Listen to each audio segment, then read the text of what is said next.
is not your clitoris. Don't flick it so hard. I just wanted to ask about a point of moderation about boxing. Hey, Ashley, do what you think. Nobody else would put their personal information out there. Ashley, do what you think is right. Ashley, do what you think is right. You're mine. Knowledge. If somebody doxes in the chat, do you want to not have back channels anymore? We have to air this shit out on stage in front of everybody as a mind. I'm not gonna lie,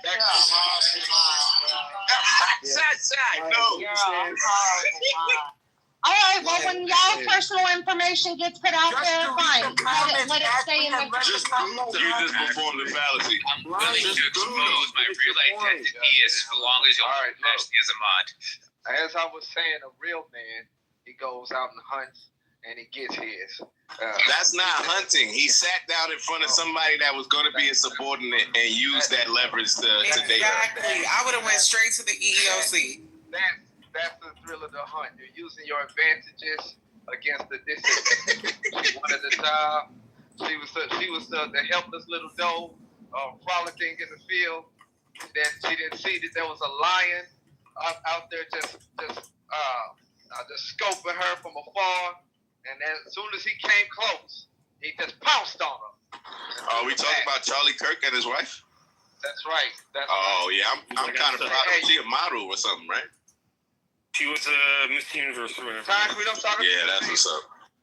Talking to you mainly. Yeah, she came from a better family than he did, and she got home that day, and her dad was like, "Yo, so did you get the job?" And she's like, "No." Bad, but shout out to her and her kids, man.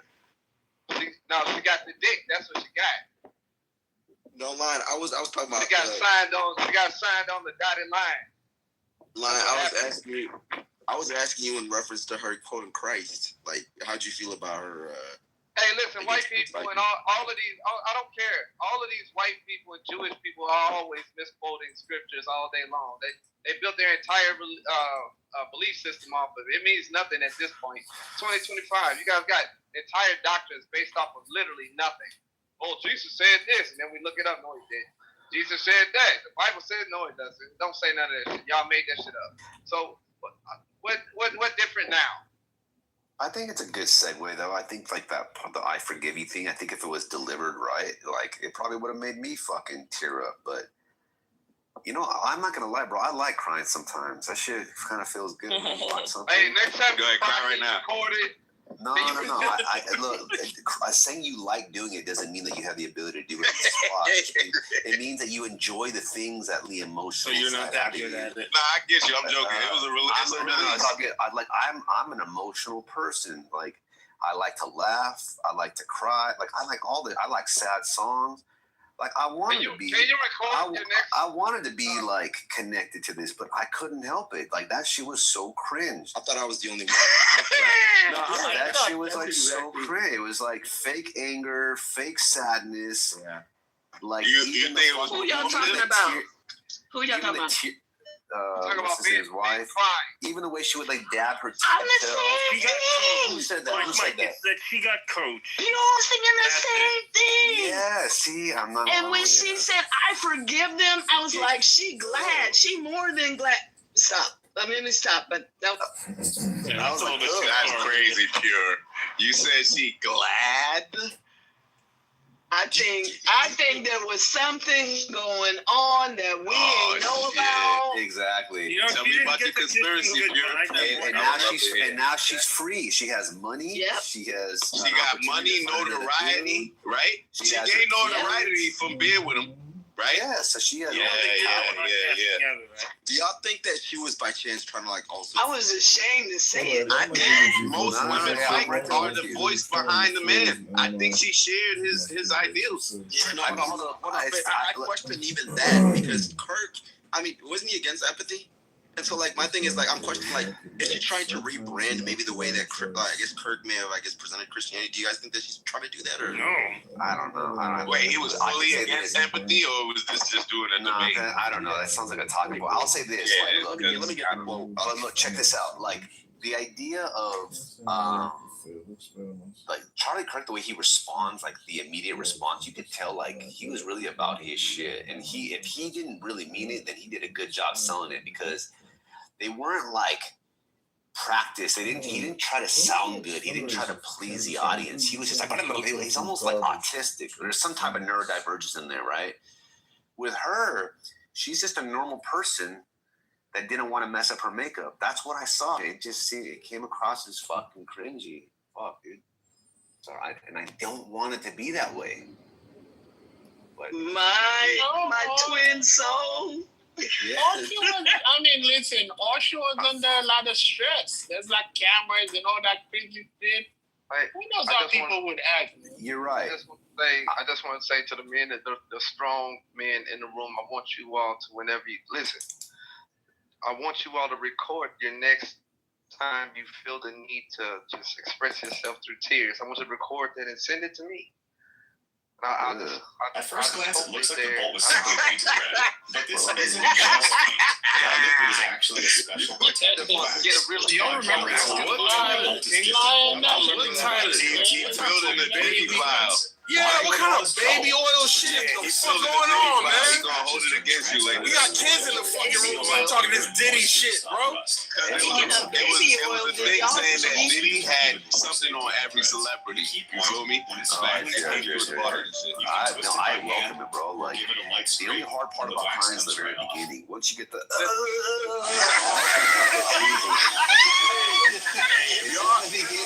Y'all had to guess.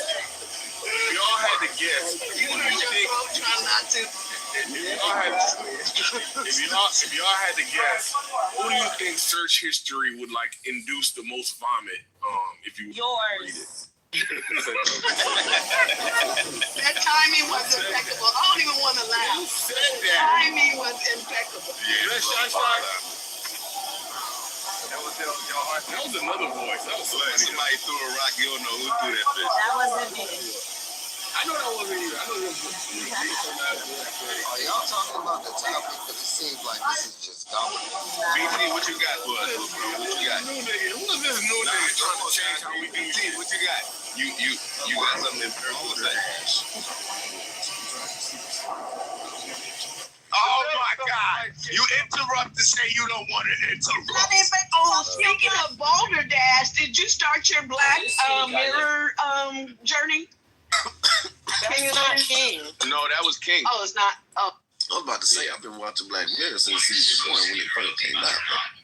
Well, there you go. Lead the conversation. But that's not Balderdash. However, to the title, when we talk about atheism and ask, is it the most toxic religion? I would say it depends on the atheist. Any religion can be toxic. That's what y'all got to get through y'all head.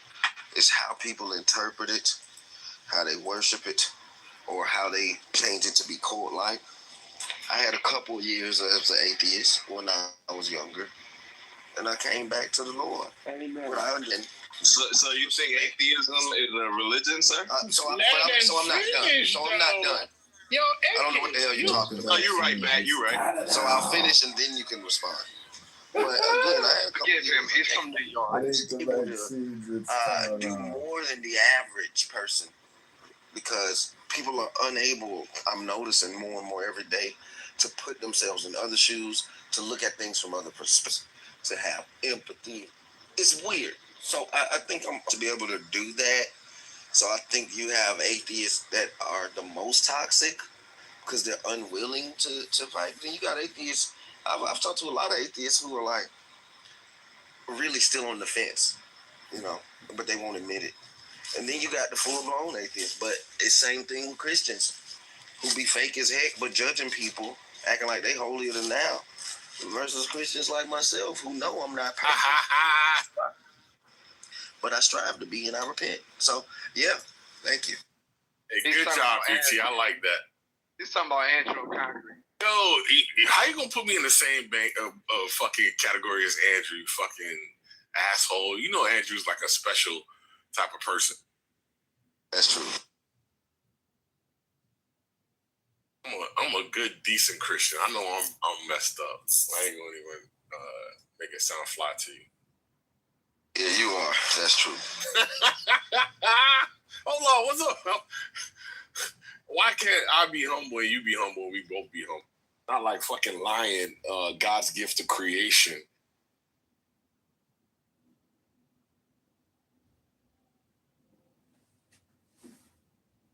If that's God's gift, I hope it comes with a receipt.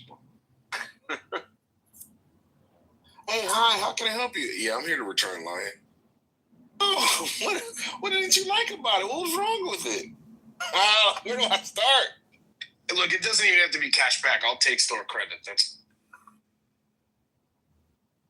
I put them in the box and everything, you know. Listen, I don't even put the care if I wrappings get a back full on, refund. didn't I even just cut don't the want tags it. off. Help me out here. Can I just leave it here? Do I need? I don't need to get anything back, right? I don't even want the money. Can you just recycle this? Now, when Lion hit back, I don't want to hear no crying. Oh, this nigga here, bro. I swear, man, I never seen Matt have such a strong moral failing 3 times in a row last week, bro. That shit hurt my heart. 3 times this nigga fucking let and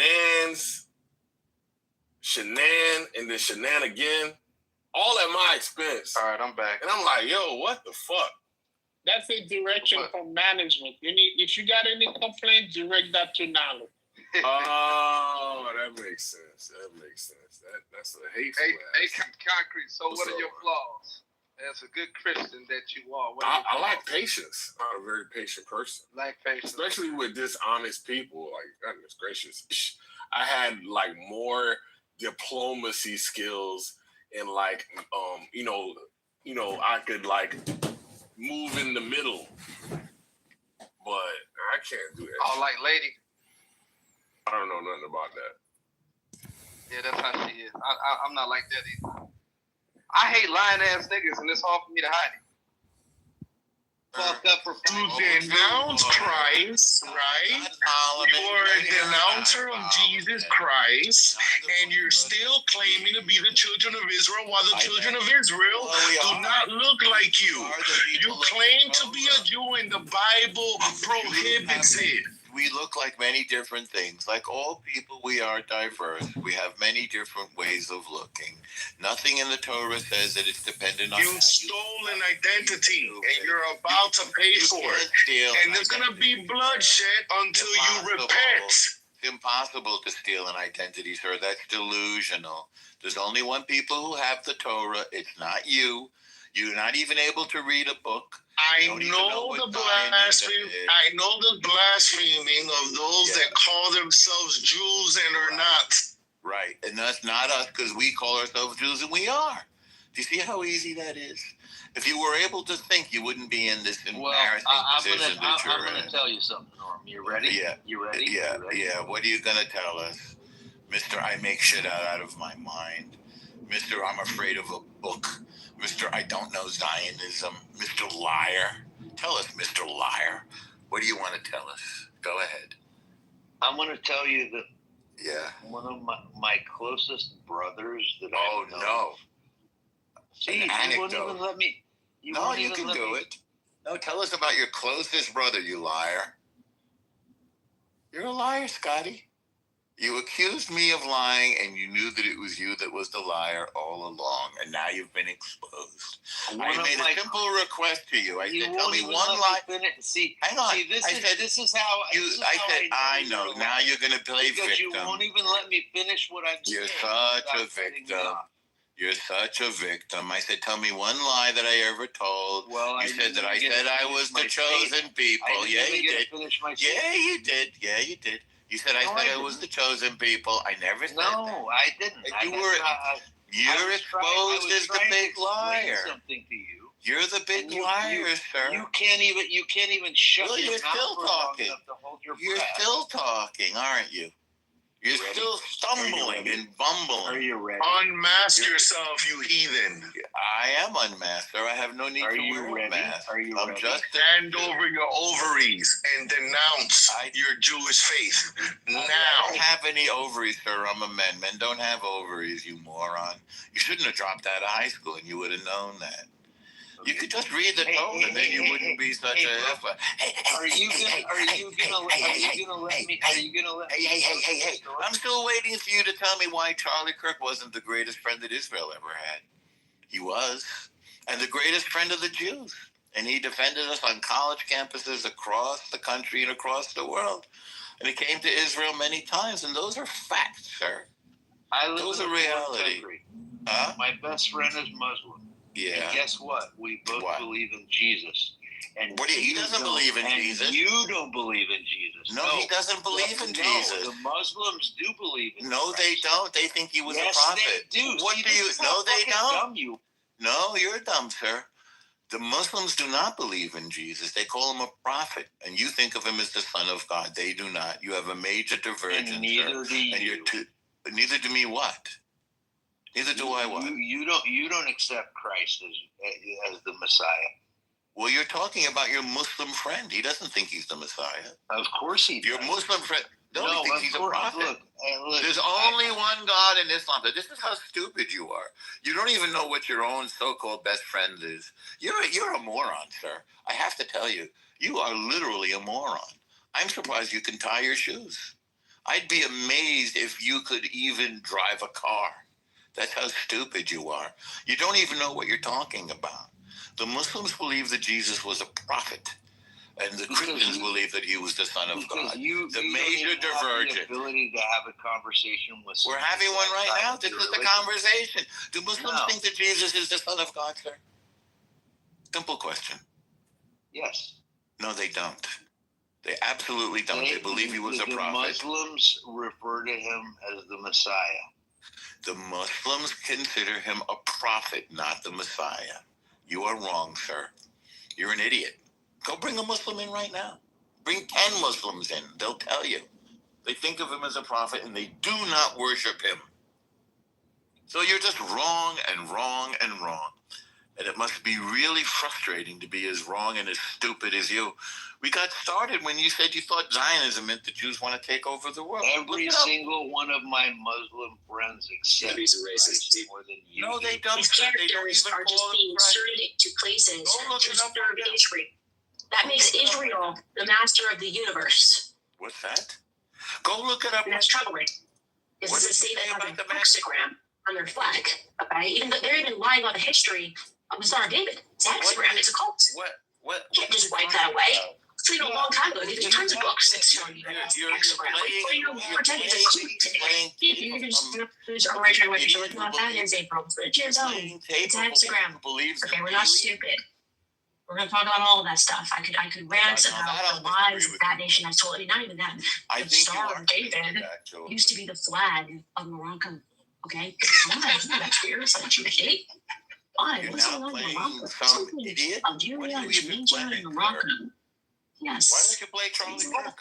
Why don't you play all of the wonderful things that Charlie Kirk said about Israel? And that's why we have to sort of wake the world up to this. I think you guys killed Charlie Kirk because he was so pro-Israel. I think you guys killed Charlie Kirk. I think you killed Charlie Kirk. He was pro-Israel. I think you hate Israel. Jesus Christ. I think you're idiot. Say that again. No, what do you mean? They do not, sir. Look it up right now while we're in. No, they don't. Yes, they think of him as a prophet, not as the Son of God. You're wrong, sir. Well, they think of him as a prophet. You don't even think of him as. You think he's boiling in a fucking toilet? No, I don't believe that. I think he's your guy, and more power to you. We never discuss him. But I have more in common with Muslims than I do with a fucking Jew like you. No, you don't. Do you fast on Ramadan? No. Do you believe in Muhammad? No. Do you believe that Muhammad was a prophet? You liar? No. That's the basic precept of Islam. That there is only one God, and that is God. By the way, that's different from Christianity, and his prophet is Muhammad. You don't believe that? That's a basic precept of Islam. You have nothing in common with them. You're an idiot, sir. And that's a fact. No. The only thing that we've established here is that you are a liar. More than you're a liar and an idiot. Do you accept Muhammad, sir? Then you're not, and you have nothing in common with Islam. Sir? No, I do not, sir. I'm not a Christian. You are. There we go. And what do you mean, there we go? This has nothing to do with Islam. Friends, at least my your Muslim friends believe that Muhammad is the prophet. But you can't even. You do not accept. You do not accept Islam, sir. All of us as an you do not accept Islam, sir, and they do not accept. You think Jesus is But the I Son can of God. get along Muslims with them do not. better than I can. Actually, we get along very well with the Muslims. We have alliances with Saudis, with the Emiratis. I don't know who specifically came out and said that he killed Charlie Kirk. Now But you're now that he's for the second time denying that he is, people are going, what's actually going on here? Those are rebels. The Nazi United propaganda States is turning away from the Middle East because the United States now has to face China, and that's as it should be. See, you don't even have anything to say. You're just playing nonsense. This is insane. I do think you're insane, sir. It is outrageous. It is outrageous. Was a giant, literally a once-in-a-century talent who defended freedom, defended America, defended our common Judeo-Christian civilization. Judeo-Christian, sir. Not Islamo-Christian. He told me so in a letter that he sent me just a few months ago. Judeo-Christian. One of my greatest joys as a Christian, he said, is advocating for Israel and forming alliances with Jews to protect Judeo-Christian civilization. He encouraged me to make the case directly to the American people about how vital Israel is to U.S. national security. He told me, the Holy Land is so important to my life, it pains me to see support for Israel slip away. Now, if Charlie disagreed with a policy of mine or a decision here and there, not only did I not mind, I welcomed it. This is the essence of Charlie. This is the essence of the free country. It's exactly what Charlie stood for. And I knew that his suggestions always came with what BB is saying. Your president is talking, you speaking Jew? He's not a president, you halfwit. You pathetic, smoldering stench like you for humanity. You're a dictator. He's not a president. Okay, you're a dictator. You're a dictator. No, he's not a dictator. He's a democratically parliamentary elected prime minister, you halfwit. You pathetic excuse for human beings. Stupid God is talking. Shut the fuck up, you smoldering pile of excrement. You're pathetic. And see, not a president. This is why and listen to what he said. No, I have a problem with you. Yeah. Charlie Kirk had a problem with anti-Semites like you. Words. Charlie Kirk had a problem with anti-Semites. Israel's controlling our government. Trump is powerless against him. We haven't had, I don't think we've been a sovereign nation since they shot JFK. And when I say they, people online saying, what do you mean by they? I'm talking about Israel. I don't want you guys to read between. I'm talking about Israel. So let's stop making that a taboo subject because they've gone mask down. And nothing to do with this. We're not going to support Israel into the future after what they've done to these children. The starvation campaign. I don't care. Okay, please write your argument. You've already written them all. I don't know what you could add. Right about me. But I do not support Israel, and I don't think that Jewish Americans should support Israel. And I hope that they're now having those conversations. I see many of them recognizing they've been propagandized into believing not to support this demonic state. So I'm hoping now that we're getting to that point where people can recognize that whether you're black, you don't have to agree with BLM, whether you're Jewish, allowing your identity to shape your morality is problematic. Okay? BLM Israel, was an example of itself, is demonic. They should never support Israel, right? So I went from working for Prager to I will never support Israel. And so that's how much the scales have fallen from my eyes about what they are involved in. And if this isn't your wake-up call to just look at the footage of what they are doing, they're playing Hunger Games and throwing food at them and then killing people and seeing who survives. I mean, it's just at your fingertips. You have to take a look at what Israel is. You got to give Black credit for playing Candace Owens. They're going down, demon. He's an idiot. I think you're going down, sir. I'll be honest with you. I think you're a loser, sir. And I think you're stupid. Israeli government playing Hunger Games with Hamas? That is crazy, you satanic demon worshipping. You know who's going down, sir? Hamas is going down, sir. Hamas is the enemy of civilization. As you're throwing food at the children of Hamas. You're throwing food at them and then slaughtering them. You're starving children, throwing food at them and then slaughtering them. You're playing I agree with Charlie Kirk. Charlie Kirk said that Israel is defending Western civilization, and I agree with Charlie Kirk. That's not what he said before. Yeah, it is. He absolutely said that. He said Israel is defending Western civilization. And by the way, Israel is defending Christianity. 2 weeks before This is what Charlie Kirk said. I can find you thousands and thousands of quotes of Charlie Kirk saying that Israel the last 2 weeks before. Where's my support for Israel come from? Number one, because biblically we are commanded to support Israel. But number two, grateful to Israel. you're saying, and now you're throwing out theology, and I am allowed to weigh in on this. We are commanded as Christians to support the government of Israel. We are commanded to support Israel. And when we say those who bless it will be blessed. What define Israel as? Of course. This majority Christian treated by Israel. Do you not know what Israel is? That would be the country that's like 49 questions. So that's what Genesis first. That's what God is talking about. The nation of Israel, yes, and he's sent the current borders, the current leadership, the political institution. He's talking about the nation of Israel. Yet nations exist, and he's discussing a nation. A nation was the people of Israel. He's the nation. The descendants of Abraham in Genesis is that the same as the country run by Benjamin Netanyahu right now? Yes, it is. Yeah. And really? Yeah, Well, there of you course. go. In those days, Israel was a kingdom. In those days, Israel was a kingdom, But and see, now it's a Norm parliamentary democracy. Because it's a modern country. He doesn't want to acknowledge the things that Charlie said right before the. I do want to acknowledge them. I agree with what he says, bro. Yeah, I'm acknowledging them right here publicly in front of you. I acknowledge what Charlie Kirk said, and I'm telling the truth. You're a Jew, and it's in your blood. I'm publicly acknowledging them, and you, sir, are the liar because you said I don't acknowledge them. No, sir, you're the liar. Have it in your Jew No, blood. sir, it's in your blood, sir. No, sir, you're a liar. You're not a Christian, and you are the enemy of Charlie Kirk. And that's a fact. Charlie Kirk was a great supporter of Israel, and I applaud him. No, for he it. wasn't. I acknowledge him for Why it. can't He you was fucking your enemy, acknowledge sir. the shit that he was fucking. He was your enemy, up. sir. He woke Charlie up in Kirk the was last your enemy. before. Bro, Charlie you're Kirk just making disagrees shit with up you. now. You're making shit up. Charlie Kirk, no, you're making shit up, sir. Charlie Kirk is your enemy, sir. He was an enemy of the enemies of Israel. And he was your enemy.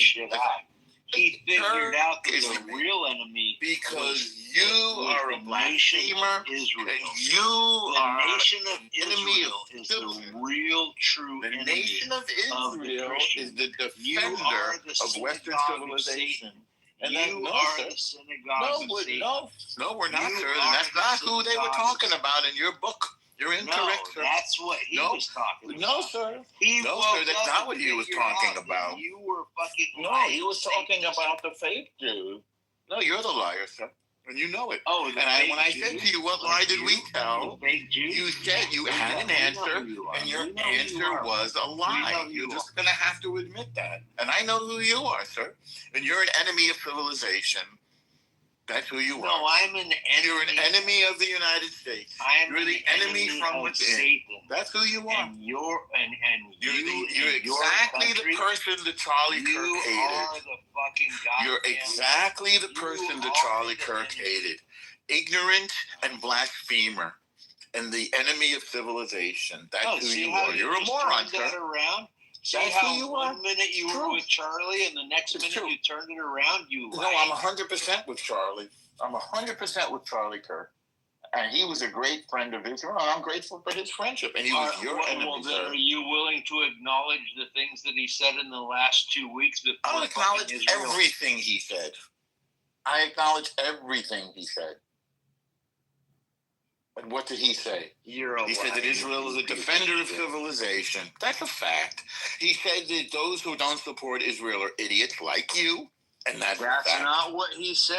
Sure he did. That's not what he said in the last 2 weeks before they fucking killed him.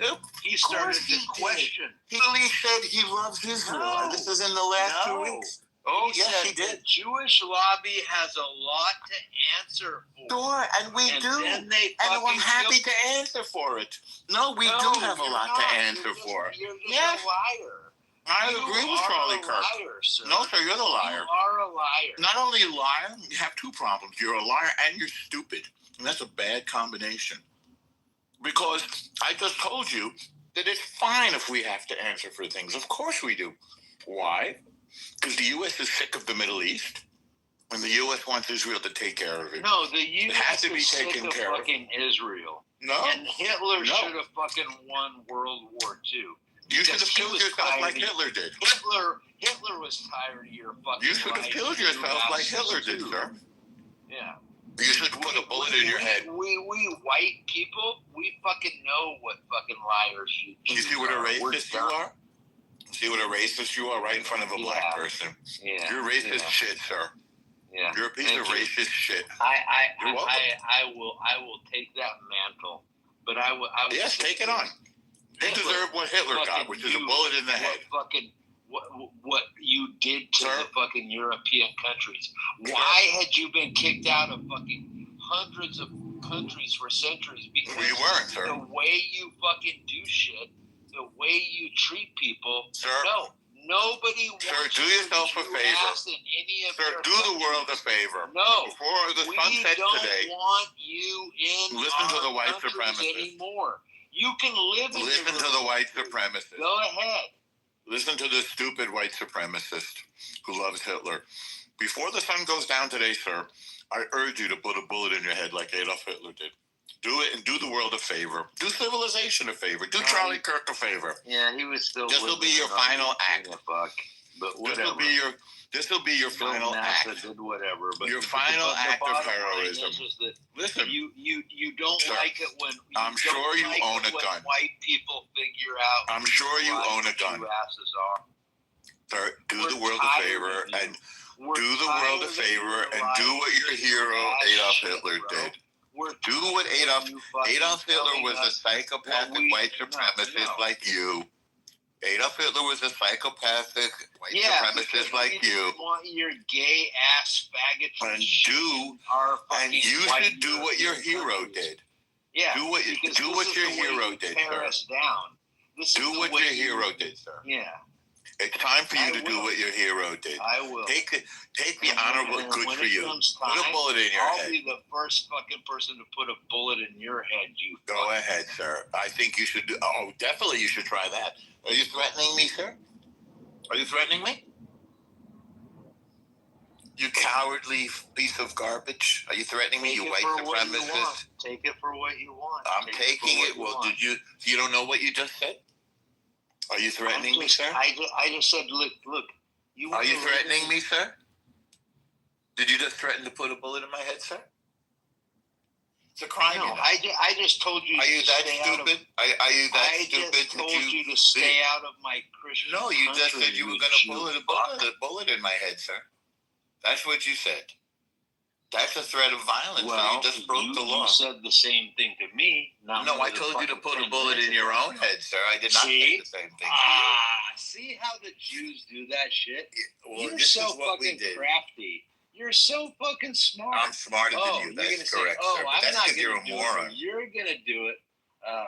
We're on to you, bitch. We no, get you're your not, fucking actually. game. You're a white supremacist Nazi. And you know what? And you deserve everything that your hero. Fucking war. You deserve everything that your hero Adolf Hitler got. You need to put yourself out of your misery, sir. I can see you're unhappy. You don't like the way things are going, just like Adolf Hitler. You know why? Adolf Hitler brought death and destruction. Wants to kill Adolf Hitler brought death and destruction. A country that existed before you. And you're bringing death and destruction to yourself. Sir, it's time for you to do It's time for you to do the courageous thing. Turning around on a Christian like me. It's time to do the courageous thing, sir. I agree with you, sir.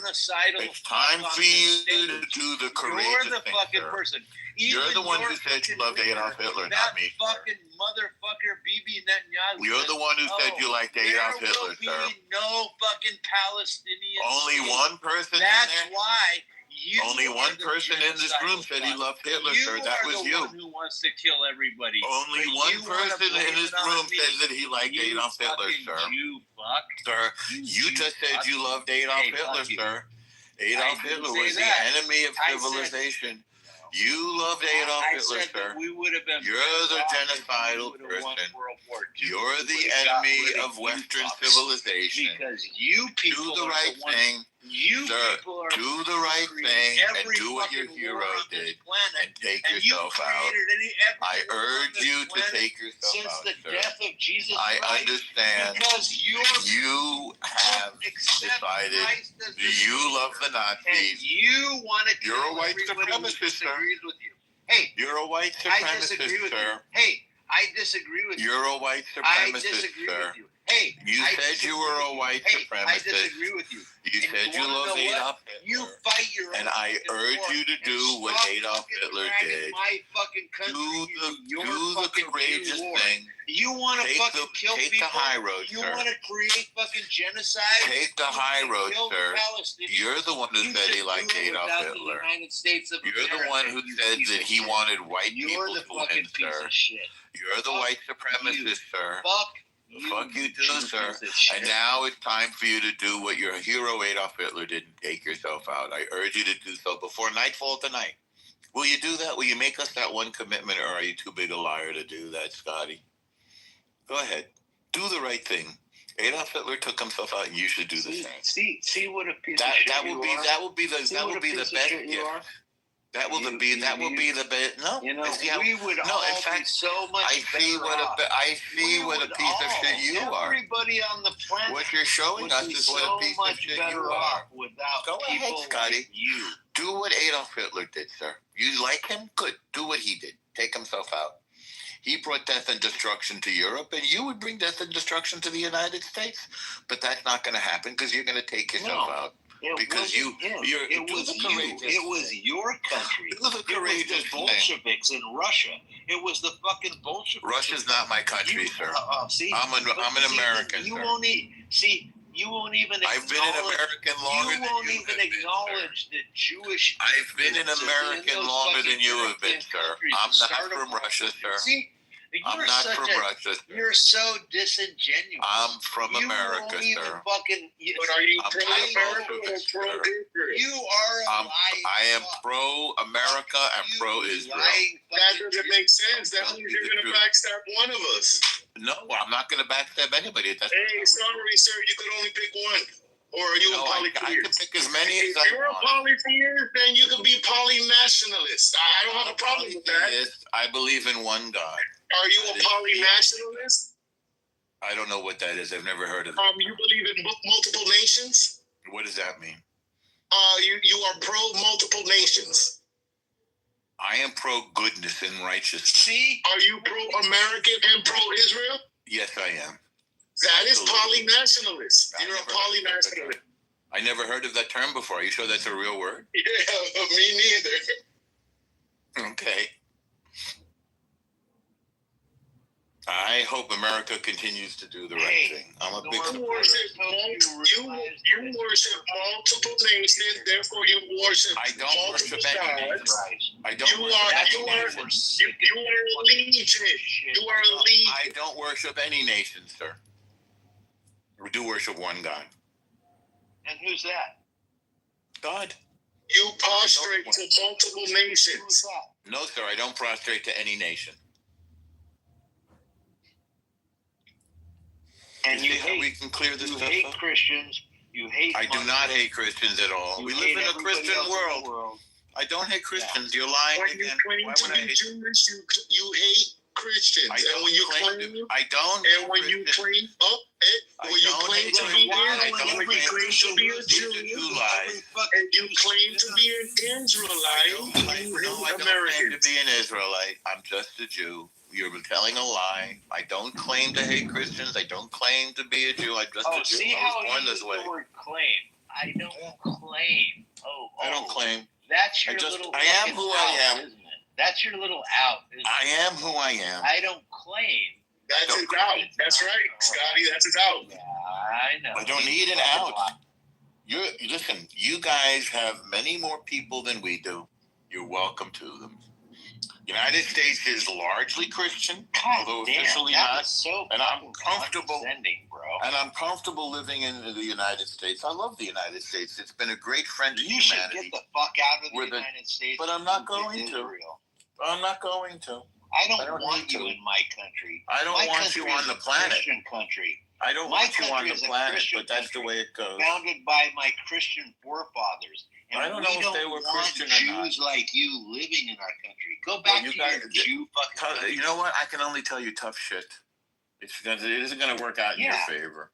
You're a loser. Because you control all the fucking shit. You control the money because this is the way you fucking people run the shit. If you say so. And see, maybe that's the excuse for your failure. This is the difference between Christians and Jews. Because Christians will never lend money with interest, but Jews do it all day long. And that's why you fucking people are so hated. That's why you've been run out of every fucking country for the last 2,000 years. We haven't been run out of every country. We are the world's greatest superpower is our friend. Get your fucking Jew ass The back. world's greatest superpower is our friend, and we are grateful for that friendship and that partnership. No, we're not. And that friendship, and you don't speak for America. Got friends like Donald Trump, but you don't speak for America. Then you're a traitor as well. If you don't fucking like it, then you're a traitor. No, I don't give a shit. Nobody gives a shit about you. You're a traitor, sir, and I am not, and that's fine. And if the time don't call my American friend a traitor. He's a traitor. He disavows his president. Hey, watch your mouth, Jew. He's a traitor. He disavows his president. He's disloyal. He has become a liability. And the president is not very happy with people who are not loyal to him. I won't lie to you. So you're putting yourself in a bad situation. And that's your choice because you're an idiot. You're a halfwit. You're as dumb as the day is long. He's putting himself in a bad situation. No, he's putting himself in a bad American situation by being a traitor to the president of the United States. It's a stupid move. And I can't talk you out of it because you're too stupid to have a conversation. What are you going to do about it? What are you going to do about it? You're going to tell your Israeli friends to snipe him or what? What are you going to do about it? The problem that he's created is with the president of the United States, not with Israel.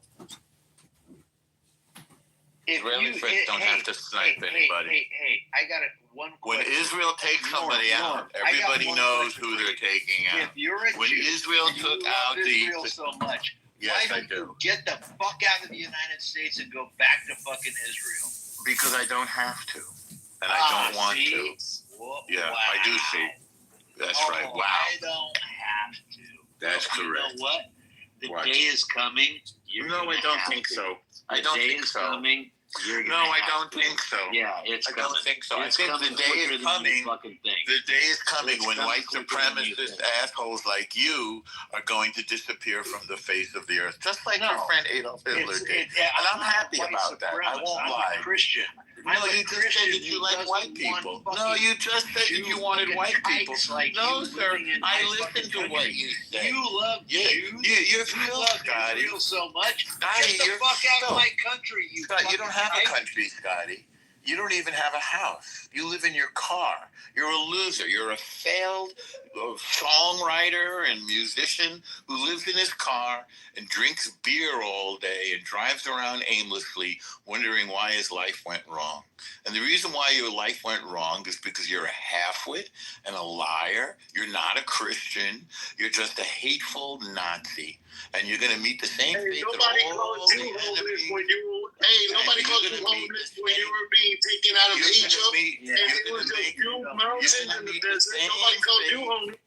You're going to meet the same fate as all of our enemies. The Soviet Union is gone. Nazi Germany is gone. The Phoenicians, the Romans, the Greeks. All of our enemies are gone, and we're still here. Have you took a real deep look at your coins and your currency? Rome has not went anywhere. What coin, sir?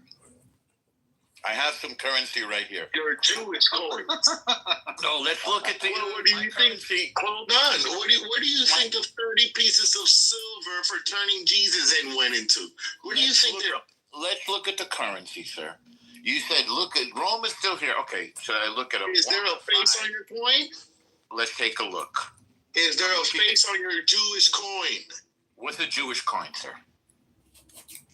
I have American money in my hand. Stop playing with me, you goyim. I'm not playing with you, you fool.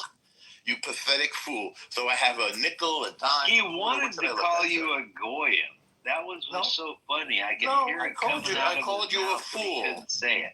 I called him a fool. Come on, just say it. Come on, Jew. Just call us all goyim. Yes, I am. Back to the fool. Your God does not forgive you for calling a fellow Christian a fool. I don't know.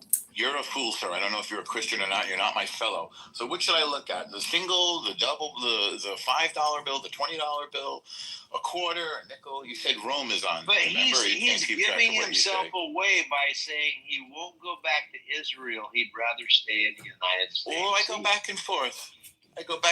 Yeah, and that's what's right. wrong. You shouldn't have. No, that's what's right. Citizenship. You should have. I don't need to have dual citizenship. See. I don't need to have dual citizenship. Oh yeah, you do. So Scotty, you said, hang on, Scotty. You didn't. I want to go with the beginning. I want to go with the beginning. No, I have picked my side. I'm an American and I love Israel. That's who I am. You're not an American. You're not. I'm an American. I'm sorry, I am. To be an American, but you're. Well, I have an American. Of course, I'm an American. At the end of the day, you would run. Were you born in Israel? Yes, I was born here. That's correct. Then why do you have dual citizenship? I don't have dual citizenship. You're such a moron, Scotty. Why don't you go drink another can of beer and go drive your home to a new parking lot? Where are you going to sleep tonight, Scotty? Which parking lot? Home Depot? Walmart? Damn, not Home Depot. I live in a 3-bedroom fucking apartment. You live in a car with 120,000 miles on it. No, sleep in the parking lot of Home Depot. I got as far away from you fucking kikes as I possibly fucking could. He lives in Asia now. There's a little bit of Jews in this. There's a little bit of irony. He doesn't even live in the country. Scotty, you're a trip, man. I could not have invented a character as pathetic as you. You are an example of a truly pathetic human being. You're genuinely entertaining. Yeah, well, you wait. Here's a man who can't afford to live in his car. You wait until I come back. He's a yes, I'm waiting. Here's a man who can't afford to live in the Home Depot parking lot in his car with 120,000 miles on it and all of his crap stuck in the car, stinking, reeking. Drinking one can of cheap beer after another to stop the pain in his head, wondering where his life went wrong. Yeah, $2 million in the bank with all my Mormon family and all How's that rock and roll career? All my food storage. How's your rock and roll? When I come back hey, there, Scotty, rock and roll. When I come back, no, you're never coming back. You're never coming back. We're gonna kill all you fucking. You want to make another threat, Scotty? Yeah. You're never coming back, Scotty. I do. They don't want you you're disloyal to the president, when I come Scotty. Back, you will be the first person that I put a bullet in the head. You fucking. Ooh, you're making a little bit of a. Here's the sound, Scotty. Listen to the sound. Listen carefully. Come, Scotty. Come and visit. I'll make you a nice cup of coffee. You got it? You reading me loud and clear, Scotty, baby? Scotty rock and roll with that great career. Living in your car. Living in your car. Drinking one can of beer after the other. I'll meet you at the Empire State Building, Scotty rock and roll. The sales rocket. The failure. Scotty the failure. Who can't even afford to live in the United States. Scotty, who drinks one can of beer after the other in his old broken down jalopy car. His hoopty living in the Walmart parking lot. Are you going to go live in the Home Depot parking lot next, Scotty? Hasn't had a haircut in about 10 years. Hey, yo, question. What is your what's up, man? We got a violent white supremacist in here who's getting reported to the FBI. They're never going to let you back in after that, Scotty. Yeah, good. They're never going to let you back in after you said you're disloyal to the president of the United States. You fucking kike, Maybe you've already been reported. What the hell is going on here?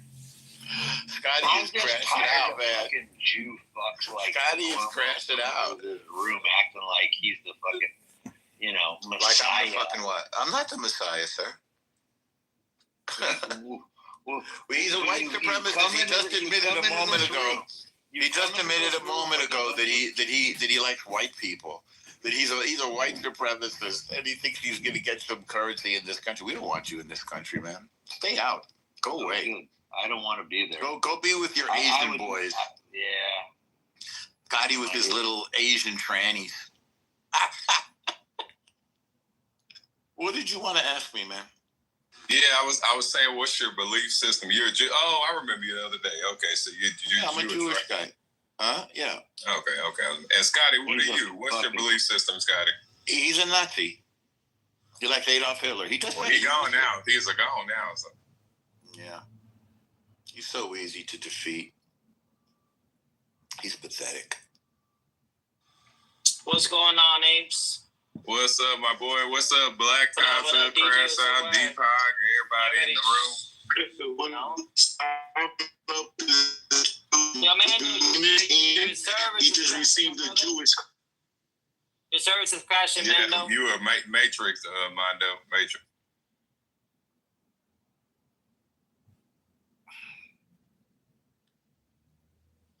What up, guys? What up? What's up?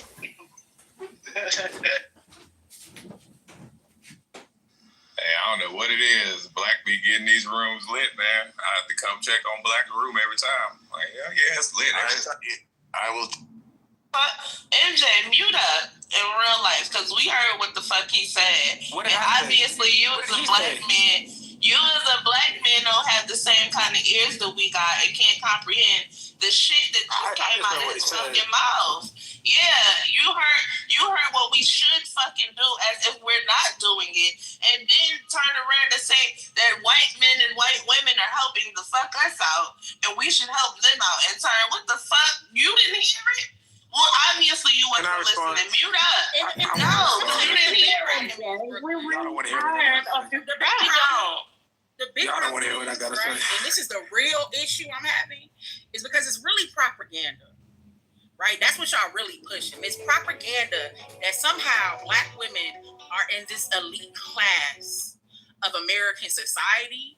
And the problem I'm having with that is when we get fucked up, when we start getting punched down at, which we're witnessing right now, don't everybody think, well, it doesn't matter because they're elite anyway, when that's not the fucking case. It's propaganda. Hey, so complete propaganda. Who's making the inferences now? You're feeding into the narrative. A lot. You're inferring a lot from what the young man said. I said none of this. Okay, MJ. He didn't what say you're doing is harmful. What you're doing is harmful, MJ. And let me explain why. Hold on, MJ. What you're not. Yeah, okay, let him say it one more time, and then we'll go ahead and critique that. So what I said initially, somebody said we need more Black men stepping up. Correct. That was initial thing that someone said on. Correct. Right. Correct. Right. Correct. So I was adding to it, saying that a lot of times we all know that when it comes to education, different things like that, just from everybody around the world and stuff like that, Black women are leading in that.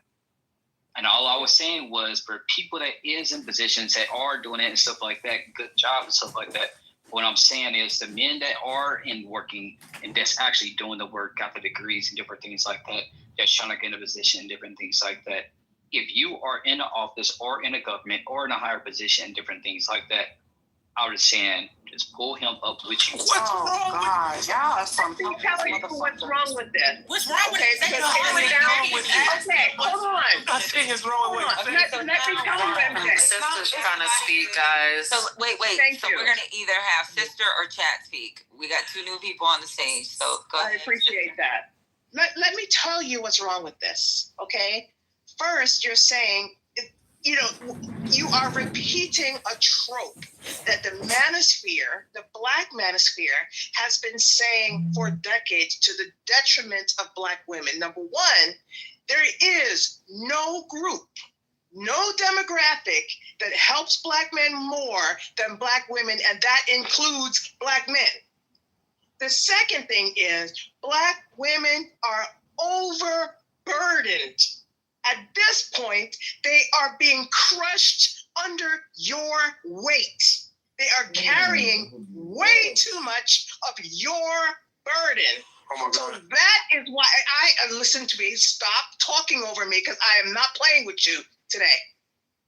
Because at this point, when Black women need help, Jasmine Crockett, all kinds of Black women who are in positions of being attacked me with by rapists. What? Shut the fuck up, TC. I am still speaking. Have some manners.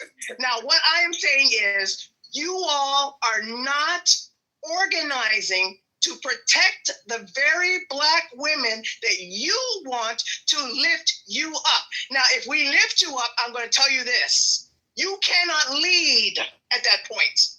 So if you're going to say, okay, Black women, I'm going to follow your lead, and I'm going to do what you say, then I'm going to go ahead and say, all right, y'all, let's lift them up. But that's not what's happening. What you're then saying is, sit down, manosphere bull crap, let me lead, I'm the head. That ain't going to play. That's not going to work. At this point, Black women need to carry themselves and our children, and you all need to fucking carry your own weight at minimum. Listen, MJ, listen to me. Now, if you had said, and if he had said, Black people, when you are in positions of power and authority, pick up the Black persons beneath you, I wouldn't be up here getting all upset. But the narrative is almost exclusively Black women being responsible for wiping your asses and fucking them too. That is not going to happen any further. I am tired of the infantilization of grown Black men. I'm done with it.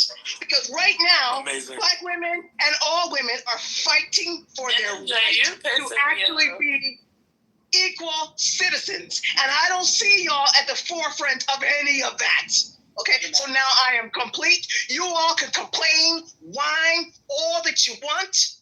But the fact of the matter is, the Black woman is dead. We are tired, honestly, of your constant complaints and demands for more of us. Because we have nothing left to give. We are sitting here fucking trying to survive. We don't need any of your burdens. Now I am complete. I'm done. Then go take your rest. Have a seat, grab some water. Amazing. Take a Violins are very...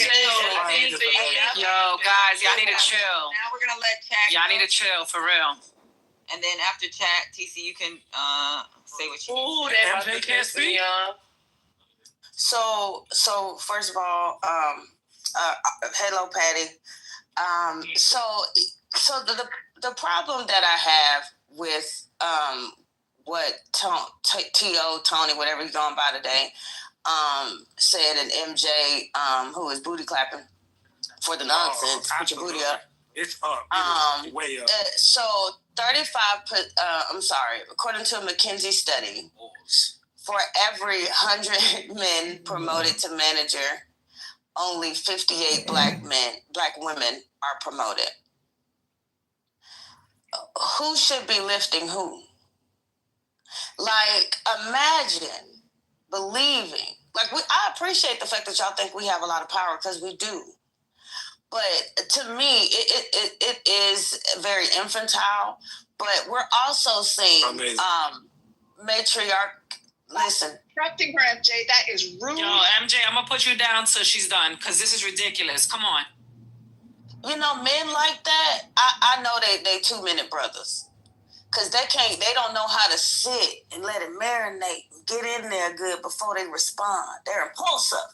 So I know you don't last long. Somebody is very upset at your house and your bed. So the thing about it, and when we also talk about the wage gap, right? Like, black men are making more. Black men are also in more leadership positions. Oh, I'm not quite sure why, and I do believe it is an incel talking point as well. I agree with sister, because imagine thinking, and it sounds like there is a lack of fatherhood, because I don't know a father that would respond in that way. I don't know, a son that had a father that was active in his life would not tell his son to blame things on his mother or to put the weight or the burden on his mother. A son that had a father in his life would tell him to pick himself up and make that he can with the skills and the things that he was taught and learned. And so, you know, I think what is the overarching issue is that, but I will say this, Black women are tired. Not only do we fight, you know, systemic racism and all of that, right? Now we're fighting, y'all are fighting us. Weird. Y'all need to have a meeting and get it together and figure out how more supportive and how to be more familial. Now, where I disagree and delineate from sister is that we need to become insular, right? I don't think that we should just focus on ourselves and focus on our children. We need to focus on family. We need to focus on building a familial unit. I mean, father, mother, child. That's what we should be focusing on. But if we counter that and say that women need to focus on themselves and their children, then that actually feeds into the narrative that they are making. So I'll leave it there. Thank you. That chat, and I want to clarify one thing. When I say focus on ourselves and our children, what I mean is if there is no reciprocity, you should not be giving anything to that man in particular. When I see a Black man, and I do help a lot of Black men, what I am doing is I will check his past. Has he done the work when it comes to supporting Black women? If he's into the manosphere, he's on his own. If he's into all of that headship bullcrap, where he has not actually supported a woman, then he is done. Honestly, at this point, if he has not actively made a stand for women's rights, for women's equality, for women's pay, he deserves nothing. Now, if my husband choked at a chicken bone and became able to work, I would count him to the end of my days. But I'm not doing that for TC. I'm not for TO. I'm not doing any of that because they would not do that for me. And that's why you're tired. And that's why that makes a lot of sense. Wait, I said TC was gonna go next, and MJ's gonna go right after him. Okay, I'll go at the end because she just put something on me that that's not who I am. TC was supposed to go next, babe. I got. I mean, I feel the exhaustion. I'm feeling the tiredness in her voice. I can hear the trauma, and I'm shooketh because far too many of our women are taking their pointers from women that are tired, and they just need a rest. They need to take a sip of water. They need to, let the next generation take over. She doesn't need to be teaching our women that they need to check 6 boxes. When was the last time they attended a women's rights meeting? When was the last time they helped the women to sign up other women to join the Feminist Club of America? When was the last time the Black man assisted the woman in aiding other women to demasculinize other men? These are artificial standards that the left has put on Black men and is division of the family in America. And sometimes I wish I could disagree with Chat, but when Chat be on, she be on, okay? It comes back to the Black family. I think, where did we get this idea that in society, American culture was gonna give us something special if we went out and got a degree and we became credentialed? When did you buy into the lie that if you just followed the rules, America was going to play fair with you, Black woman? Now spent all your time and your youth and your money to acquire degrees and become credentialed in Women Rights 101? I hear the exhaustion in your voice, sister. You did what you were supposed to do, but they didn't reciprocate. And so now you're demanding the Black man to give you something that the government couldn't give you when you turn to the government for validation. When what you should have done is you should have rested in your femininity and allowed your man to build that that empire, and you wouldn't be so tired. And you would have a different perspective. And so all I want to say to you is this, right, sister? I hear your criticism of me. Okay, I hear it. I hear your criticism of T.O. and MJ and all the others. I hear it, but I hear trauma. And I think a trauma perspective is not healthy when trying to teach. Hold on, man. You 15 seconds. I got 30 seconds. 15 seconds. I thought I had 30 seconds. Okay, can I take 30 seconds? Come on. All right, 30 seconds. Here we go. All right, so I get why you name called me, because I am everything that you don't want the black man to be. I am successful. I'm independent. My wife rests in her femininity. She doesn't have to fight anymore. She's not as tired as you are because she's not expecting anything from society. What you should have done is you should have allowed your black man, if you have a black man, 10 seconds. Okay, to build that empire for you, and you would be well rested. You'll be resting in the arms of a man who understands his masculinity. Okay, my bad. I must be given the floor to respond. I'm given the floor to respond, please. Okay. So he said what's going next. We're gonna let. Yes, but he attacked me, Patty. No, so are you going to every one of us. No, he didn't. No, he didn't. He did an armchair psychoanalysis and lied about me. Okay, see, look, sis, I'm gonna have to put you down. We put MJ down. He comes in here every day. Is he going down? Every day. So put you down if you can't go on mute and let MJ go. Now go ahead, MJ. Yeah. Oh God. Thank you for the stage. Thank you for the floor.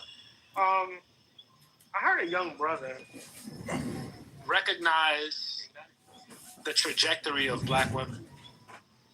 And instead of hate on it, he acknowledged it with reverence. And acknowledging it with reverence, I mean, we can go to the statistics. We can go to Bureau of Labor Statistics and we can talk about the likelihood of women to be in administrative positions, black women to be in administrative positions more so than black men. It's all in the data.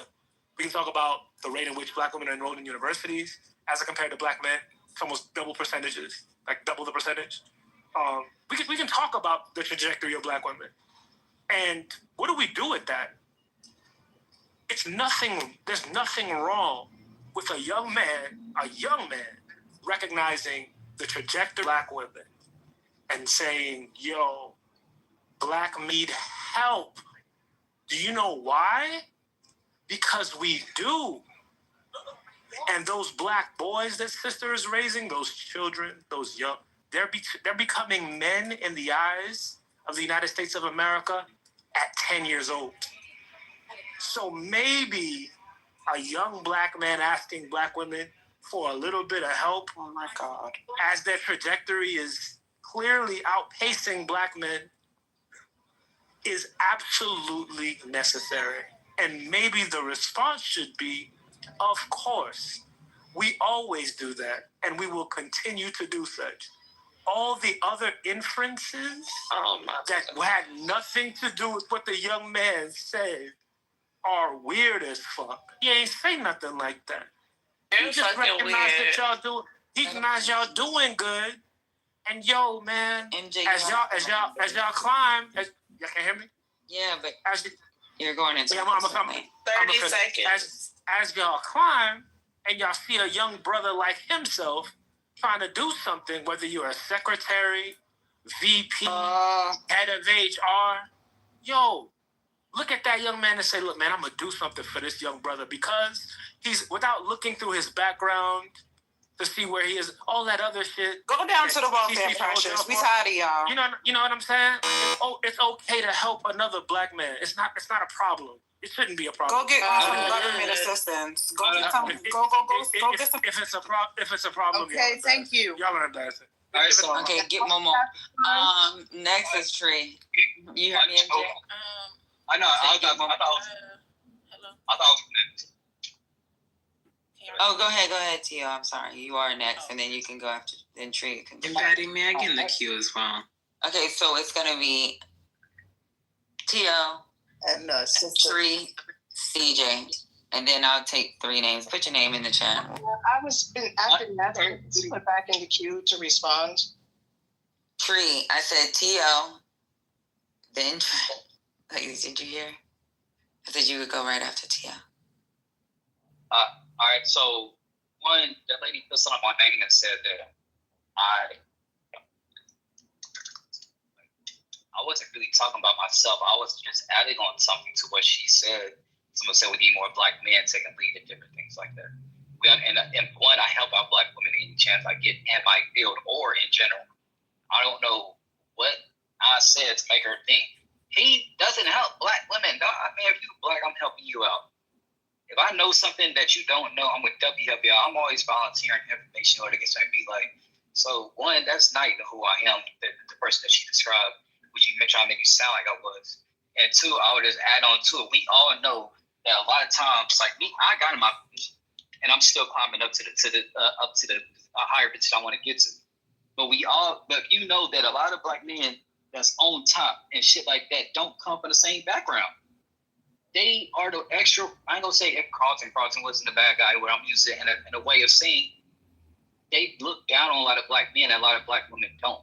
So I'm just saying is the person that made the comment of saying that we need to see more black men in position of power and this and that.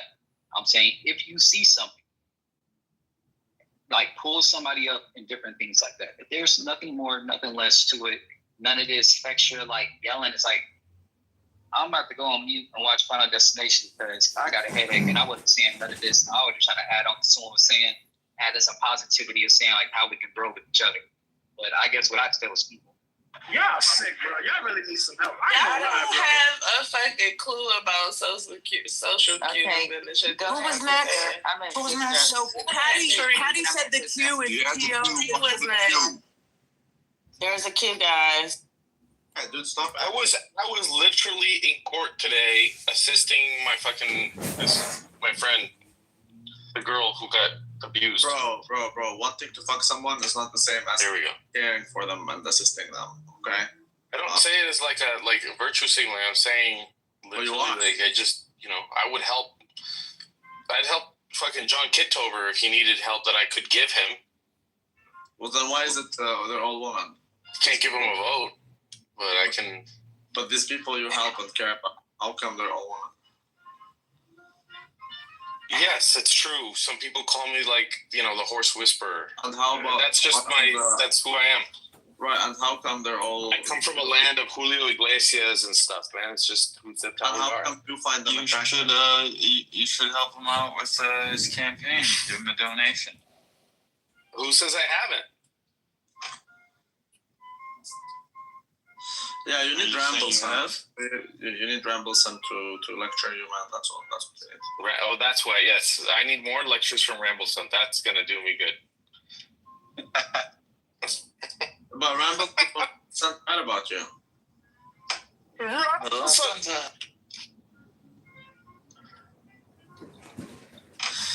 Honestly, I don't even know why I'm troubled, man. I don't care about Nora. You do what you want. See, you don't care. Yeah, exactly. I canceled her. I don't care about her no more.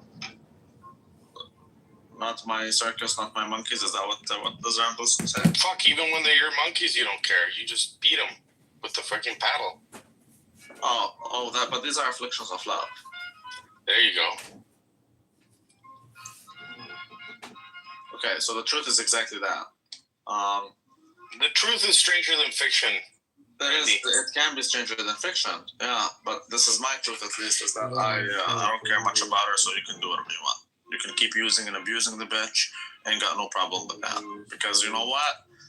When she actually overdoses or does some shit to herself, I'm not to blame. And so I did my best. And that's it.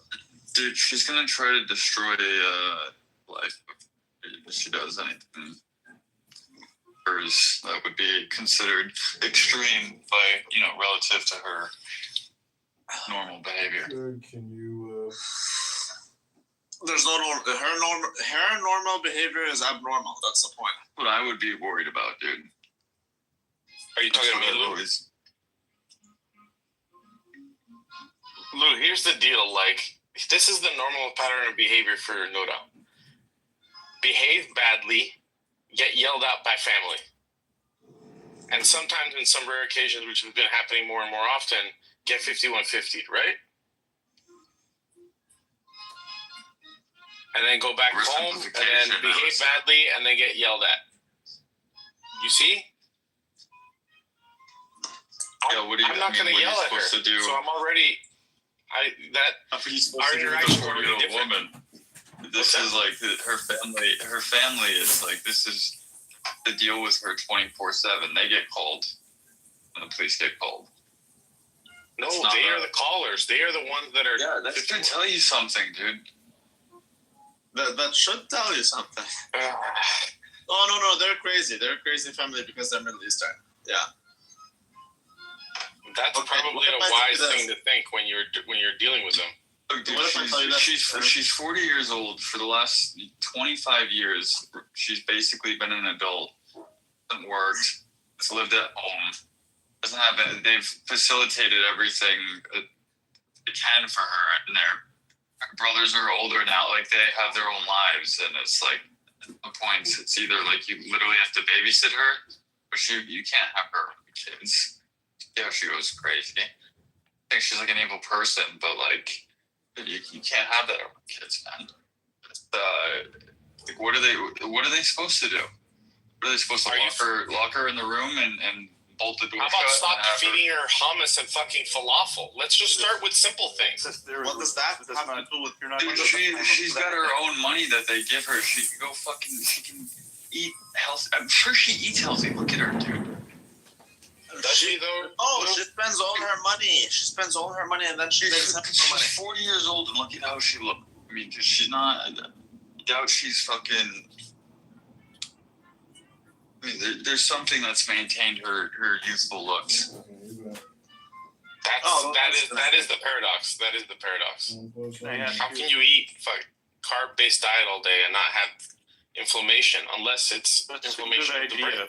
It's a good suggestion. Good diet, but that's up to her and her family. Why are you dating her or something?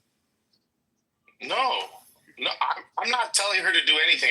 I'm simply. She asked me my opinions. You're not sleeping. I tell her, hey, your diet might be like something. You're not her boyfriend or anything. No, he has Stockholm syndrome. Sure, can you go? I can't tell her what to do, Eftol. She does whatever the hell she wants. I'm just saying, to do. are you sleeping with her? Are you sleeping with her? No. Yes, you are. He has more than a friendship with her. Well, that's really unethical, man. It's not good on your part. What am I, a doctor? What are you talking about? No, what did I do wrong? Am I a psych therapist? Why are you dating a mentally handicapped woman? That is a good question. Jesus Christ. We all told it. You're being told that. Oh my gosh. Yeah, we all told you that. Randy. Remember when we even had our last... Has Randy ever shared any pictures of what he does on the weekends? That's all he does is interact with mentally handicapped women. No, I don't.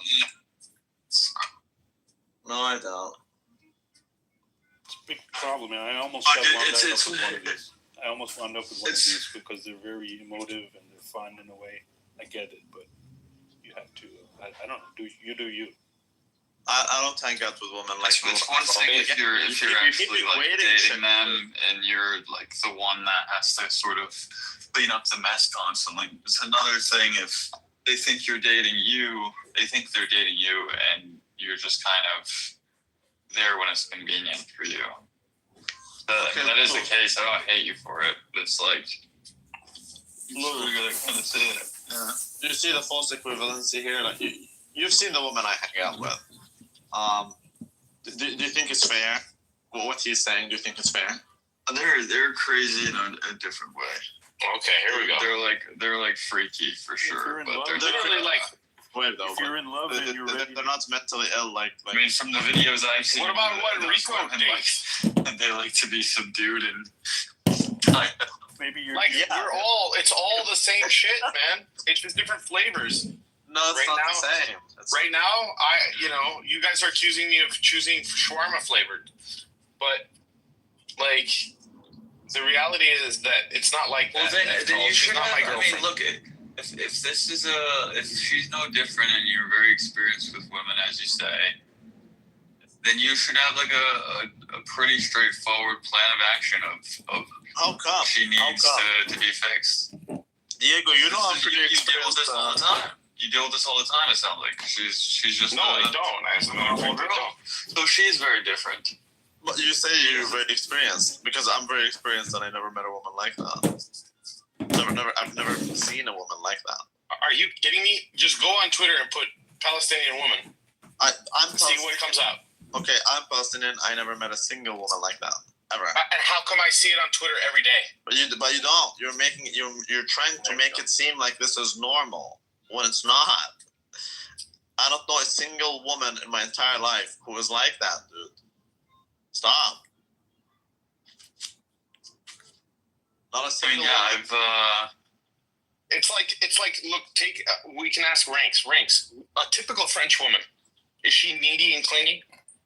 This is totally needy and clingy. Is like if anything, she's the opposite with you. Although she is like needy for your, she doesn't bother you often, or maybe she does now.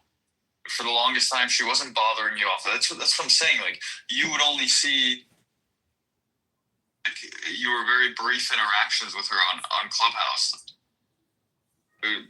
which would be like somewhat rare. You were kind of tied up there, pretty busy for a year and a half.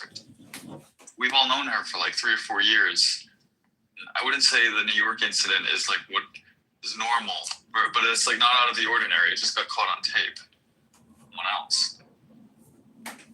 That's the one thing you've got on her, and I'll give it to you. I'll give you that. That is the one, like. But that's not even like we're. Honestly, I don't think really anyone here is making their assessment, even factoring that in. Like that hasn't really affected at least my assessment of her. I think she went crazy with what happened in New York. I don't think she like attacked. I think she had a moment and it got caught on video and went viral. That's not even her wildest thing. That's not even in the top 10. Exactly. That's just one thing out of the many. I've witnessed it a million times, dude. Even the top 10, bro. I've witnessed it at least 5 times. Diego, you're just a desperate Cuckosaurus Rex. That's all that's going on here. Would say her screaming "I'm Hamas" in Costco is also Palestinians have a high rate of fucking mental health issues, so that's probably what you're dealing with. Look at fucking Randy.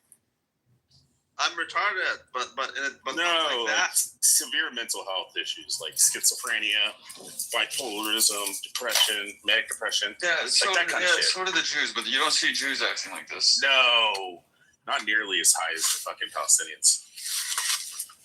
Yo, bro, I don't even know. All I know is that I've never met someone my entire life. Yeah, Diego's a bitch. Not once have I ever met. I've met a lot of crazy though, but like someone who was like that, not once. And Diego, I get that you want it to be normal, man. I get it, but it's just not. Diego does make a good point that if you just go to the fucking West Bank of Gaza right now, you'll see crazy people there. Dude, all the people who defend Palestinians abroad are women. The men are nowhere to be found. Yeah, they're all crazy. No, there are few men. Women. That has nothing to do with Palestinians. Like, didn't you see that news of the woman having these 2 British officers come, and there's a Muslim woman there? You seen the meme that's been floating around? Like, that's who wears the pants in the Middle East is the women. Diego, we've all lost all respect for you. All right. Good pep talk. I needed my balls from you, so I needed them back. Oh, I guess you never had them in the first place. Oh, okay. She has them in a glass jar on her fucking fireplace. Yeah. There we go. Says the black man, who also comes from a community of fucking where the women you don't know who Ken Griffey Jr. is? Seriously. It's a black man. I can see it right there. It's baseball. I think you all look like Chase. Oh, yeah. Okay, that might be real Chase then. Which one is real sex? I think it's the first one. Wait, do I sound black, Diego? Okay, this is Thank you for the comment. an English only room, please. The first picture is the accurate picture. Yes, I see. Oh yeah, it hurt. Oh, child. I have only real pictures. Honestly, like if you think about it, Nura and Rico are like two sides of a coin. Bro, why are you saying really not her? Like, let her go. Rico is retarded, but not in that way. Rico, I don't see it. I don't see Rico as a danger to society, man. Because he can't be, because he's weaker than her. Well, I don't think he is. He wants to lash out, and you know it. No, he wants to lash out, but he didn't crack yet. She cracked. It's only a matter of time for him. Fine, until it happens, man. You'll keep enabling it until it happens. Until it happens, like I wouldn't mind meeting with him. See what I mean? I would not want to meet with her. No, Here we go. Wait, Diego, right. you're the pot calling the kettle black. They're not the same. They're not the same. He's retarded. Yeah, they're not. There's a difference between retardation and retardation. And how dare you call me a bot, man? Wait, what? I said, how dare you call me a bot earlier? Oh, good. I it's a now bot. I blocked you. Now I unblocked you. I thought you were a bot. Mm-hmm. The only good, clean white woman on stage. How dare you? Thank you. Nah, I'm just joking. You're disgusting. Oh, thank you.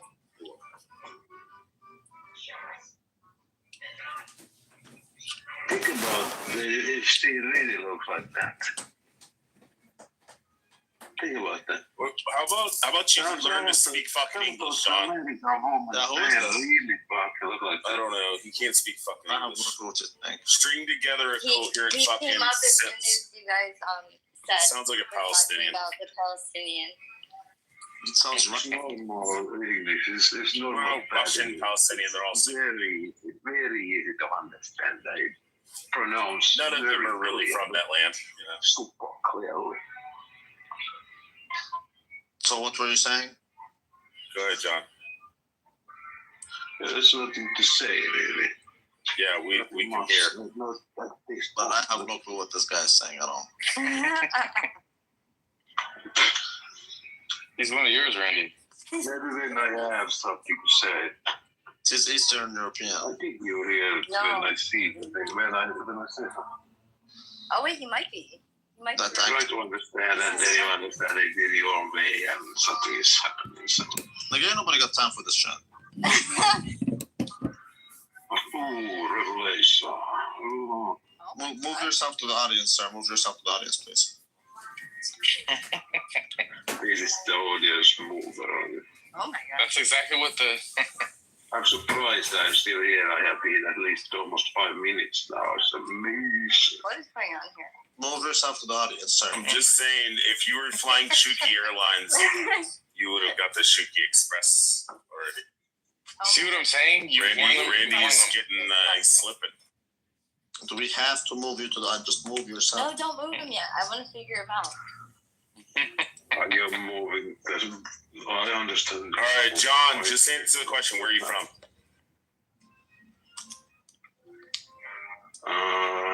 Which country? You don't have to be specific. Let's start from the top. Where are you from? Just kick him. The answer is very far away. Wait, he just said it. What? Where are you from, then? You say they can't count. You're a cunt. You're a fucking dirty cunt. Just a guess. You're a faggot. Anne is Lebanese. Yeah. No, she's not. Yes, I am. Shut up. You keep lying about that shit, dude. When it comes to this baklava. She even believed her lying again. Oh my god. I wouldn't send it to you, Randy, but I definitely can send Diego by Ancestry.com. Yeah, go ahead. John, let me ask you a question. And you can answer this honestly, because I'll pull my pistol out and shoot fucking Randy in the face if he says anything. So, John, are you Ashkenazi or no? Like a Russian or Polish dude? I just heard that word. I don't think it's something to do with He cannot answer, so he's up to no good. Yeah. Man, you guys are wasting your time with this guy. He's either I don't know what he is. John, I'm Assad. Like I said, you can answer. You're in a safe honestly, place. you don't have to worry. You're in the same I will shoot Rabbi in the fucking face with my Turkish built fucking cannon. In the throat, as a matter of fact. Yeah, in the throat. That's a little bit empire, yeah. That's So let's say I'm near you. It's not anti-Semitic when you're not Semitic. Hey, Randy, did you know Erica is 6 years older than Charlie? Oh, she is? Yeah, bro. I did not know that. Here we go. Go down the rabbit hole. Of course. Maybe you're not Randy, have you heard the audio of BB begging the trainee to be with him? No. Have you heard about BB down in the audience? The audio of him begging the transgender that he was fucking to be in a relationship with him. Wait, what? And the trainee like treating him like shit. Are you lying? I don't think BB would do that. Yeah, it was clearly him. This guy's such a clown. No. No, he was fucking a tranny, and he was begging the tranny like Diego was begging, like all desperate and thirsty. John Starr. What were you saying, BB, you faggot? Hold on, let me write it down here. Go ahead, BB. Explain yourself, you cuckosaurus Rex. I don't need to explain myself to losers like you. So boring, BB. Exactly, because I didn't give in to your little troll. Randy, do you want to watch the Jews fight? I don't know why people fight, period. I think there's zero reason for people to fight anyway. I mean, some people fight because some people are terrorists, and you have to wipe out the Palestinian. I like to see myself as a terrorist. Quite managed. I mean, the West Bank they're not too bad, but it's definitely Gaza. It's a problem. It's kind of like if you have two brothers and one's a real fucking piece of shit. You just got to beat the shit out of that one. You can still be kind of friends with the other one. It's their name. I like myself as a terrorist.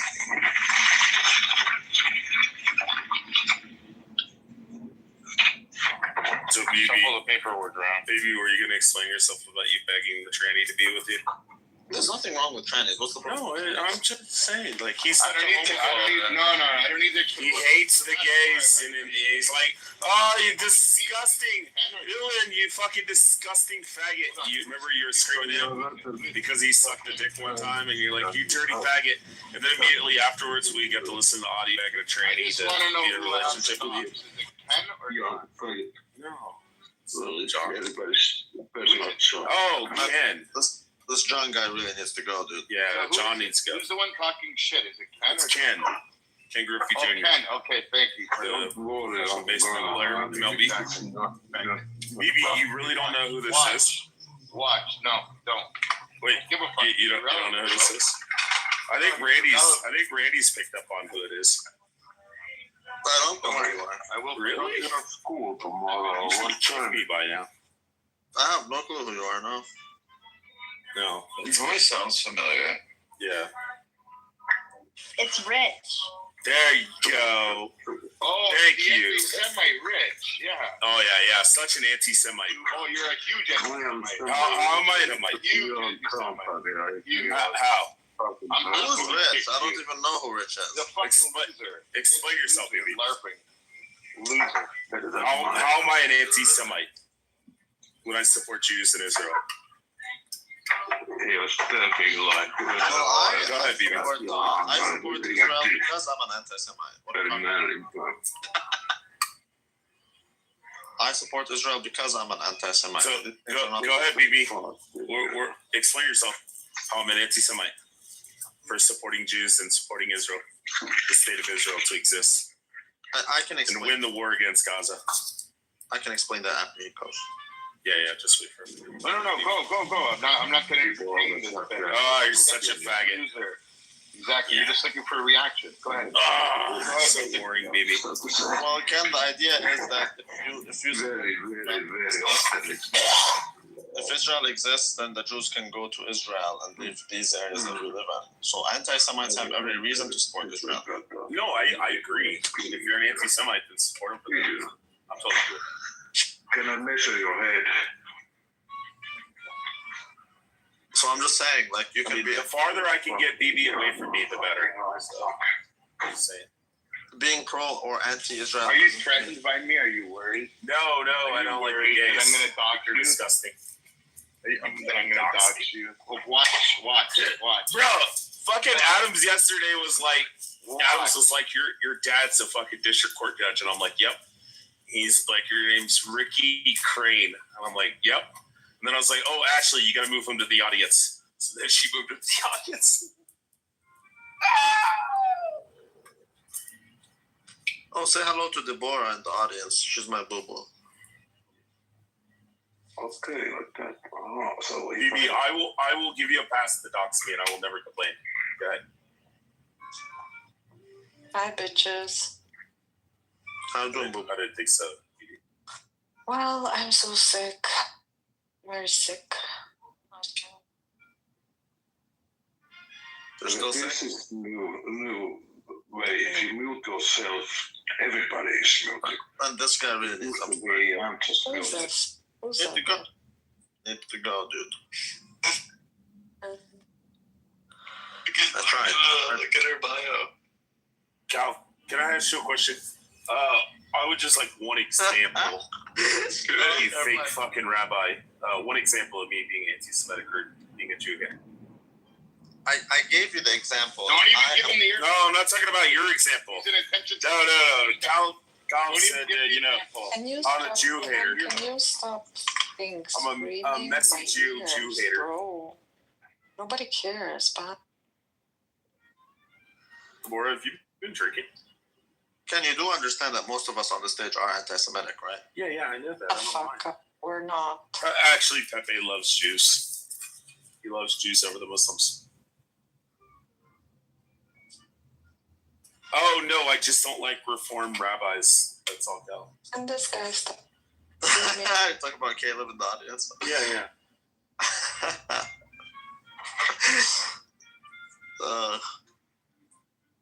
I have no doubt Caleb is a good guy. I just think he's a horrible rabbi. But yeah, he's a terrible Reformed rabbi. Yeah. No, they're not rabbis. They have training rabbis. I'm not even Reform. I'm conservative. Yeah, he says he's conservative. He's so full of shit. And of course, they're rabbis.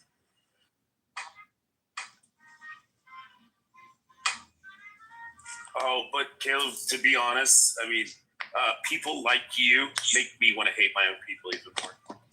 Just saying. What's your people, Rich? Jews. You're definitely not a Jew. Yeah, I'm born halakhically Jewish, you faggot. No, you're not.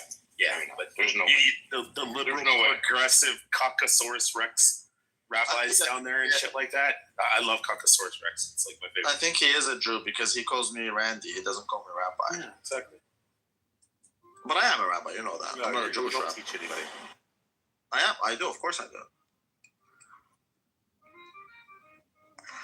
The only person on this stage you could teach is David. That's only because he's a fucking wandering drunk.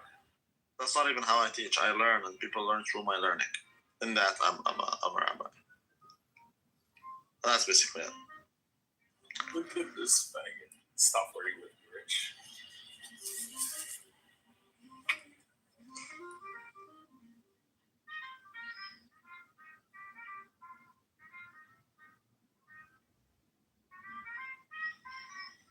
I don't know why you guys always need to fight. Oh, I hate. You guys see what Tucker Carlson said at the? I don't. Did you just wake up for that, Pepe? Huh?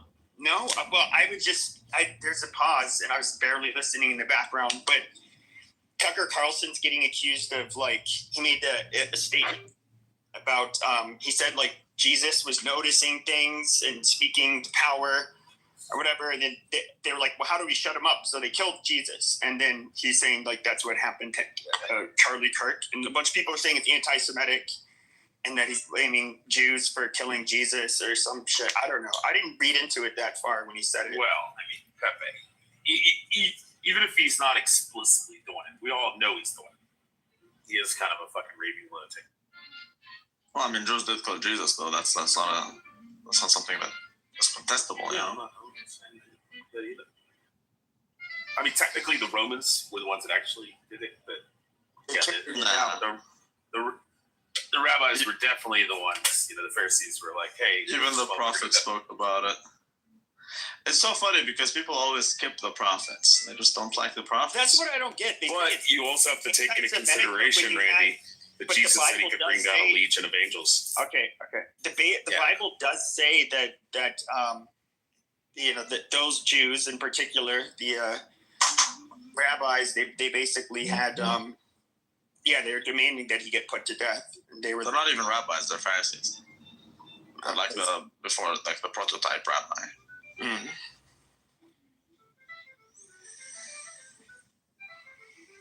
Yeah, regardless. What he is saying is more like it's the Israelis who killed Charlie Kirk. I think that's the more interesting statement. I don't buy that shit. I buy it like fuck. Did you look into George Zend? And what? George Zend. I don't know who that is. That's the Ashkenazi Jew who was used as a decoy. The fat old bald guy that was like, but I don't get crazy. It. Like, if I was gonna, like first of all, I mean they probably have a lot more experience. Well, they do have more experience as those never a spy or assassin. But I mean, why wouldn't you just I don't know, just kill him when he's back in Phoenix and you catch him alone and with a water use like a suppressed weapon and then just let him drink a water bottle with like some fucking shit that's like undetectable poison that causes a heart attack. Like the goal isn't just to kill him; the goal is to make a statement. But if Israel's not going to claim responsibility, then how would they be making a statement? You offer because it's implied. It was a random. Okay, hold on. All anybody would know is that it was just some random kid who shot him, so the statement wouldn't be made. I don't think so. I don't, because it's a situation where you know who did it, but you can't say it. Yeah, I don't think Israel did it. It just sounds way too. I invite you to check and look into George. So look a little bit into George. See how it's the same. Lou, you're in the Matrix. Lou, you're in the Matrix. Also, if you do, Brandy, look into George Zinn. You should look in that the guy's fucking schizophrenic, and that he also called in a bomb threat after the Boston bombing. And everybody that said that he's like a fucking local. He wasn't like some guy that came from out of town. He's been there living in that area for like 20, 30 years. And a bunch of people who are there are like, hey, that guy's fucking crazy. He has like schizophrenia and shit. And he's a fucking nut job, but he's totally fucking peaceful. So him screaming, I did it, I'm the one that shot him, is pretty fucking understandable when the guy's schizophrenic. And then on top of that, the second person that they picked up was because some fat guy walked out of the back of the fucking building and he seen a random person running across the parking lot and he went, that's the guy, that's the shooter right there. And then they picked him up and they were like, oh shit, this isn't the shooter. So, I mean, I'm surprised they only picked up 2 people. I don't know. No, I'm just saying, I thought that they were going to have like fucking dozens of people fucking detained. I mean, for them to only have 2 is crazy. And the problem, regarding the George Zinn situation, the guy is an Ashkenazi Jew who lived in New York, World Trade Center, who was in New York during 9/11. Okay, like most Jews. And he's the first, but he's not from there. And he's one of the first witnesses. He's one of the first who said it's Al Qaeda. Then it's the same guy who was in a 2013 bombing in yet another state. Oh no, he called in a bombing. One. You're talking about the Boston bombing. So he's schizophrenic and he called in a bomb threat in another city. Correct. Yeah, because he's fucking schizophrenic. And then secondly, find a fucking Jew that hasn't been to fucking New York before. Like, or hasn't spent time in New York. I'm not saying he is. Jews in Israel that have never been anywhere in the U.S. have been to fucking New Jersey or New York. Right, that's the only place. That's not what I'm saying. What I'm saying is he was there during 9/11 and he's one of the first to call it Al Qaeda. That's what I'm saying. Not just a Jew in New York. That's not what I said. He's there during 9/11, and he's the first to say Al Qaeda. That is the same man with the threats in 2013, not in Boston, but yet somewhere else, perhaps also as another decoy. He is also someone who has nothing to do with that university. It just so happened to be there and used so conveniently as a decoy. Correct. But do you think that it's that deep of a conspiracy that he's been living in that area for like 20, 25 years now, is what they said. It was like 20 or 25 years he's been living in that fucking Orem or whatever the fuck it's called. He's been living there. So you moved down there from like wherever the fuck he's from originally. And then he moved down there. And he's been there like 20, 25 years. So you think it's that like of a deep conspiracy that he's been like, I'm going to plan this 20 years in advance. No, I know sit that here, he's, wait for Charlie Kirk to show up. And then we're going to have our Mossad agent shoot him in the neck. Which he didn't even shoot him in the neck. He shot him in the fucking Kevlar 3A plus vest in it. And brother, there was no vest. It's called Spalding. No, it is. You can. It's a fucking vest. There was no. You can see the indentation. Okay, you you're can see talking the to mark. yourself. You're talking to yourself. No, I'm not. I'm actually talking. So the bullet hit the. No, it didn't. It hit the fucking Kevlar vest, which was underneath his shirt. It's a fucking. It's You like obviously a plate haven't watched the carrier. videos. Yeah, you should watch it where it hits it and then it ricochets up in his neck. You can also see the indentation and the mark on his chest, right where his heart is, on his left side. There's no hole in his shirt. Oh my god, it's not a hole, you fucking retard. It's an indentation where it's called Spalding. Do you know what Spalding is, you fucking retards? Okay, Ken Griffith Jr. Yeah, I know, right? He got fast and then he took a shit. Fine. It still doesn't change the story. Still doesn't change the story at all. I don't think it's just Zimmer guy calling out that he was really shot that in the neck. relevant, to be honest. Well, that's what I'm saying to yourself, brother, because that's not what I'm saying. What I'm saying is that there's a lot of things that link together here. Yes, he does live in Utah, correct. But why is he in a university event? He has nothing to do with it. He's out. Is he coordinate? If Tyler Robinson, whatever his name is, if he has collaborators and whatever, they'd probably be university students, people I'm who not are even younger. sure that kid's the shooter, to be honest. Probably gender queer, whatever. But why does he have an older guy who's a Ashkenazi who's used as a decoy? So I'm not saying that this guy is planning it from George Zen is planning it from months ago. What I'm saying is he got a phone call and he was there at the right time and did the right thing. But Randy, here's the thing. Like, what would even be? Let's assume it is Israel for a second. What's the relevance of him? What? So the kid could get away. Who cares? So he's a patsy. They got him anyway. Yeah, I think the kid. I do think the kid got away in a masterly fashion. Well, I'm not entirely sure. There's a lot of weird shit. With that. I don't believe the text. So the text clearly. The text is that's. Or if it's him, which I doubt, but if it's him, it's actually the texts. They're skipping things. Like they're jumping from his escape till the father found out. But what about everything in between? Okay, like you're conveniently leaving things, and I just going to Dairy Queen. Yeah, I don't know about that. I just would like to see everything in between. Why are you not showing us now? Did you guys see the autistic fucking retard talking to his boyfriend, trainee, faggot, whatever, and saying that he said I engraved fucking. What is it? Catch, a fascist camp. No, not the catch fascist thing, but the see a bulge. The fucking pup play shit. The fucking furries. He's like, if I see the fucking furry shit on there on TV, he's like, I'll literally have a fucking stroke. LOL. So the ideal that he would be in a Dairy Queen, isn't that fucking crazy to see how he's fucking delusional and fucking crazy, and he really thought that he got away with it, and he's fucking super autistic, and he was laughing with his trainee boyfriend like couple of minutes earlier, talking about if I see this fucking furry shit on fucking TV and I see the engraving, I'm gonna fucking have a stroke. LOL. Like, it's not that unrealistic. He's fucking dumb. He's fucking unrealistic. Like, he's hyper intelligent. He has no common sense, is what I'm saying. He actually scored a perfect. I don't know how the Dairy Queen would play into that. I mean, he could see it on TV anywhere.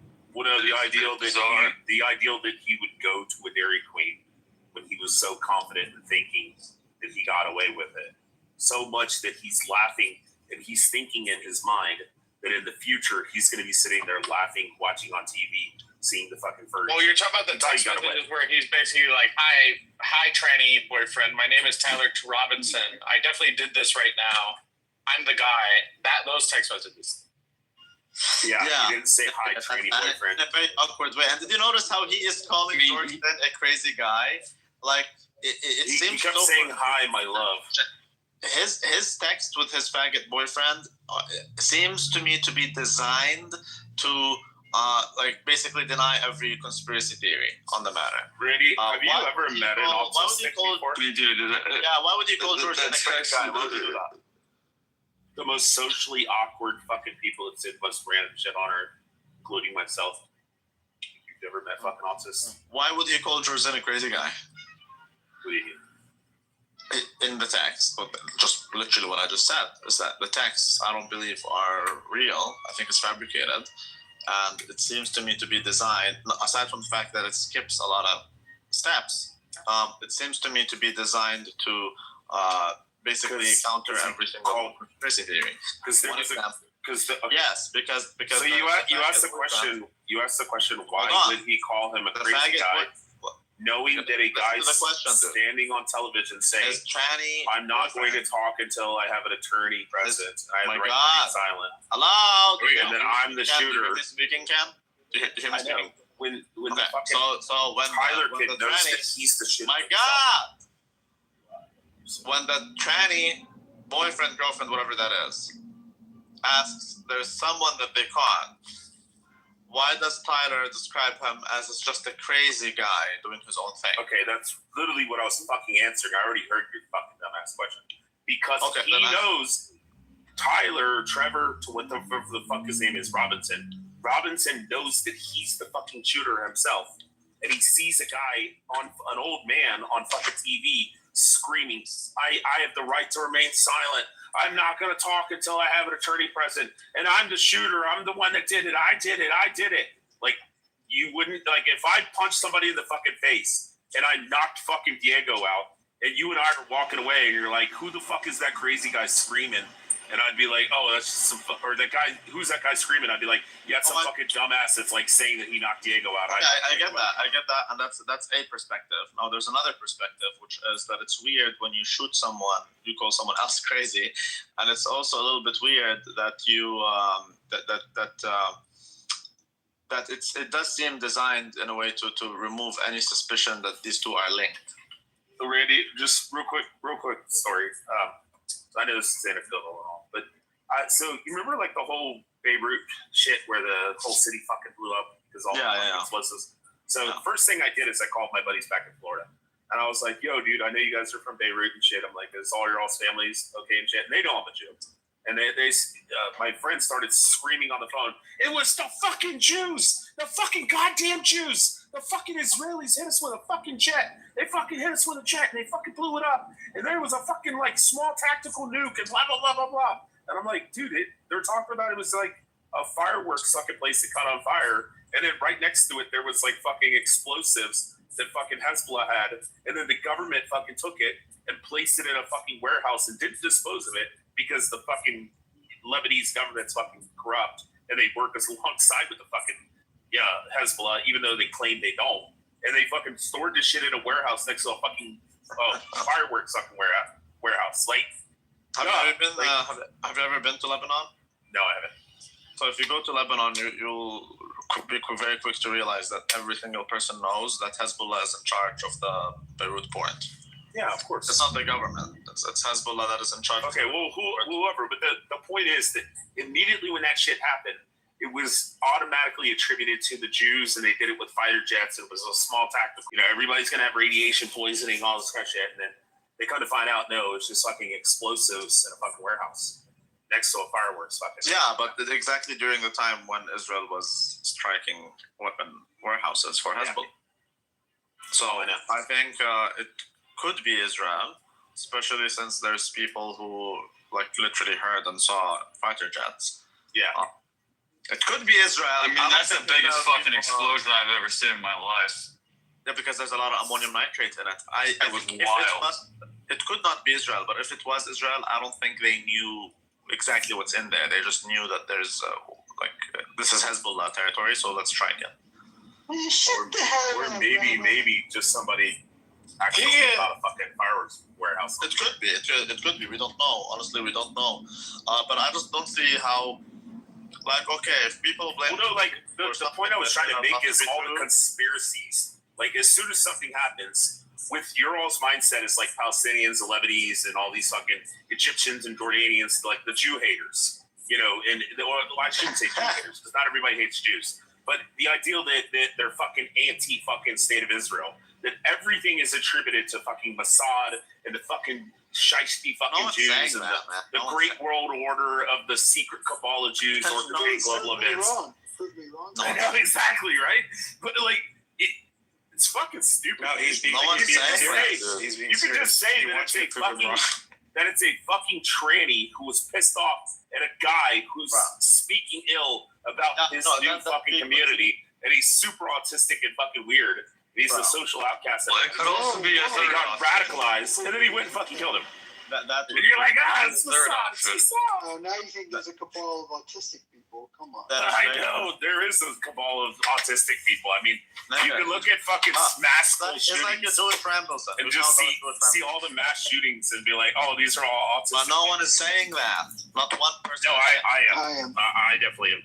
Okay, so I'm autistic. I have Asperger's. That's a very nice point. There's a counterpoint to it. Like, you know how you think everything's attributed to the Jews? I think it's attributed to a point. Now there's a counterpoint to it. And I think most Jews are autistic. If you think the Jews were falsely blamed for one thing, correct, doesn't mean every other thing is also false. So just like you can't blame the Jews for all things, you also cannot excuse them for all things. And I know why that will be convenient for you. I get it. But I'm not bought. I don't see it. I do think there's a very big opportunity and very big motive when it comes to the whole Charlie Kirk situation. I do believe Israel has an involvement. Yeah, medically diagnosed with Asperger's. So yeah. So what? I'm also Asperger's. Israel was also. Yeah, you put the question. Is this why you guys can't get? No, I did not put that question up. I'm gonna vote. Somebody did. Hey, Randy, did you see that he told Bill Maher that he had Israeli security? He did? Yeah, Charlie Kirk had Israeli security on that day. Well, maybe that explains why the drone wasn't really working well. Yeah, it's again, it's all about opportunity and motive. It's not about he said, she said. It's more about the pattern of opportunity and motive and who's the beneficiary. All these situations that happen, it seems only one group is the beneficiary. That one group also has the motive and they have the opportunity to do what they do, and hence it's done. At some point, it does get. It does really get so difficult. I'm trying to excuse Israel, okay, Ken? I'm really trying to. But at some point, it really becomes so difficult to do so. That's all I'm saying. So the best you can do is say, hey, you know what? I don't know if Israel was involved. But I would probably say that. I can't find myself in a position where I say no, they're not involved. I would just look at the two most. I would look at the two things, and I would say, what is the most likely? The most likely would be that he was a fucking autistic fucking kid who was ostracized from his community, from his peers. And was fucking socially awkward. Went to fucking, got it. Was probably fucking gay, and then started getting all this gay tranny shit, and then fucking hated Charlie Kirk. It's that easy, bro. So how many lone wolves do you know who killed someone with two different decoys? How many lone wolves have two different decoys? Decoys, or you mean that they randomly picked up two people that they suspected were the shooter? Yeah, decoys. Now it's decoys. I'm the one. I'm the one who said I'm surprised that they didn't pick up a dozen fucking people and grab everybody and was like everybody's. You can't debate with a white man who's got a black man's picture. No. Randy Murphy Jr. How often? One of the greatest baseball players of all time. He's not white. He's a Jew. How often do you know decoys that get arrested and then let go the Middle Eastern low IQ FBI? That's the question. Sorry, what was your question, Diego? How many decoys do you know that get arrested on the day of and then let go the same day by the FBI? Without an investigation at all. Well, someone's literally interfering with a murder. Because there's because there's cameras and video evidence, and people probably came up and said, "Hey, I was filming the shit," and the old man was standing right in front of me. How many people? How many people do you think came forward? You still get. How many people do you think? Well, real quick, how many people do you think came forward with fucking video evidence and said, "Hey, this old man was just standing in the crowd talking himself"? I haven't seen any of that stuff. No, I know you're not going to see it. Probably not until the fucking trial. If you haven't seen, but you clearly haven't reviewed the evidence because you keep saying he had a bulletproof vest on. No, you can actually see when he's leaned forward. You can see the printing of the. I know what you're talking about. It's not obvious if he was wearing. They actually told him to put up fucking like bulletproof barricades and shit like that. Is what his security team actually told him. The wound looks like an exit wound, anyways. But regardless, Diego, I have a better question. How many decoys do you see who turn out to be Israeli and end up being charged with child porn so that they never meet the public again? I mean, you could actually say that maybe I'm Mossad because I'm actually the one that came on in the first 10 minutes and told everybody, I guarantee this is the kid that grew up fucking hunting and fishing and all this kind of shit and got radicalized and fucking hated him because of training shit. I'm just saying, child porn is the best way to make sure that someone cannot really ever meet the public after they've been exposed as an agent. Really? So this George Zinn guy, yeah, they got him suddenly, lo and behold, now they know that he has child porn. Isn't that amazing? Well, then he should go and retire in Israel. Well, what's funny is like when they said they were going to check his phone, he warned them ahead of time. He said there's child porn on there.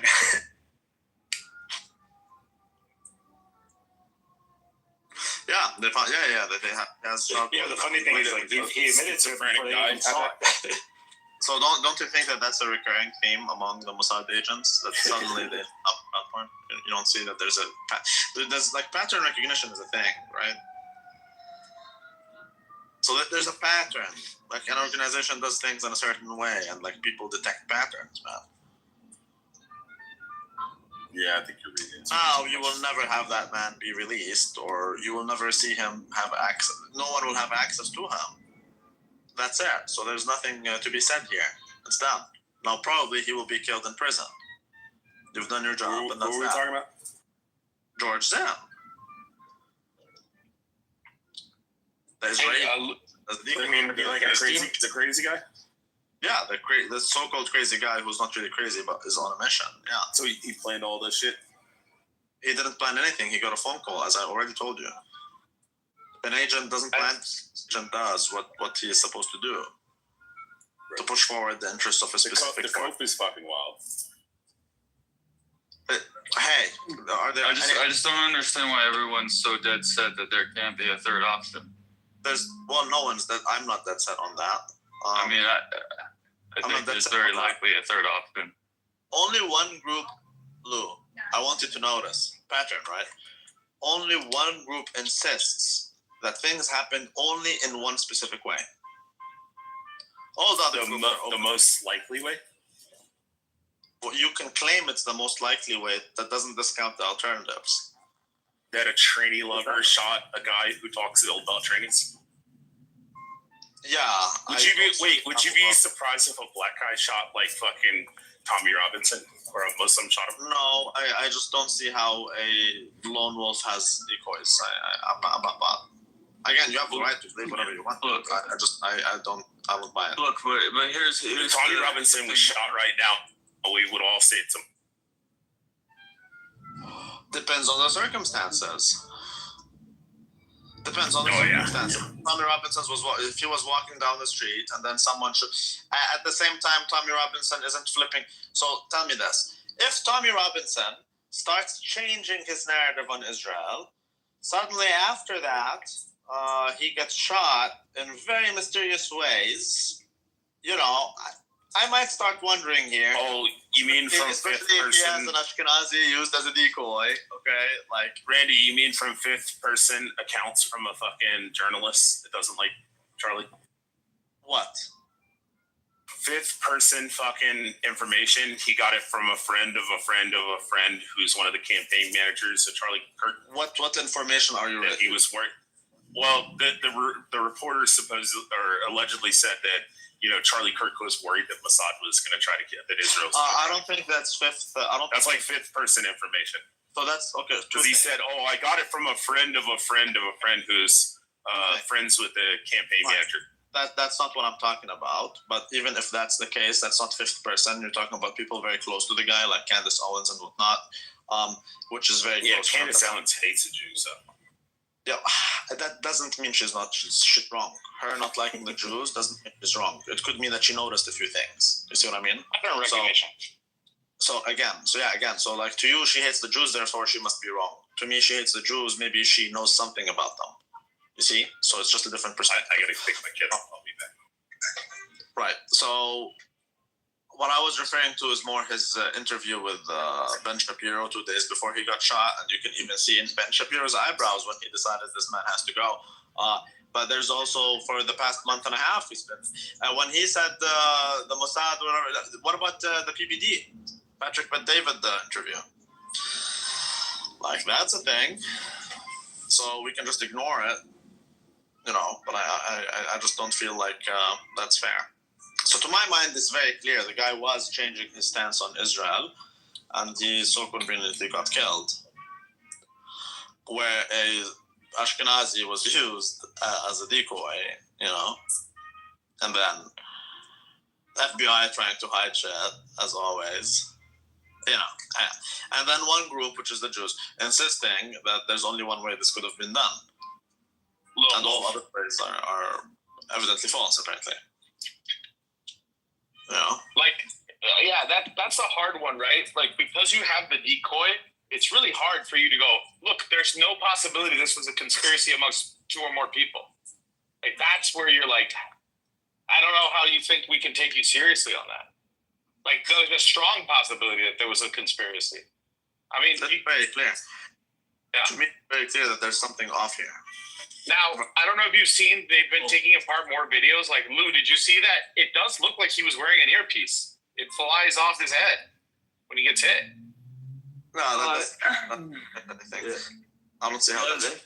I do. There's speculation that it could be his chain. It doesn't seem like he was wearing an earpiece actually. If all of the footage. Well, because there is something that you see fly like up above that it's like just questionable what it is. What does it matter if it's an earpiece? What does it matter if he's wearing one or if he's not wearing one? It still doesn't change the fact that the guy got shot. It doesn't change the fact that there's all these things that I said already. Someone who was it today who said it? It would solve like what is that that's flying off. I just don't see how that's relevant. Who cares? Fine, he's wearing an earpiece. Now what? It doesn't change anything. Well, if he's not wearing an earpiece, then the question is like, what was it that is flying off in the back? Which some people speculate. There's a lot of speculation out there. But I think you guys are like, I don't know if you're not looking at the decoy deep enough, or if you're looking at it like too deep. But look, I do think that there's like a third party. I do think that there's being sure it was that. Sure, that could be a thing. The decoy would be very helpful, especially when that's the case. So I mean, I think the decoy becomes more important to believe. For what? When you're doing They're in the Matrix. Yeah, Lou, you got to get rid of that Obama phone, bro. Get off the Metro PCS.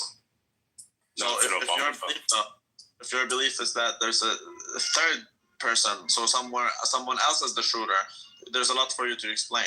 Yet, regardless of all the other things you need to explain, then that means the decoy becomes even more important. So, I don't think it's fair to say people are looking too deep into it. Someone today, I forgot who, someone said that his agent, his security, was an Israeli.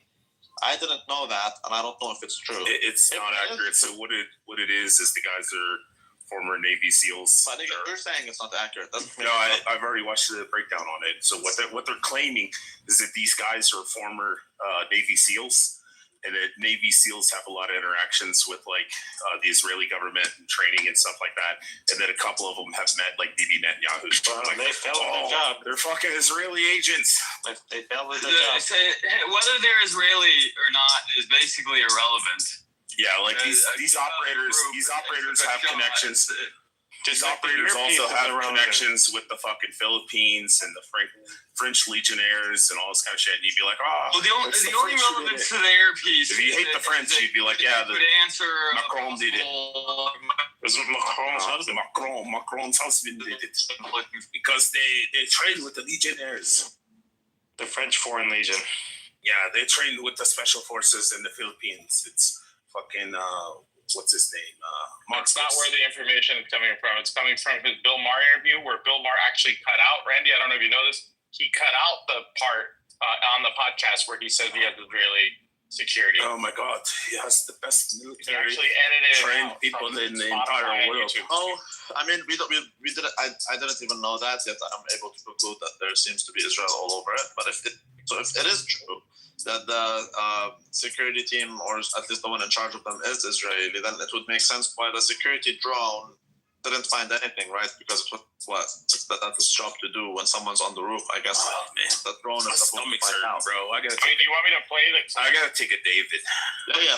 He also says in the clip that if there's anyone that knows anything about security, it's wait till my second Israelis. kid to come out of school though. It's like them being Israeli is irrelevant. Get deputation. Well, I mean, Lou, if they are Israelis, I mean, wouldn't that a little bit weigh it towards one direction? It's already. In this case, I don't think so. No. It's already hardcore pointing towards Israel, dude. Already. It's not that. If that has any relevance, then it would basically be like saying, well, then there should be really nothing that stops a kid from going on a college campus with a fucking rifle sitting up on top of a roof and sniping somebody. So I do think that there's. You don't think the drone should catch that? Yeah, obviously the drone should catch that, but it should be caught before a drone. I would think that you. First of all, how did he get onto the roof? Giant Israeli bodyguards the whole way. If you want security, the Israelis know it. There was no lock, so to the roof. He just went up the fire exit and then opened the door and went out. So, don't you find it to be pretty interesting how the people who allegedly care about Charlie are the people who don't want an investigation into any of the basic questions, such as why didn't the drone detect the shooter? Why was Charlie married to a 37-year-old woman? That's why. How about the drones that were spotted like immediately afterwards? No, fine. That's totally fine. I'm just wondering, like, why are the people who allegedly like Charlie, why are they the ones who don't see any need to launch an investigation into who was the operator of that drone? Why is it that it didn't detect? Why did it not do the job? All of that, especially when the people behind him, aka security people, are allegedly doing hand signs and whatever. Don't you think it's like at least worthy of asking a question? Like, why did that happen? I really don't think there's anything controversial here. Or there shouldn't be. I mean, I think there's more interesting questions leading up to that. Like, where did he fit this rifle? Or was he just walking? Because it doesn't fit in his backpack. It was down his pants. That's not a That's not. Well, I mean, security was saying that he looked weird. He was walking very funny. Yeah, but that doesn't work because he went literally when he was running away, he was running on the roof, right? And then he dangled by the edge. His rifle would have fell from his foot if that's the case, but he wasn't. No, we're talking about going in. He was limping because he fell and he hurt his foot probably. I don't think he was limping because the gun is in it. Otherwise, why is he running on the roof? How come? Because he didn't have the rifle with him. It was clearly. I'm saying how did he get it? Like how did he store it walking into the building and then getting on the roof where nobody? Because it's the backpack that he had. No. Yes, why not? There's no way. Look, I'm not a big gun guy, but I've looked quite a bit into this, and a lot of people that know guns are simply saying that there's no way that gun fits in that bag. It's just not possible. So the pant leg is the only theory that, like, he broke it down in half, and so how did he? No, after the shooting is different. Yeah, he's running away. He put it like in a fucking towel, allegedly broke it back down. Apparently. at some point, but that, you see how that doesn't make sense? Because we know when he left with the gun in his bag. So why would you ever think that when he went in, it was out of his bag? What, based on what? I don't think he left with it in his bag. Then where was it? Wrapped in it was wrapped like in a towel or some shit. Where? Yeah, You where? see it in the video. You see well, that's the thing that he was allegedly like fucking was holding or dropped before he jumped off the roof. No, I don't. But what's more interesting is how the fuck did he get into the facility? Thing is that if it was in his leg, and it was open, there was no security. Why was there was no lock on the fire? It obviously wasn't in his bag when he left, because he in the alleged real text messages, he had to ditch the fucking gun somewhere and was talking about how he needed to go back and get it. Oh, he ditched it after he ran away. He ditched it after he ran away. Now on the roof. Yeah, before he got to his car. But before he got to his car, like it doesn't make any sense. Before he even left the roof, he was running. Clearly, it was not in his hands. Clearly, running like a what, Randy? It was in his bag. Very clearly so. Okay, so why does he ditch it? It was in his bag when he left. It was also in his bag when he entered. Like, there's nothing really weird here. It was in his bag. But there is. If just go look at a few fucking like ex-Marine people in the military that know guns that are talking about the style. Don't know much about guns. I don't need to know the style. The rifle that he was using. It will not fit. One piece would have to go down like the pant leg. It's not going to fit in that. That's what he did. I told you. Yeah, I've seen also the same. What David is saying is what like the.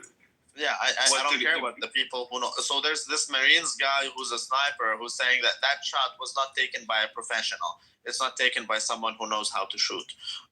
Turns out the guy is actually a very good marksman. So I don't care what people say. He missed the. Man, I trust my senses. I really trust my senses. And when I see a guy running and then limping, and the excuse is that it's in his foot. But the guy was running. And he was limping before, if you remember. And he dangled. If the gun was in his leg, he would have fallen. So it's clearly not in his pants, right?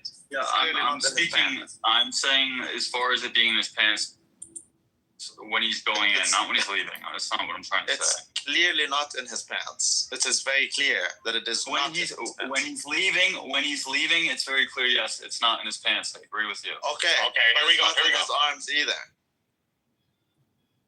It is in his bag.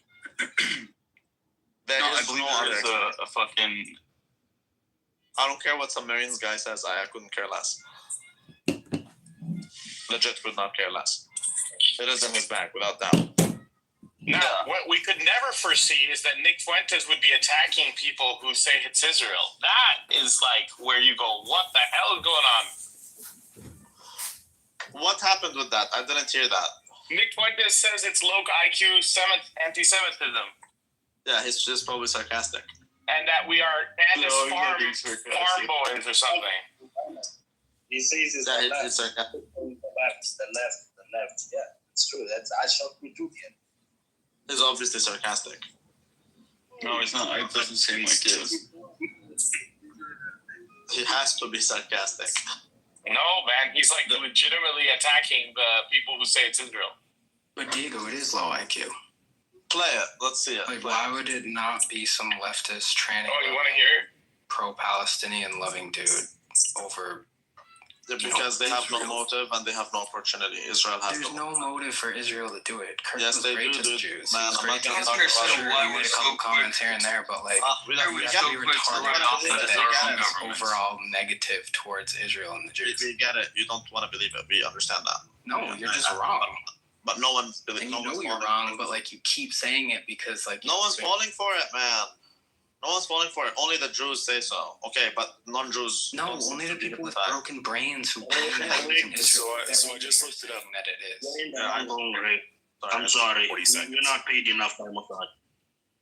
I disagree. So you know how they do the Kalashnikovs in like 15 seconds and stuff like that? They disassemble them and then put them back together in like 15 seconds. The Mausers are about 30 to 45 seconds. Yeah, but you don't have to fully disassemble it.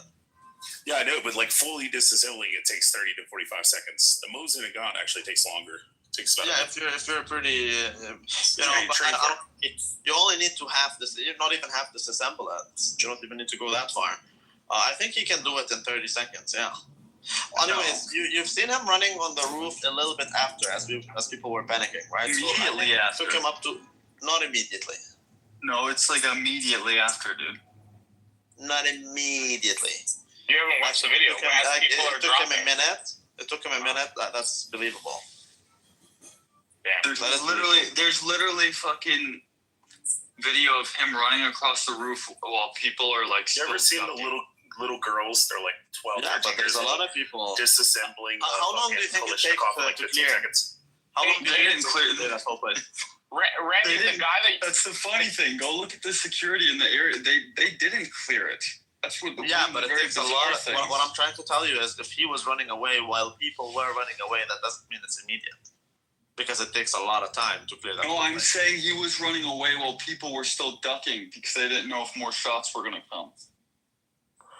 Some people were ducking for 10 Randy, minutes. the guy that you said killed him, is when we the guy with the palm guns, Randy? The guy with what? The guy with the palm guns, the guy that you thought had a palm gun? Have you seen the new video where they actually show that he drops them? I don't know what you mean, but that one's retarded. I don't know. No, but have you seen that he dropped something too? Have you seen that video? We actually dropped some kind of object on the ground. Hey, Lou, can I give you a heads up? If I were to go to an event like that, I would be concealed carry. About the Israel angle. And there was no metal detectors. There was no pat downs. There was no wanding. So I guarantee there was dozens of people there that had firearms. Allies in the United States had something to do with the killing of Charlie Kirk. What does that have to do with it, though? But it was a state-sponsored conspiracy involving Israeli intelligence and the American government and maybe other forces to silence Charlie Kirk. And a patsy was created. A left-wing person was elevated to take the blame for some purpose. We'll talk about that theory tonight as well. We'll also talk tonight about the left-wing conspiracy theory, which blames the Groypers. And this might be the most unbelievable one, and that's saying a lot. I've been accused of avoiding the Israeli angle, and I'll just say at the outset, I've done one show since Charlie Kirk was murdered. I think I've put on Twitter maybe a dozen tweets. I have not avoided the subject. Honestly, I didn't think it needed to be addressed because it, frankly, on its face seems ridiculous. Here we go. Here we go. That's not even the worst one. No, but he's right. And when like the dude who blames Jews for everything isn't blaming the Jews for something, doesn't it show that it's like a little out of hand that people just blame the Jews for everything? We're not blaming the Jews, man. No one's blaming Jews for everything. Dude, if Israel was run by Jews, then they'd have a menorah on their flag. Oh my God, we already said it, dude. We already said it. No one's saying everything the Jew is doing. But by the same token, no one takes you seriously when you say the Jew does nothing. Because we can see it. Didn't do shit. Dude, they do a lot of shit. We do tons of shit. Gonna blame and I'm not interested. If you're gonna blame 0.2% of the people for all your problems, I think but no one is doing that. On the cuckery of your people. Rick, I'm a Jew, and I'm saying that yes, Mossad does a lot of fuckery. Like anyone who does the CIA, so does successful. Every other fucking intelligence agency on Earth. It's the people who aren't successful who blame the MBS had Khashoggi cut up into pieces and taken out in suitcases. Come on. No one's saying that. It's so low IQ. It's like 2D thinking, dude. No one is saying that. No, you, on the other hand, are saying it cannot be Israel. I'm sorry. No one's buying it. Saying it's not, and you're literally... No one's buying it. You can scream into the void. No one buys anything that you sell. Okay, so you can go scream at Ben Shapiro. He will agree with you, but no one else. People buy what Ben Shapiro sells. Yeah, no one buys what Randy McDickerson sells, except for like saying the N-word out. No one is buying what Ben Shapiro says. Haven't you been hearing? Aren't you like on Twitter or something? Don't you see what people are saying? No one believes that shit. Twitter's not. Okay, you can call them anti-Semitic, or that doesn't matter. I'm anti-Semitic. It's not about anti-Semitic. It's about retarded versus non-retarded. Okay, so what do you think? What do you think about what Tucker said at the vigil or at the whatever yesterday? What do you think? I mean, Tucker. He did Tucker. Like, he blatantly accused Israel of killing Charlie Kirk, which is fine, but like it's a little weird. Yeah, it's a little memorial weird to do that. Of course, because it attacks. It says that Jews might be wrong, therefore it is weird. No one's buying what Tucker says. Listen to Ben Shapiro. People buy Tucker. No, I didn't say that. I said no one buys what Randy McDickerson said. I'm not saying anything different. Tucker, in so many words, said that it was an order to shut him down. Shut it down. Of course. We have a meme about shutting it down. We know this, dude. Like, Charlie Kirk down. It's literally a meme. Diego, why would anyone who supports Israel because he doesn't want to shut Charlie Kirk down? Because he. How many times do I have to repeat? Did you check his interviews in the past 2 months? Yeah. So did you watch his interviews? You watched them? I've listened to. Yeah, sure. He has some different opinions. No, you didn't watch them. If you watched them, you wouldn't ask these silly questions. No. You are making, because he says one or two comments, that means that Israel wants. He didn't make one or two comments. He made no, dude. He had the meeting. He had the meeting where they offered him $150 million. He said no. Okay. And they tried to. That's the big thing. That's true. Who offered him $150 million? Not Bill Ackman. Bill Ackman did. Bibi Netanyahu did. He wants them to go on a trip. He refused, and then Netanyahu was trying to use that as an excuse, and now he's saying, "Oh, he would have come, but he won't because he got killed." He's releasing a letter, but which is a lie, by the way. He's releasing a fake letter, and he's not even showing the whole thing. He's just talking about it. Okay, we know these things, dude. Stop. No one's falling for it.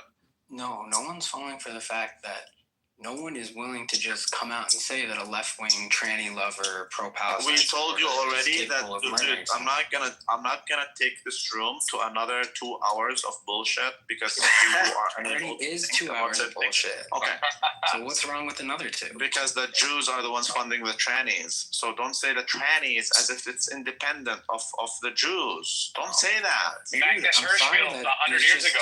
0.2% to 0.6% of people have cucked your entire people, and I'm sorry about that. Okay, like that must be tough when you're a large representation of a group.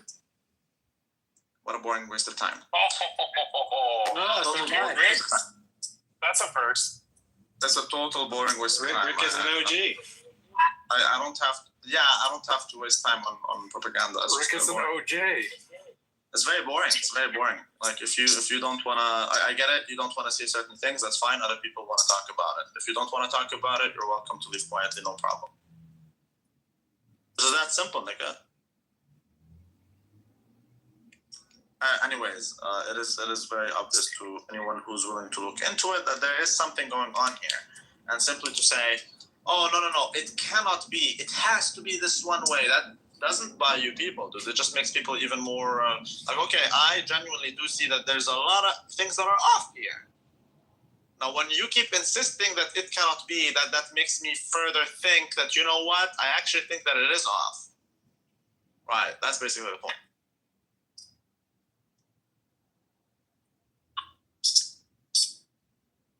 I say hello to Baraka, she's my new boo-boo.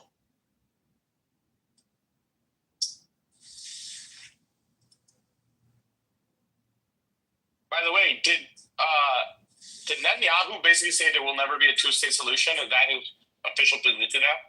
Yeah. Well, that's a development. Netanyahu made sure to kill it. Like no one really talks about the two-state solution, man. This thing only started being like, this is after this war. People started talking about it, I guess, but before that, no one talks about the two-state solution. It's not realistic. And there's a reason why Netanyahu is trying to like make sure the West Bank is bombarded with settlers, because then that makes a two-state solution impossible. Then for you to do a two-state solution, you're going to have to displace all the settlers. You see? So then you can't. Yeah. He's threatening China now. You saw that? Yeah, he is threatening China. Yeah. What the hell? That's not going to go over well. And Egypt and Turkey, that's the title. That's unbelievable. Yeah, the Chinese thing is not. Well, he basically wants the U.S. to topple the Egyptian regime. and then isolate Turkey as much as possible, and maybe get the Americans also to topple China, whatever. It's the same story. It doesn't stop. Same thing. You don't think it's escalations? Sorry? You don't think it's like escalation? Like it gets progressively worse? Let me put it like this: the world before when Israel was a new country than right now. Yeah, I think that Netanyahu is a threat to world peace. I do think the guy needs to be dealt with. How many more years or decades could he realistically be the leader? I don't know. I mean, it depends on Israelis. The thing is, you'd be surprised. The Israelis are like more radical than Netanyahu. They're not less radical. Oh my God, this meme, baby. And so there's a lot of people who like they keep telling you, look, like in Israel, a lot of people are protesting Netanyahu. So this is not Israel. This is just Netanyahu and his cabinet. When in reality, yes, there are some people protesting it, but I wouldn't say the majority. I wouldn't even go that far. But I can easily say a huge share of those protesting are basically saying that Netanyahu is not hardcore enough. That's why they're protesting. Wow. So people are protesting for different reasons. It's not like they all are in uniformity. We need you to stop because you're a bad man. No, people are saying you're too soft. Yeah, do you remember? But they're 2% of the population. How do they have leverage over the United States? Yeah, that's just so retarded. I don't want to engage in that type of dialogue. It's just so retarded. But do you remember? Wait 1 second.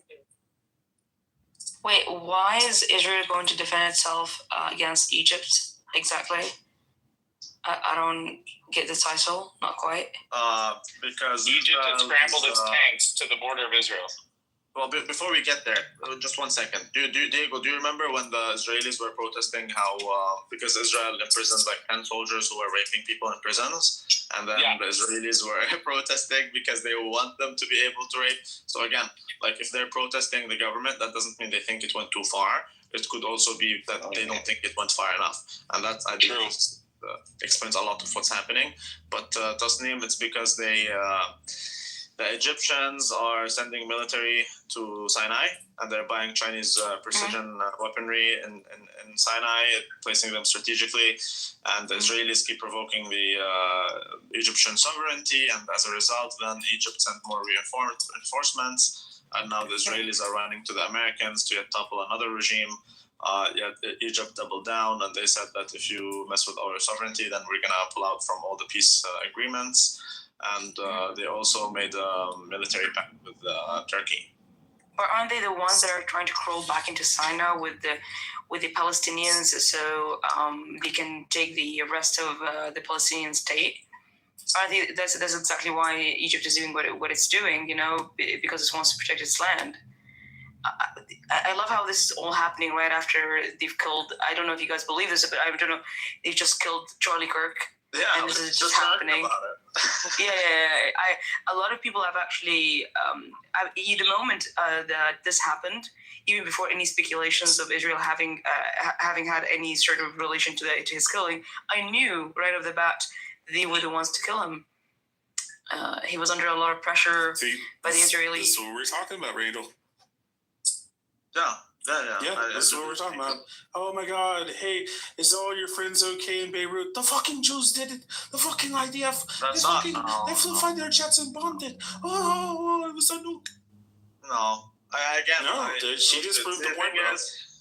With all due respect, Ken, I love you like my child, but I'm done talking about these things with Jews because you guys are incapable of. She made my point. Exactly. I mean, I really need to interject and say this one thing. What kind of president would issue 7 different statements trying to deny the killing of Charlie Kirk by their side? Only if they were the culprit that they would do that, right? No, I don't think Tyler was a right winger. He obviously was a left winger, but he was the Israel is all over it. That I do see. Can you like do it in a really like heavy German male angry accent when you talk? Let me get Hitler right. Get from Hitler the grave. He's like turning in his grave right now for your stupidity. Yeah. Again, that's the issue. Is when we talk, Jews are unable to. Towards the third option. That's fine. That's fine. No one's telling you not to have any beliefs except the Jews are telling you that it cannot be except for one thing. Again, I think the Jews are. Again, I think the Jews are incapable of dialogue when it comes to these matters. So, like, personally, I don't want to talk about these things to Jews because it's propaganda or it's like someone who's very emotionally involved. With me. You see what I mean? I want an echo chamber. But so you're saying they've lost their seat at the conversation? Right? Yeah. Yes, they lost their seat at the echo chamber. You guys are only 2%. I mean, you're never going to. I'm telling you that you can have whatever belief you want to have. Anybody who disagrees, gone, get out. You know what? Yes, we will get you out because we're not interested in anyone who would shut down any conversation you disagree with. Any conversation that goes against the Yiddishkeiks, shut it down. Yeah, no, that's not how it's gonna work. We can have a conversation. But yeah, the point is, I agree with you, Tasnim. I think there's something going on there. And you can have whatever thought you want to have. No, but Rabbi, have you watched Only one group is telling you cannot do that. No, but have you watched Candace's podcast on the Charlie Kirk murder? I'm sure you've got, like, it garnered millions of views in the first 23 hours of its airing on YouTube. I'm sure you guys have had a watch. I've seen parts of it, not the whole thing. But oh my God, you should watch the whole thing, Rabbi. You should actually do that. It's amazing. It's fascinating what she unravels, actually. Yeah, she gives a lot of very decent, there's a lot. There's a lot there to at least make you raise an eyebrow, you know? Say, hey, you know, maybe it's worth investigating a thing or two.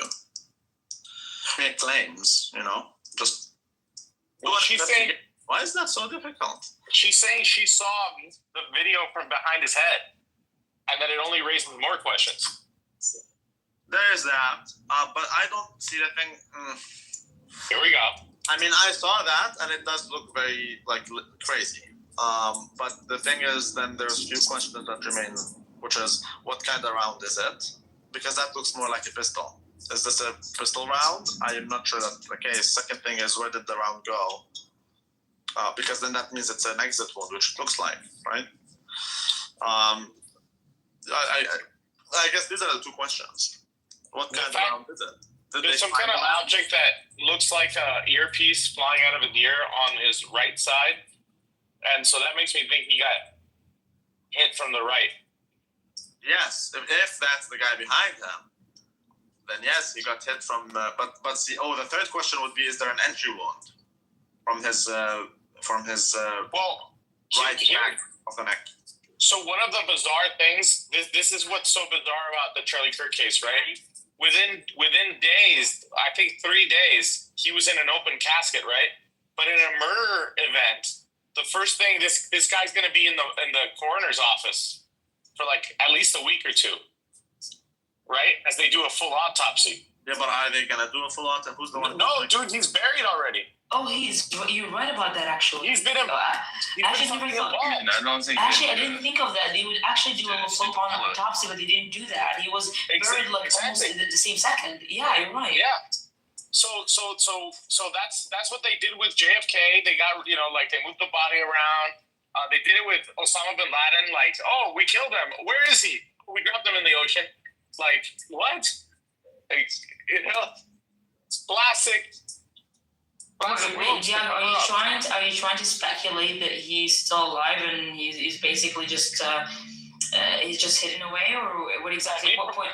I am open to the concept that he's still alive. I don't think so. There is no way, because we've seen the shot live, literally in the jugular. Like, there is no way somebody would survive that. It's impossible. Like, even biologically, you're assuming it's a real shot. What if it's just a show? Just like the Trump ear thing.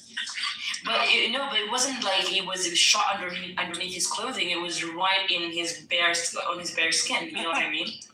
Can you hear me? I know what you mean. Am I muted? No, we can hear you. Okay, because I'm unmuted because I'm riding my bike right now. Are you actually suggesting that this was like that like it was like that was like a fake video, or like that it was that he had some sort of blood pack on his neck that like exploded or whatever. I'm saying that when you remove all logical possibilities, the impossible has to be logically true, right? So Kevin, they're saying I'm watching the Sherlock Holmes quote, but Kevin, they're saying it's the Jews. Wait, can we confirm that Charlie Kirk was not vaccinated? I'm just wondering, like, has anyone actually? That's a HIPAA violation. That's HIPAA violation. Medical records, because dude, Charlie Kirk is a bizarre guy. He was criticizing men for dating older women while he was married to a woman who's 6 years older than him. He was criticizing men for being with women who are posting thought videos with scripture on Instagram when his wife literally does that. There's a lot of bizarreness. But I mean, I don't know if they need to do a full autopsy. It looks like he died from getting shot in the neck. No, allegedly. I don't know. Allegedly. It was probably just. I mean, like they probably looked at the hole in his neck and, he died from the hole in his neck. Yeah. I'm just saying, if you were gonna like. That's what they want you to think, Kevin. That's what they want you. I know. It's just, this once again confirms my belief that like nothing can happen anymore without it being a conspiracy of some kind. Like, oh my god, we just want to be open. A boat crashes into a bridge, and it must be from the Mossad. I have to kick all the Jews, man. No, but Diego, what could actually be the case? Just to, maybe your argument could to stand in the sense that maybe after they had taken him to the ICU, right? It could have been that maybe he got better and his condition is gone from critical to stable, and we do not know about it. I'm trying to get with Diego here for a second. That's the only possible way he could have survived, but otherwise, the shot was absolutely real. It's not like an IA generated shot. The only way he survived is if it was all fake. Push it up. Yeah, I mean, you look at the way how do you explain the fact that he was embalmed? How do you explain the fact that he was embalmed before there was time to do a coroner's autopsy? How do you explain that? Like, wait, I'm just wondering. Like, do you actually know that? Like, you compare this to similar situations. Go ahead, just like ask ChatGPT if that's irregular. The more I'm thinking is why isn't the autopsy, which there obviously was one, isn't that more like front and center? The bullets, explain the bullet not having an exit wound with the alleged bullet that it was. That's really interesting. They're saying some gay story about, he was, bones of steel. Maybe that's true, but like that's a much more interesting thing is, was there not an exit wound? Not possible. There must be, when it comes to the neck specifically, there must be an exit. But the wound itself looks like it was a... That's what it doesn't seem like there was an exit wound. Is it me or is he cutting out? You're cutting out. It's him. So. I mean, didn't they confirm the caliber of the round? It was like a rifle round from a bolt action rifle. It was like a 306 or something. That's why I'm wondering if they actually verified that. 30 out 6. I mean, they're saying that's what it was, which should have blown right the fuck through. I mean, it was a fairly large entry wound. I mean, I think that's why it's being mistaken in this room for an exit wound. Because that's, like high caliber rounds. High caliber rounds do not leave like a little point. Yeah, but that's supposed to like go right the fuck through them. No, they're saying that it was the deflection of the vest that could maybe explain it, but that's a long shot. No, but here's how when you have a deer hunting round, it's designed to expend all of its energy upon impact, rather than keep going the way a sniper's bullet would in war. That's the argument. I'm just telling you. I'm skeptical. That's what the argument is. Well, Diego, you're sounding like Shane Dawson right now. I mean, one of my good friend on a lot of hunting his whole life, and he talked to me, and he said that looked exactly like what it looks like when he shoots a deer and it hits near the neck or in the neck near the spine. Of like the pattern of like the arms kind of like seizing up a little bit and the going kind of like straight. before going limp. He said that's all very consistent. And by the way, sorry to interject, but I think he actually died right there when he got shot. Oh, yeah. Because it could not. Absolutely. Yeah, you know what I mean. Yeah, I mean the amount of the shock waves. It's gushing blood. One of those blood. Yeah, but not even just the blood loss. You don't need to be hit directly in the spine in order to have the shock waves from the bullet do serious damage to the spine. Like the shock waves like that. And Kevin. Yeah. Kevin, can I just jump in for a second? I just joined the group, and I don't know I know what you're talking about, but are you aware? Are you guys talking about the video that just got released, like now? What video got released now? Are you talking about Charlie Kirk, right? Have you seen the video that's just been released regarding the funeral? No, guys, man, I've just been blown away. What is it? Tell us. Share it at least. Go on YouTube and type in the name Range Day Bro. Okay. Range Day Bro. And this, I saw it when it was released 2 hours ago, and it had like 3,000 views. And now it's got 337,000, and it's shocking. I can't watch it right now, but what's shocking about this? You mean the Kirk assassination new video? Evidence changes everything. Is that it? 4 hours ago? Yeah, man. Yeah, I got it. Watch it. What do you think is different about this video? Like what? Because I saw it in that up close angle, and then I saw the far away angle. No, dude. Watch the video. I can't watch it right now. Just tell me for the time being what's different about the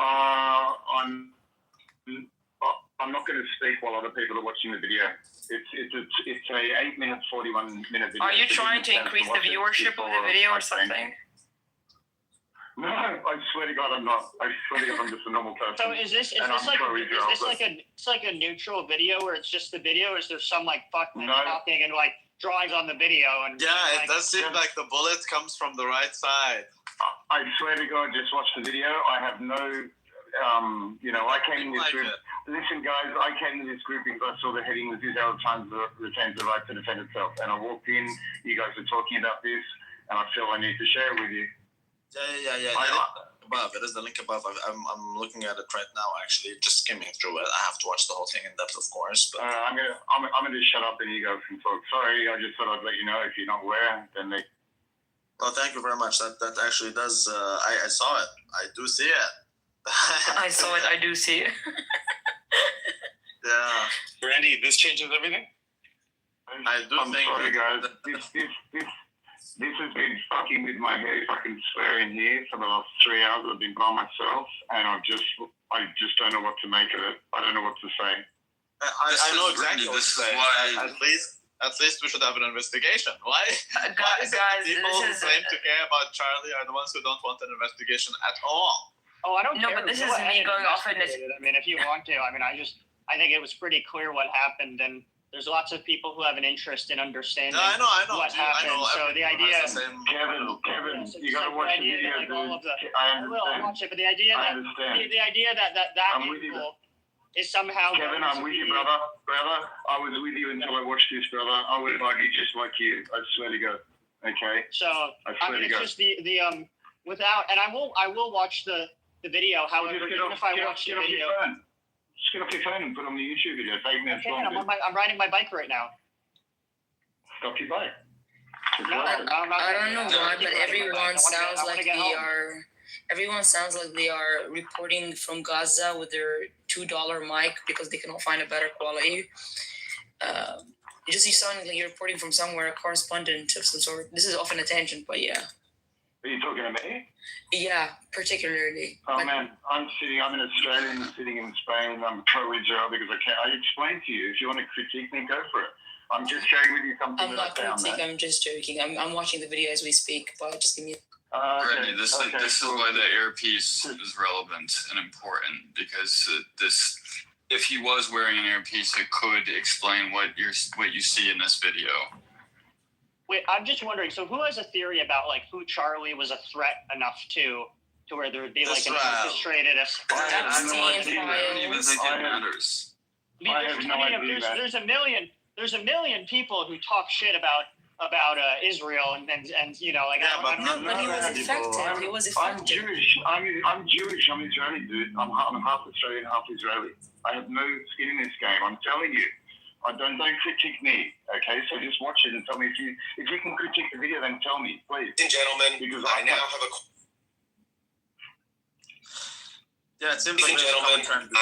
acquired proof that the FBI's official story is false, whether knowingly or unknowingly. We're going to have an entire monologue and talk about a lot of these things after I show you this. But if you take nothing else away from this video, you need to see this. And in that video, you can see the same piece of it. Can you raise the volume, please? And it does line up with the actual gunshot itself. So this video was created by a friend of mine who is a Marine. You'll see him here at the end. This is the angle he is showing the shot coming from, showing where Charlie was sitting, and the angle of the shot, which will correspond with this video here, which unfortunately we will blur out Charlie's face, but we will show what is necessary to prove that this was an entry and exit wound. So you'll see him circle the highlighted area right there, and you'll see the exit wound corresponding after, split second after, as it would from an entry and exit wound. So in this footage, you can clearly see that Charlie is shot from his back right, and there's blood splatter coming out of the entry wound immediately after a shot. The first arc is kind of down, as if it's just gushing out from the entry wound. And then the second shot corresponds with when his head kind of snaps forward, that fluid then flips up in relation to that motion. So you can see there's that second splatter flipping up into the air. This is something that I hadn't seen to this date. I saw this for the first time late in the evening yesterday, and I decided that this needed to be put out immediately because no one that I know of is talking about this. So big shout out to my friend who actually found this and created this video. You'll see him here in just a moment, but let's just one more time look at this shot. You see bullet comes in that circled area. You have the blood splatter go down, then up, and then immediately after, you see the exit right here with the skin being pierced, and then the exit wound emerges. And again, that is not a far distance for a bullet to travel, whatever the caliber is, whether it be 5.56, 308, 30-06. It's not even a debate at this point. It doesn't matter what caliber killed him. What matters is that the official narrative is not true. Again, whether the FBI knows or not that they're lying, but this is 100% conclusive evidence that Charlie Kirk was shot in the back of the head, and it exited through the front of his throat. All of the evidence points to Charlie being shot from his back right. Now, including this little blood splatter that we can see here against the white backdrop, the extreme hemorrhaging from the front of his neck, which again corresponds with an exit wound, the extreme loss of blood. No matter what the caliber is, that distance, that amount of meat is not enough for most bullets to expand. I mean, 99.9% of bullets will not expand in that short distance. Most of them require 12 to 14 to 16 inches even sometimes of tissue to expand properly. Also, Charlie tensing up correlates and proves that he was hit in his spine. It's a spinal injury. Any of the game that I've shot in the neck or in the high vitals where you impact the spine, the game usually drops right in its tracks because you sever the spinal cord. This is, again, exactly what we see with Charlie. He tenses up. His head movement also correlates with being shot in the back of the head. His head snaps forward, and then he tenses up, and you see him fade away, drop the mic, and it was absolutely traumatizing video footage. And I'm sorry to have to show you guys this again, but this needs to be seen and talked about because this is going to be suppressed in the algorithm. So make sure you share this with any of your friends, your family members. Save this video, whatever you need to do. So this video was actually provided to the channel by a friend of mine who is a Marine, and I forgot to show you the end of the video here. So this is my friend who actually made the video. I want to just give him a shout out. I will link his socials down in the description below. Again, he is the one who brought this to my attention. This is his video. He created this. He did the drawings on it, and he sent it to me to allow me to use it to show you guys what we're talking about. So he says, I have been shot many times, 3 times to be exact, and I know exit and entry wounds. I have extensive firearms training inside the Marines and the civilian world as well. It appears that Charlie was shot in the back right side of his head, and the bullet exited through his neck. The moment I saw the video and he tensed up, I thought, that looks like a headshot given the fact that he seized up. It is very common. It is a very common occurrence with a headshot. So this dude, of all people, would know what an entry and exit wound looks like on his own body, literally up close and in 4K HD, as they say. So if anyone is qualified to talk about it, it is this dude. He is a super cool guy. So please go ahead and check him out. And I really appreciate him sending me this over, because until he sent this to me, I just hadn't seen anything like it. Now, I wanted to be sure, and I wanted to make sure that wasn't like doctored footage. So I went to one of the original videos that I saw posted the day of Charlie's assassination. And right here I have it paused where you can see that splash that I'm talking about from the entry wound. And you can see it slowed down. This guy in this video is actually talking about the F in this on his shirt and the ring, and some other stuff that really has nothing to do with it. You were arguing about body armor. You could see Charlie's shit, his It's nothing to do with it. That's ridiculous. Well, he keeps repeating the thing over. Lou, that kind of destroys the Troon theory altogether. You can see blood from the right side. That is true. But he didn't. What this video is missing is the guy to his right with the pistol type of situation, and it ricochets the moment he gets. Not ricochets. Sorry, it recoils the moment he gets shot. You gotta watch the end of the video. You gotta watch the whole thing, because it doesn't stop there. It's up to you guys. You want to stop and critique it? Totally up to you. But I watched it, and I'm with you guys. I was listening to you for about 15 minutes. So I'm telling you this. Okay, I've got 3 more minutes to go. Well, it could be true. We're open to all sort of like. No, it's undeniable. What he says, and at the end of it, you'll see it's undeniable. And I thought it was the shit. I thought it was this dude on the rooftop. I really did. It was 100% the dude on the rooftop. I 100% in my head that was it. Well, we all know that the guy that they caught was scapegoated. There's no doubt. But yeah. This blood thing honestly changes a lot. You got to see the end of the video as well, because you can see the guy, you can see the shooter. Have you watched the end of the video, guys? Yeah, the end of the video is the guy wearing white, correct? No, it's a guy up behind, and it's the same angle. There's a little tree. Watch the there's a little flash. There's a little flash. There's not just a flash. You can see the image of the guy. Have you watched the video, man? If you watch the video, I shouldn't have to be so animated. I don't mean to be. Sorry, guys. I'm not. Yeah. This is not just for me a normal thing. I'm a critique. Yeah, I really criticize everything. Yeah, that's good. That's what.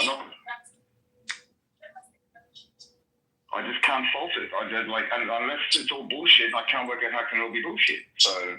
What I have to say is, I think this whole thing is overdue. Like the killing of Charlie Kirk, if you think about it, if it had happened from a college student or just about any commoner, it should have happened a long time ago. It's an overdue sort of thing if you think about it. But it feels like it is from inside the house that he supports so vibrantly, if you know what I mean. So, do you guys see what I'm going? I do. And also the only missing piece in my mind is this: why would the kid? What's his name? T-Robs. What's his name? Tyler Robinson. Why would he accept the blame, and why would his parents accept it? Because he's another decoy. Yeah, but yeah. However, there's a death sentence, right? There's a death sentence in Utah. So I suppose if they don't give him the death sentence, then you know that they purchased the guy. Here's the issue with these conspiracies is that you can always take a step back and say, well, they were in on it, and it never ends, and it's just a perpetual. Yeah, but that doesn't mean we should. They were in on it. They were also in on it. Everybody's in on it. Everybody's in on it. Yeah.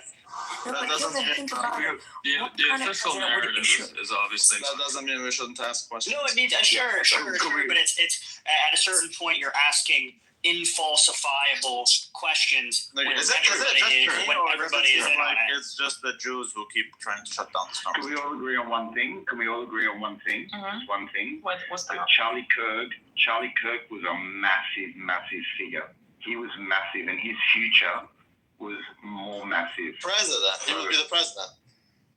Oh man, he could have been. I honestly, from my feeling, because I love the guy, really loved him. I'm 54 years old. I've followed him since he had a little table and a mobile phone, And for me, this guy was more than just a future president. He could have been, honestly, something bigger for the world, Because you think about it logically, if he was the leader of the world, not just America first, I understand, right? But his Christian faith would have taken the world to a completely new direction. So So that's what I'm saying. You say you're 54 years old? Yeah, is that a bad thing? No, it's just by the time I'm 54, if I'm talking like this, please kill me. Are you serious? Who said that? Who said that? Was that Kevin? That's cool, It was man. the Jew. The Jew said it. Kick me out. I'm Jewish. Move yourself to the audience. I'm Jewish, man. I'm fully Jewish. That's an insult. Yeah, but you're the only Jew who's open to. See, every other Jew, seemingly every other Jew is like doing their best to shut down. I don't care. Please ask a bazillion questions. Launch a bunch of investigations. Have a. If you don't care, then leave the room. I don't know why Jews keep trying to shut down this conversation. I love how you don't even let them finish their sentence. Did I say something wrong? I don't understand what just happened there. No, you didn't. No, it's just that, hey, you said you're Jewish, and it's good that there's Jews like you, but like you have to talk. What do you mean? I'm not just Jewish. I'm half Israeli. I speak fluent Hebrew. Do you want to test me? No. You should talk to other people like you, because it seems like they're doing their best to shut down any conversation regarding Charlie Kirk, and that's just making people further think that Israel is involved in it, myself included. Who's saying Israel's involved with Candace Owens and idiots like that? No, I do believe Israel is involved in it, and like when you look at the Jews and how they behave, then you start thinking, you know what, maybe it is true. And ever since this room started till now, like every single Jew who comes on the stage, except for you, is doing their best.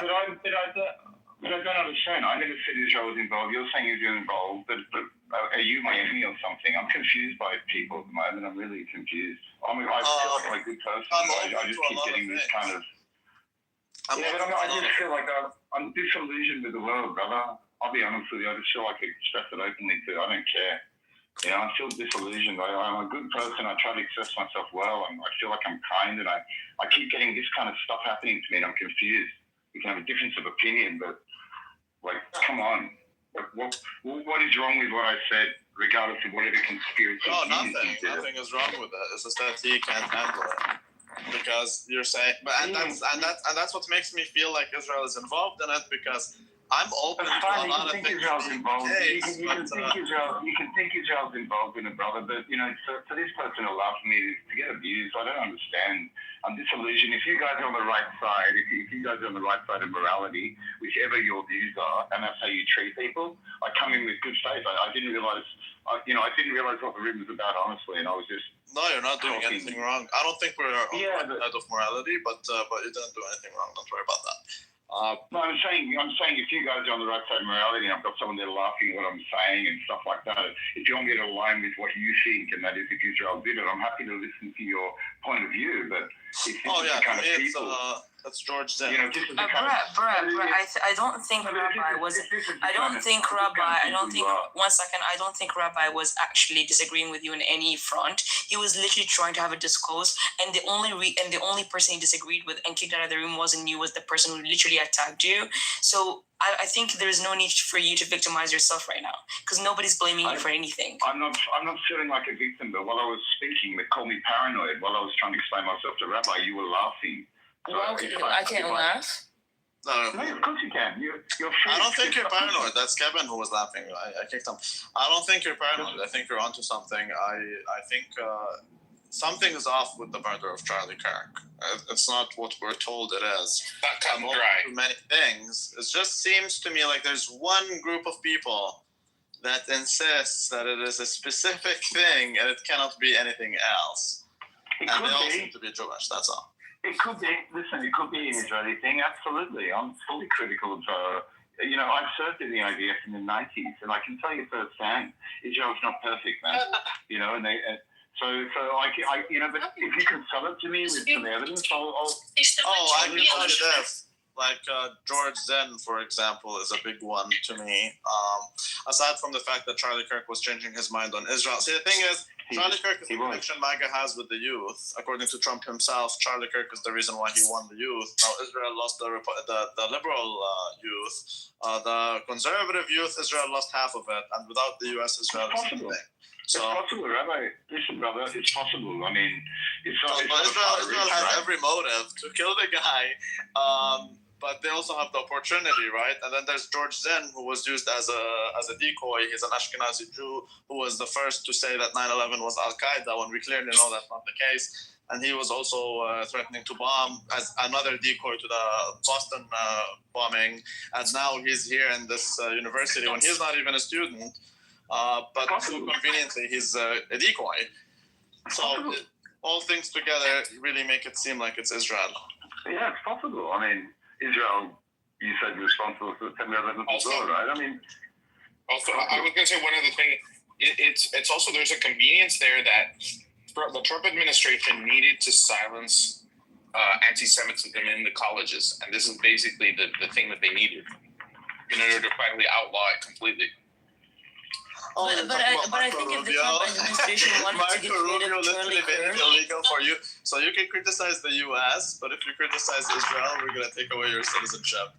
It's insane. No, but I think if the United States wanted to get rid of Charlie Kirk before the Epstein files that he actually spoke about negatively, and that he actually tried to throw some shade at some of the people that were on the island at that time, because he was so vocal about it. That would be one reason the Trump administration would want to get rid of Charlie Kirk for.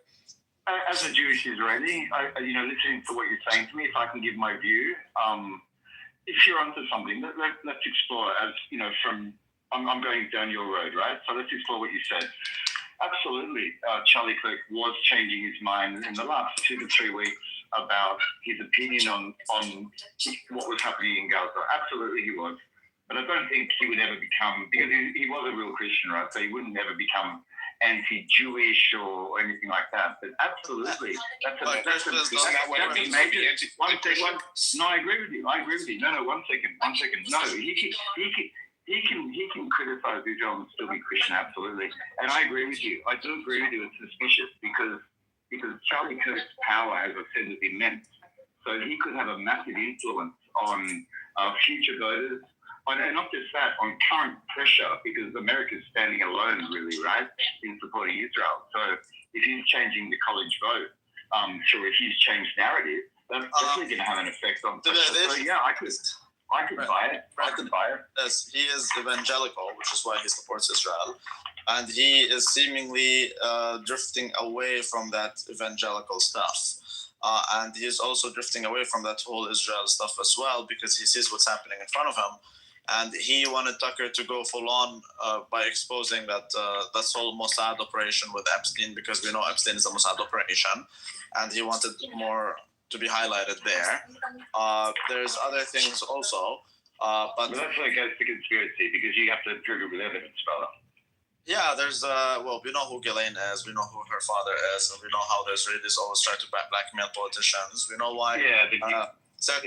Certain politicians would say Russia is a terrorist state because they cut the electricity off of Ukraine. But these are the same politicians who are okay with Israel cutting that. So Israel gets to do what others don't get to do, and it's very visible throughout. And one would wonder, how come that is the case? What does Israel have over you? These are very basic questions, and we do see. We know what happened with the Monica Lewinsky scandal. How do you think Israel gets? How do you think Israel gets away with it? Because Epstein has videos of Trump fucking little kids and like the royal family, and the English royal family also is exposed. And then you have the French, and you have they use the Israelis have always been using pedophilia as a way to blackmail politicians. We know that. That's not a secret. But ironically enough, George Zinn turns out to have child porn on his phone. So what? Does the Mossad use child porn to blackmail all of its? Wait, Rabbi, are you referring to the 70-year-old that claimed to have killed Charlie Kirk? Yeah, the decoy. Yeah. You know what I think? Hey, Rabbi. This is what my response to this. This is what I think. I have a Volvo V40. It's a specific type of car. I never had one before, but since I got my Volvo V40, all I see on the road of Volvo V40s, I see them everywhere, dude. Everywhere. And with all honesty, I'm an open guy, but listening to you, it kind of takes it too far. You can go down that rabbit hole. No. I'm not going to argue with you. In other words, I'm not going to disagree with you because I just can't prove it either way. But I'm open to it. Absolutely. We can't prove anything. No, we can't. None of the things we're saying or what you're saying is concrete in any way, shape, or form. You cannot really verify whatever you're saying or whatever we're saying. Yeah, but we can verify this. We can verify that the main narrative. They're saying it's the Jews.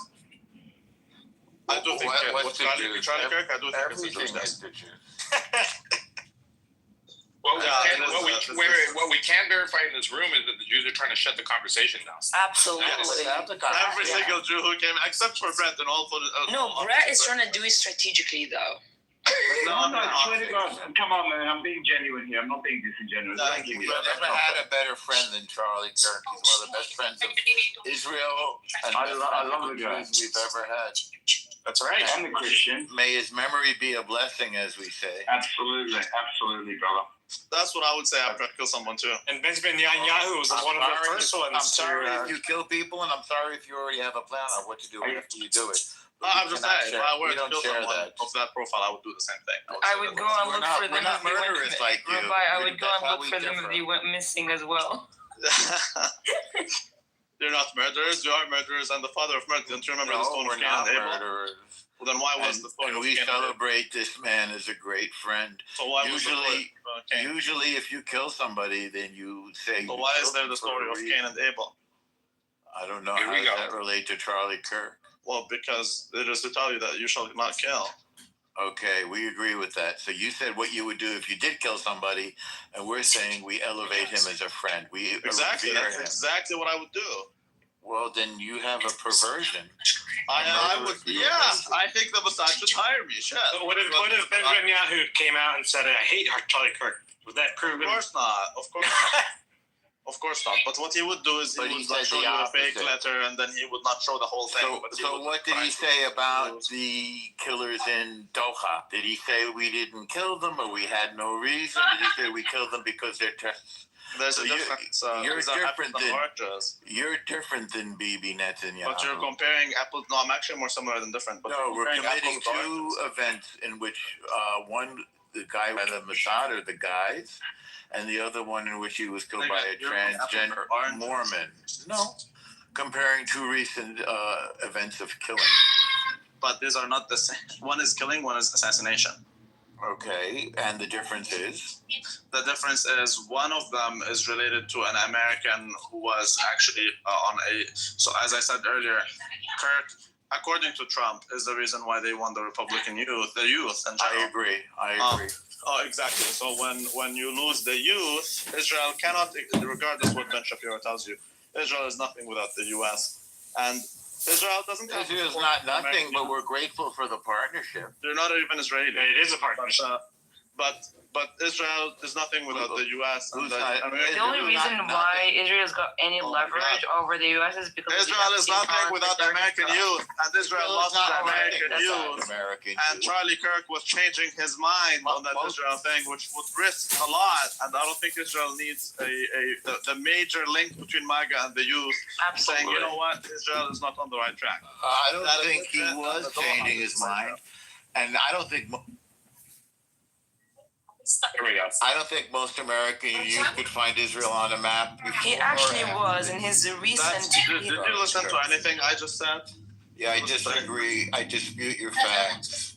So you can disagree with it. Of course you disagree. Of course you guys disagree. And you have no evidence. Yeah, there's no facts. It's just all opinion. I would invite you to move yourself to the audience, brother. Neither do you, by the way. You have no evidence either. I have more evidence because than you are literally the fourth Jew who tries to do... your mind around. Nigga, you're just...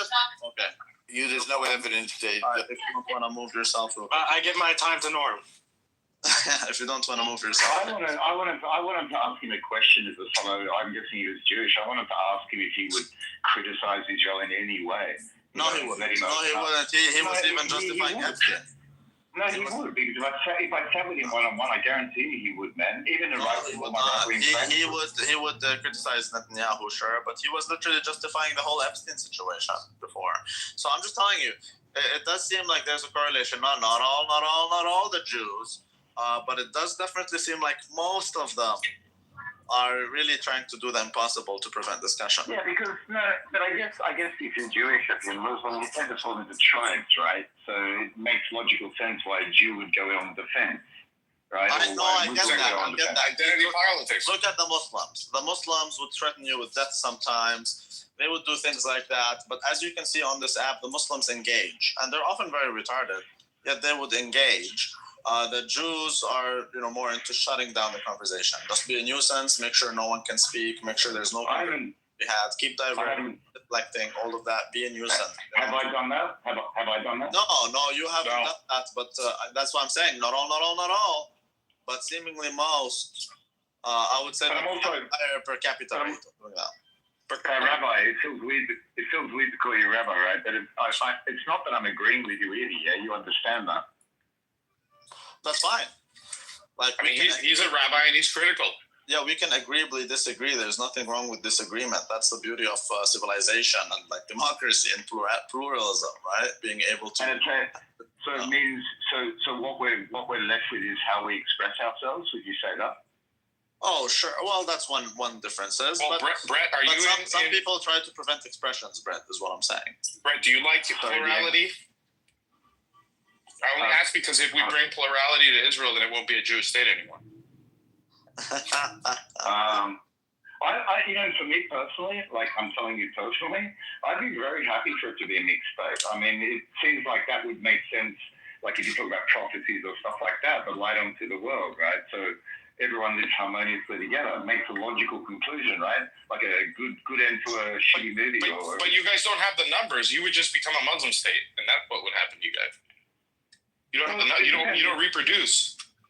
I've spent a lot of time in Arab countries, right? Because I've got an Australian passport. I've been to Syria, I've been to Morocco, I've been to Egypt, I've been to Jordan. I've spent a lot of time with Muslims, so I guess it's why I'm more I'm a bit different, I guess, to someone who's very Jewish or very Israeli. I've more traveled, so I guess my perspective is different. But you're an international Jew. I don't know. I'm a wandering Jew, man. Well, the Jew by definition is international, and I don't mind that. See, that's the thing. I don't mind. You're international, Rabbi. International, yes. Yes. Yeah, you're not a rabbi, right? You're just taking a piss. Oh, he's a rabbi. I am a rabbi, but I'm not a Jewish rabbi. But I am a rabbi. So you're a teacher. You claim to be a teacher. Yeah, I teach Torah specifically. Yeah, and sometimes the Talmud on the weekend. I don't believe in the Talmud, but I do teach Torah. I do teach finance. But the Church of the Last Fig Love I'm not going to lie shut down. I see myself as a rebbe, not just a rabbi, but I don't want to go there. I'm a rabbi, but I'm not Jewish, no. Oh, it's tricky, man. That's really interesting. Are you serious what you're saying? Are you taking the piss? No, challenge him on any scripture from the Torah. No, not me. Are you kidding me? No, I'm a dunce. People do circles around. Yaga, when you said that, I literally recalled the scene from Suits when he's fire up the laptop. Any line from the bar. Yeah, exactly. Oh, I know my Torah. Everyone who knows, people say whatever they want about, but I do know my Torah. He knows his Torah. But how do we get past what I said before? Because you didn't react to it when I said, it's about, we're disagreeing. We might even be on opposite ends, or who knows, right? I don't know because I'm so open. I just don't know shit. I might think things, but I don't know anything. That's my Buddhist side of me, it's my Indian side of me. No, I agree. I'm very much used with because I'm more of an anarchist politically, dude. So I never met someone I really agree with. I'm very much used to disagreement, and I'm okay with it. I don't mind people disagreeing with me or me disagreeing with anybody. Yeah. Issue though, when people do the impossible to shut down conversation. There's nothing I hate more than that. Well, let me ask Brett. Brett, do you agree with Charlie Kirk that October 7th was an inside job? Charlie Kirk said that. Can you? I've actually got my YouTube open now. Can you refer me to where it was? I actually watched that video. I watched that video. I know. He said it on the PBD, didn't he? I think. Yeah. I watched it. I saw it on Twitter the other day. It's the Patrick with David. Just write that. Patrick with David. I can share the video if you want, Brett. I can share it right now. In a sec. I'll get it off Twitter. Yeah, I can share the video that he's referring to. Yeah, but honestly, look, we're not waiting for Charlie Kirk to say that. That was obvious since forever. To anyone who's ever been to that region, specifically the Gaza border, everyone knows that there's not even IDF soldiers since the beginning. They were saying that something's off here because we know that you cannot.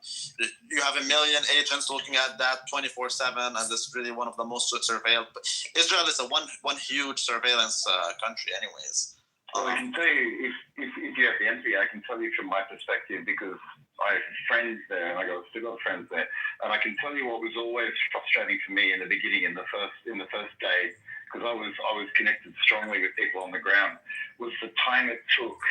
You know, my base, my army base was only say just under 2 hours away, like when I was in the army from where the kibbutzim were, and there's no way it would take that long. Oh man, exactly. No, but it's 15 minutes by helicopter. Exactly. There's no way it would take that long, but not just that. Also, like, once you think about it, Netanyahu has a lot of corruption lawsuits going on, and the moment the war is over, the guy is gonna go to court. So it is in his personal best interest to keep it going as long as he can, and that's honestly. Like, that's what the Israeli left is saying anyways. Right? Hey, Brett, did you even travel to Spain? You can't travel to Spain anymore, can you? You're banned. No, I've got I'm an Australian dude. I've got 2 passports. I told you, I'm half Australian, half Israeli. That's what you guys do. That's the little trick. Yeah, that's why I was in Syria. I was in Syria in 2010, and I had my Israeli passport buried at the bottom of my backpack, and my Australian passport. I remember when I entered this is just before the war started, and I entered from Jordan. I was heading to Turkey, and I was hitchhiking, and I got to the border, and they looked at me. You know, I had like a bit of a shaggy beard. You can tell I look Israeli, I look Jewish. Wait. Now I know why they created RFID passport little pockets and bags for you guys. Because I was always like, why do they have an RFID, blocker just for passports? No, but I'll tell you something trippy. I'll tell you something trippy. You know that thing in the middle of the passport, in my Australian passport, right in the center, there's that chip. Is that what you're talking about? So basically you can hide your passport, but if it passes through an RFID reader, they're going to know there's an Israeli coming into Spain. Well, my understanding is that chip could, I don't know if it's good, but what I can say is this, that Israelis don't have it in theirs. They don't have any what? They don't have the same chip that we have in the West. For the very reason, and for security, because there we go. For security, obviously, the governments don't want the Israeli government doesn't want the world to be able to access where Israeli citizens are. Don't you think that itself makes it like an unnatural state? I mean, would you consider yourself a legitimate target having been in the IDF? You're a legitimate target, right? No, with all honesty, if you look historically, and it's not a victim thing, if you look at the history of pogroms against Jews, justified or not, whichever way you want to look at it, there's probably this inbuilt innate fear, that's been passed down from generation to generation. So I reckon. I want you to pause for a second there and watch the video that I've just linked up.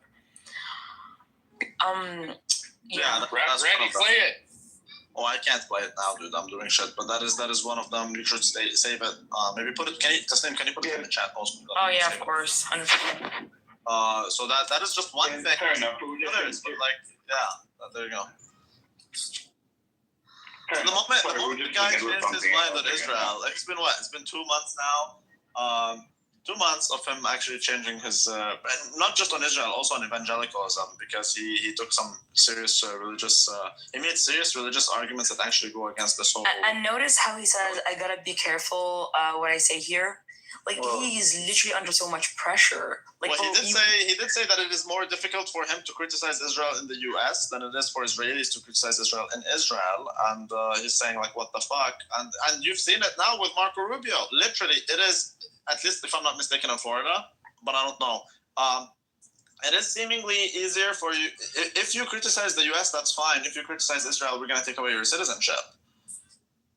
There's laws of such a nature in the past, and that most people find that to be a little bit weird. No,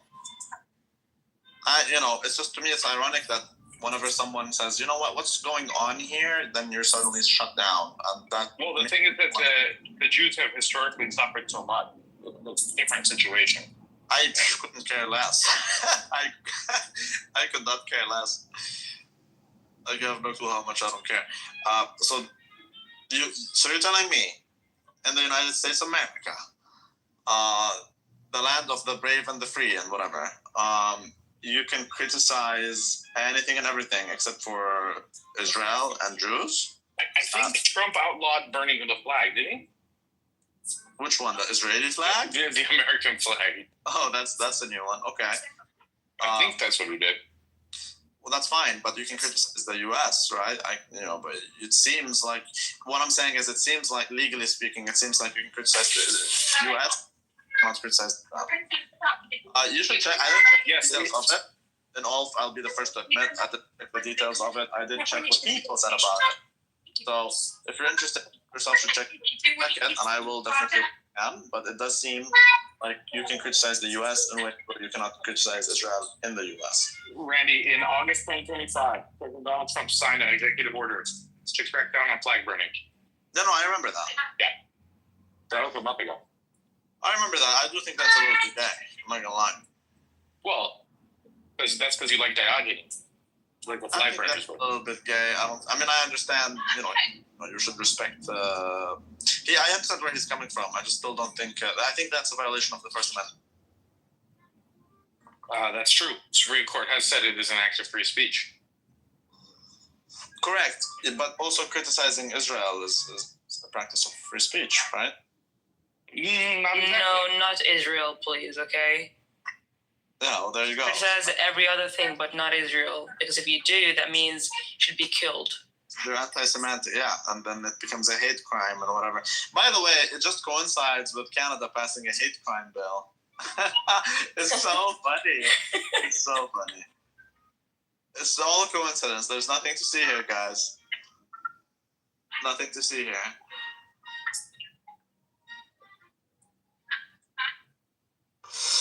Yeah. Did you leave to watch the video and come back?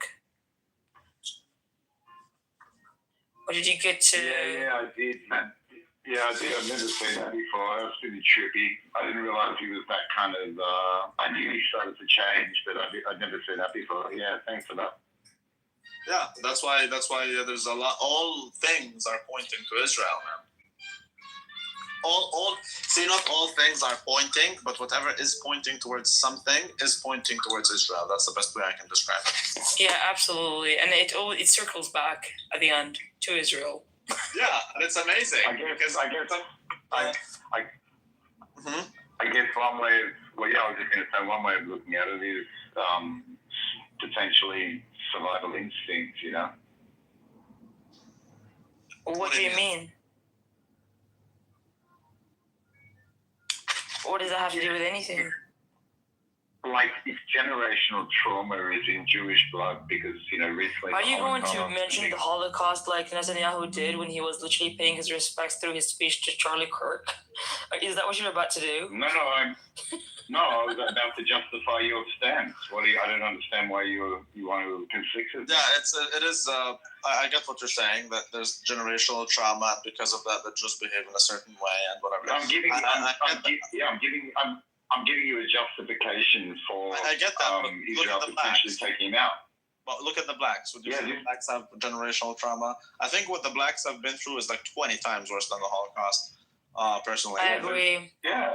Okay. Yeah, at the same time, if your great-grandfather was a slave, that doesn't mean you get to go around shooting and stabbing and pillaging and raping. I am not justifying it. Are you saying I'm justifying it? No. I'm telling her. I'm telling both of you, actually, or everyone. Doesn't matter. Like, if it is true that the Jews went through all these things and therefore have their own, hypersensitive whatever situation, that doesn't mean shit to me. That's by the way, it's not the worst genocide in history, like you guys claim it to be. I swear, like every single time anyone brings anything up for Israel, you always have to bring up the Holocaust. Forget the Holocaust. After October 7th, they would say it was like the worst massacre in human history, or the worst massacre in modern history. I'm talking about October 7th, which isn't true, because you just have to... Trump said that. Even Trump said that. He said it's the worst genocide in human history is October 7th. Yeah. No, there's all sorts of things like that being said. And when I hear them, I'm going, what about Sudan? What about Rwanda? What about fucking lots of places? So you know who's in charge of exactly, what? bro. Right? You know who's in charge. Yeah, but I don't understand.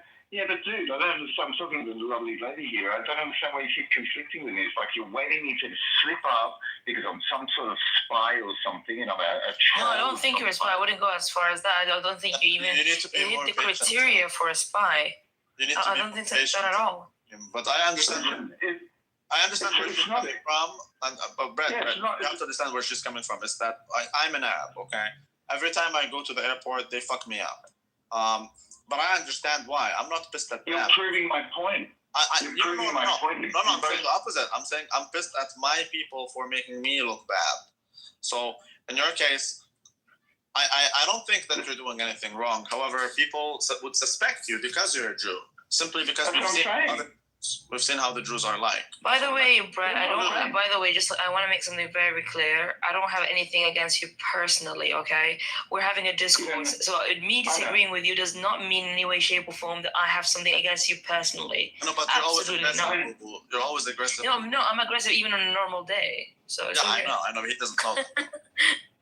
Well, see, I don't know you as well, and I don't know your personality, and of course you don't know me. I'm a cat in a blue background. So I even told her a long time ago, Boo Boo, you need to get laid. I told her that. She blocked me. She blocked me for a long while. Because you said that? Well, not just that. I said other things. Freedom of speech, man. First Amendment. You got to understand, it's not easy for me, to even openly express what I've been saying, to be honest. It's actually the first time I've done it on this kind of environment. So, I think I'm due a little bit of respect for just that, because it's really not easy. Watching that video, I was cringing that you sent me, lady. Not like all conspiracies, because most of them turn out to be true, not all, but most. It's just for you to understand. Like maybe some people, once they know you're Jewish, they're gonna suspect you. Not because you're doing anything wrong. It's simply because other Jews do certain things. You're proving the point that I was saying. I wasn't stating some sort of victimized excuse of why Jews or Israel is the way it is. I was saying when you're victimized, or when someone, just because I'm Jew, I had it my whole life, you go around in the circle, what religion are you? Oh, I'm Christian. What religion are you? Protestant. What religion are you? Jewish. And people go, oh, you're Jewish, And you go, oh, what's wrong with that? That's how I grew up, It was weird. I was surrounded by non-Jews, and I didn't know what it meant. But I guess from a collective level, it would give a reason why Israel might be really heavy-handed or really paranoid or preemptive stuff, just in case. I get that, but that's really they raise their kids to feel like look, dude, I never met Jews up until I came to the West, up until I moved to the West. I never disliked Jews up until I met them. Once I met them, I am anti-Semitic. I would say I am. Some Jews say that I'm not, but I do say that I am. And it is because of the Jews. So once you meet them, you start to learn things. So it just sounds weird to hear that from your mouth. I don't know you. I know. I'm the first to admit it. I don't think the problem is Israel. I think the problem is the Jews. Okay. You've spoken to me for 40 minutes now. I mean, if we sat down and had coffee together, would you get to like me, you think, based on this personality? I mean, unless you're... No, I have some Jewish friends. Okay, so you're contradicting yourself. No, not all your fingers are the same, but what I'm saying is, okay, let me tell you this. Okay, you're in an elevator, and there's a Saudi guy, there's a Chinese guy, and then there's a white American from Texas. One of them said Allahu Akbar, and he bombed the place. Which one is it? Is it the Saudi, or is it the Chinese, or the white Texan? Is it the Saudi? Yeah, Chinese? exactly. Which country is it in? Which country is it in? We're currently in Germany. Damn, in Germany. You're in Germany? 1 second. What building? What's the relevance of the building? Come on, man. They will never blame the Jew. It's not the Chinese or the white Texan who said Allahu Akbar and bombed the entire place. Everybody knows it was Mossad again. Everyone knows it's the Saudi. So all I'm saying is there's pattern recognition, dude. If someone stole your bike, is it the black man, or is it the white man, or is it the Chinese man? No. It is the black man. Odds are, not always, but math is on your side if you assume it is the black man. So the same. That's a really weird way to describe what you're trying to say. How old are you, Rabbi? Just out of interest. I'm 40. I'm not saying this to the comments anyway. I'm almost 44. 44, a little bit older than my girlfriend. I'm 54. But anyway. That's like a mathematically viable way of describing it. It's like mathematics. Yeah, it's on my side. You could say that, depending on which worldview you had. You could say that, I guess. I mean, I don't know. I've spent a lot of time in India and shit like that, so. I'm pretty out with it. I don't like to sugarcoat things, I believe that prevents people from having meaningful discussions. I do believe that, yes, there is a pattern there. There's a pattern, So. Yeah. How often would you admit you're wrong? Whenever I am, but I just usually don't speak about things I don't know. It's really weird because I've spent years in the mountains of it doesn't matter and one thing we talk for hours at the end of the conversation, the funny thing we say is at the end of the day we don't know anything. We think we know. I mean we can we think we know, but that's correct. Totally correct. So I know some Jews in my real life. I have Jewish friends in my real life, but I think just like for example, the black people have a higher per capita rate of crime. The Jews have a much higher per capita rate of a lot of things. So. Yeah, usually when someone says they're a Jew, I don't really trust them much. So could you be a friend with a Jew who you knew for 5 years, right? And he was just the most moral person. You got on really well. You met his family. You knew each other's family. And one day he says to you, he supports Israel. I don't care about Israel. I don't think the problem is Israel. I think if you wipe out Israel, the Jewish problem still exists. Ah, that's interesting. Yeah, that's what I'm telling you. I'm anti-Semitic. I never denied it. No, that doesn't take any Semitic, that statement. You just said if Israel didn't exist, the Jewish problem would. So you see Jews as a silent problem. Is that what you're saying? Brett, if I could ask Rabbi, why do you think you are anti-Semitic? Because a lot of Jews say that. Therefore, I take their word for it. I mean, I disagree with Israel. But aside from Israel, I think Israel is just the headquarters for the Jews to do their crime elsewhere and then go to Israel where they cannot get extradited. We've seen a lot of things happen like that. For example, Israel has the highest, not pedophile per capita, but they have the highest predator per capita. Because people, like for example, the New York Jew would rape, and then once shit gets hot, then he would leave to Israel and where you can't extradite him.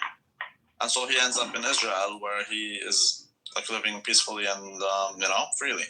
There was a case actually in Australia not so long ago where a woman was found to have been molesting a religious school, Jewish religious school, found to be molesting children for years. She got caught, and to get out of it, she ran away to Israel, and Israel protected her. That's a true story. So there's things like that. Yeah, but shit like that happens in lots of places, dude. Come on, it's not just Israel. Totally, but I think things are overpronounced. That's what I'm saying. Like, okay, everyone does stabbings. Okay, in the U.S., all groups did stabbings, I suppose, but it does seem like the blacks do it more per capita. 13% of the population is responsible for more than 50% of the violent crime. That is a fact. So, like, we do see that there is something going on in that community. With the Jews, likewise, we see that there are some things going on. And so just to clarify, we can't talk about it because then you're going to be called anti-Semitic. So I start the discussion by saying I'm anti-Semitic. Well, I'm not calling you anti-Semitic at this stage, but I'm trying to understand where you're coming from first, and I think the other dude is as well. But I'm not coming from a place of hate. I don't. Okay, so that's what I'm trying to clarify here. So you're saying if there wasn't Israel, there's still the Jewish problem. Do you mean the Jews are a problem that has to be resolved, or there's still the Jews have always been problematic, even before. Okay, so tell me. I'm asking you. Tell me why I'm the problem, because I'm Jewish, so you're referring to me. So directly, you're talking to someone who's Jewish. But you personally are the problem. It means that doesn't make sense. Yeah, he doesn't get that, Brett. So. Rabbi, do you understand that if you say a general statement like you're trying to make, and you're trying to be anti-Semitic about it, or No, you're not. That's the problem. I mean, I would be the first one to call it out if you were. But the thing is, you're not generalizing. What's the word again? Not every Jew is horrible. However, there's a higher rate of horrible people among the Jews. I would describe what you are as, and that's pretty much a new term for me too, but I would describe it as Jewphobia and not as anti-Semitism. I would call myself a noticer. I notice. I notice things because I have phobias from many people. Okay, for example, I do think gay people are more likely to end up like pedophilia is more common among the gays. Doesn't mean the gays are pedophiles. It does mean that statistically, math is on my side if I assume the gay one is the one who practiced pedophilia.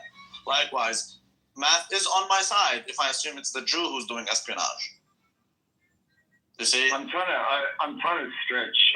Because I need to understand what's going on, right? I'm really trying to understand. I do a lot of statistical discrimination. Okay, but I admit I can be racist. I mean, if we're honest, I have a certain, against certain groups of people, I might feel less safe. Or Are the black include? Is it the black people? No, the opposite actually. I love black people. I always wanted to be black when I was growing up. I'm being honest with you. Say that when they rob your store. Sorry. Say that when they rob your store. Have you been robbed by black people? No, I haven't. Be black. You can let Tyrone have his way with your wife, and then you can have a black child. That's what it is. No, that's a good black. That's not a bad black. The bad black would steal your shit. But so that's what it is. But Rabbi, you're being challenged by the other dude, but I just want to say, like, if you're preaching to me personally, if you're trying to sell me something here, or give your point of view on something, which is the purpose of the group, right? Then, again, like I started the conversation with, if you're selling me morality, if you're saying the Jews are bad, or the Jews are immoral, or Israel's immoral, and you're showing me your point of view, and honestly, I'm being honest, I'm trying to like you and understand you, but often you come across as immoral, and you admit it, you'll own it, right? I'm discriminatory, or I'm anti-Semitic, and I'm just trying to work it out, like, if we're judging Jews or Israel about morality, then where are we judging from? The highest place? I can tell you exactly that. First things first, my moral code is different from the Jews' moral code. But I will judge him by the moral code that he professes. So it all begins and ends with the Torah. I think the Jews they disregard the Torah unlike any other people I've ever met. The hardest thing I've ever done in my entire life. Before you go on preach, right? I know you're knowledgeable about the Torah. I wasn't talking about the law or doctrine. I was talking about you, brother, because you're the one. That's my perspective. I believe in the Torah. I believe. No.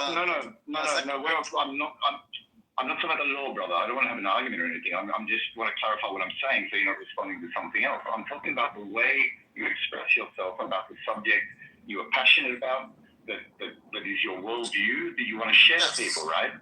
So what I'm saying is, if you want to, and it's fair for you to criticize and judge. Absolutely, it's your right. In my opinion, it's God's right. But if you want to judge, that's fine. And I'm saying that if you want to do that and you want to express it to me, have some morality. I think you're not coming from the Torah. It's your personal opinion, right? And you'll go to the Torah and you'll say it justifies your opinion. So express it the way the Torah. I am coming from the Torah. I am coming from. Yeah, I know, but you're not expressing it in the way the Torah would want you to express it, brother. Of course it is. I know. For example, if you don't. No, but he challenged you. He was right? So if you say you're anti-Semitic and Jews this, and then you say, but some Jews are okay, you're not really anti-Semitic.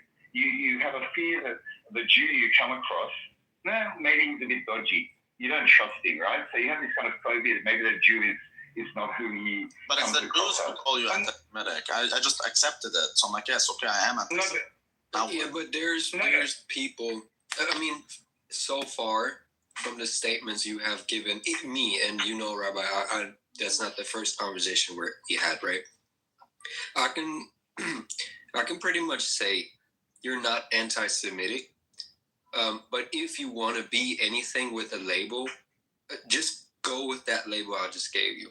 You're a Jew phobic, or I don't know.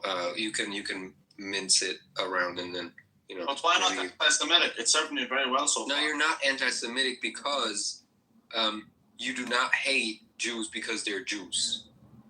I hate Jews because they're not even. I hate Jews because they claim to be Jews when they're not. They don't even follow the Torah. I mean, the way you can just, I don't know why you want to be anti-Semitic so bad, but you're not good at being anti-Semitic. That's the problem. I'm being very honest with you, dude. It's a fair statement. One second, it's a fair statement. I believe all the prophets right? were anti-Semitic, essentially. One sec. Exactly. So I'm getting to what he's trying to say, and Rabbi, what he's saying is, he's not anti-Semitic. He's saying that Jews who claim to be Jews are not actually following the Torah the way they're supposed to. Like a lot of Christians, right? Who say I'm Christian, but then they go on to live an immoral existence, or they don't speak like Jesus was wanted to speak. So he's saying that Jews who claim they're Jews, like I'm a Jew, but I don't practice Judaism. I'm a non-practicing Jew, right? So he's referring to me. So I say I'm Jewish. I wear a Star of David on my neck. I'm non-practicing though. I don't follow the Torah. I don't eat kosher. I'm non-religious, but I'm Jewish. I'm Jewish by tradition. I'm Jewish by connection, by history. Whichever way you want to put it. So, Rabbi, do you see where I'm coming from? I'm trying to justify what you're saying, but at the same time, what Doy's saying is what this guy. I'm reading it in Hebrew writing, but he told me before it's Aramaic. But it has relevance. It has logic to what he's saying, with respect, Rabbi. So I get what you're saying. So to my mind, see, the secular Jew is a bigger problem than the religious Jew, in my mind. But although I can relate to them more. Okay. So tell me again. You're talking to me, brother. Tell me, why am I a problem? You just told me the secular Jew is even the worst because, problem. for example, it's not. Why am I the problem? Like, okay. What am I doing wrong? What am I doing wrong, brother? Tell me. So if you go back to Germany, in Germany, Hitler. Rabbi, you're talking to me, man. This is the purpose of this. I get that, but I'm trying to convey something to you here.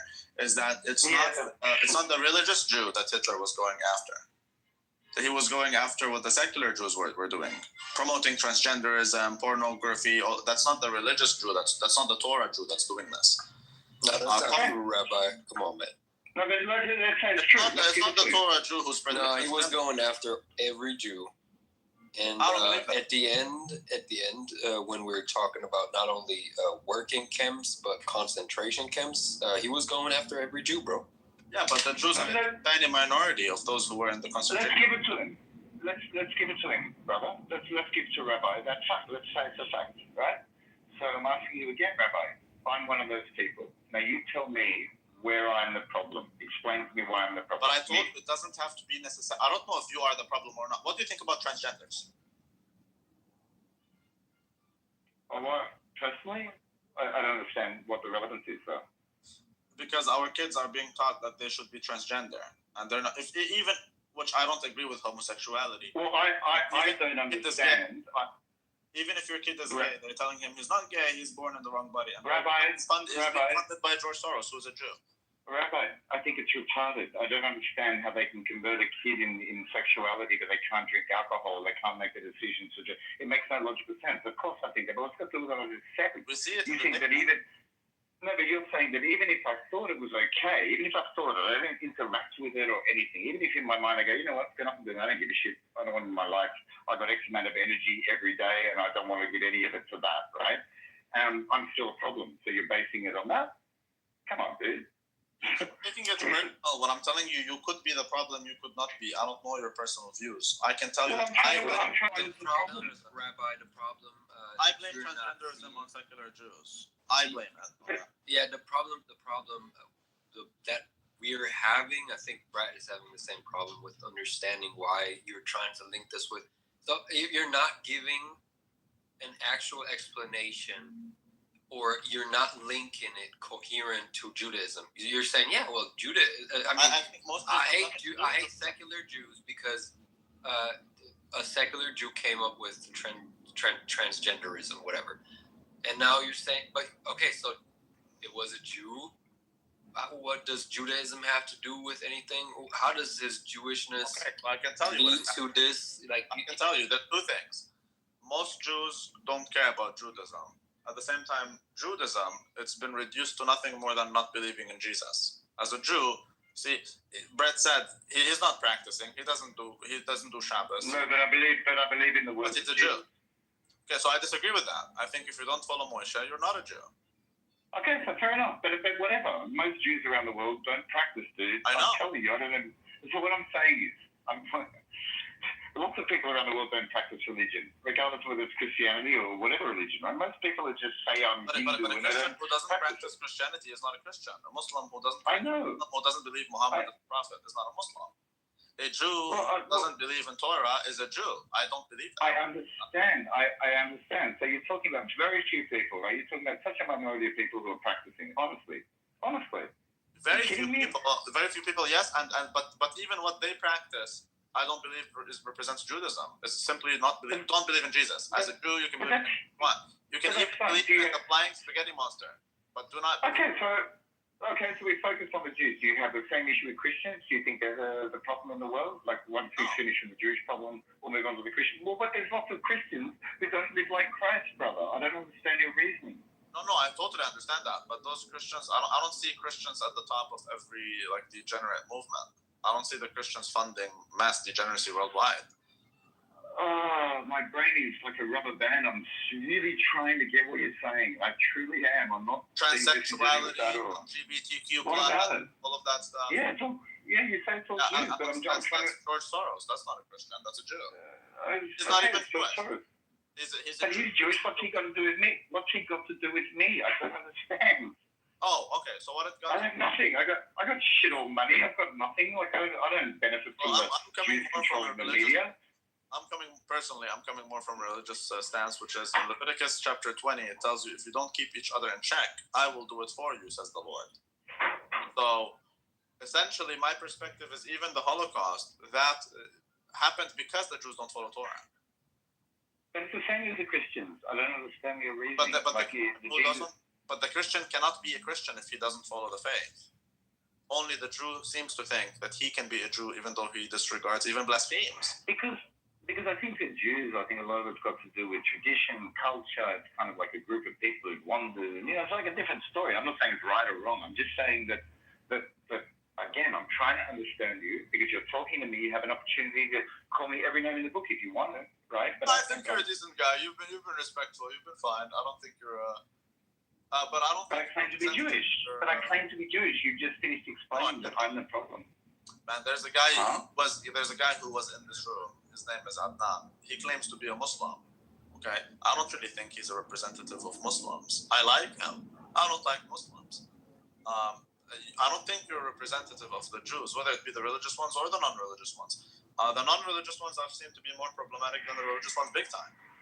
It's not the Hasid who's spreading LGBTQ. Okay, so going back to what the other dude's saying, and I hope he's listening. So let's use your elevator analogy. So you're in an elevator with 6 Jews, okay?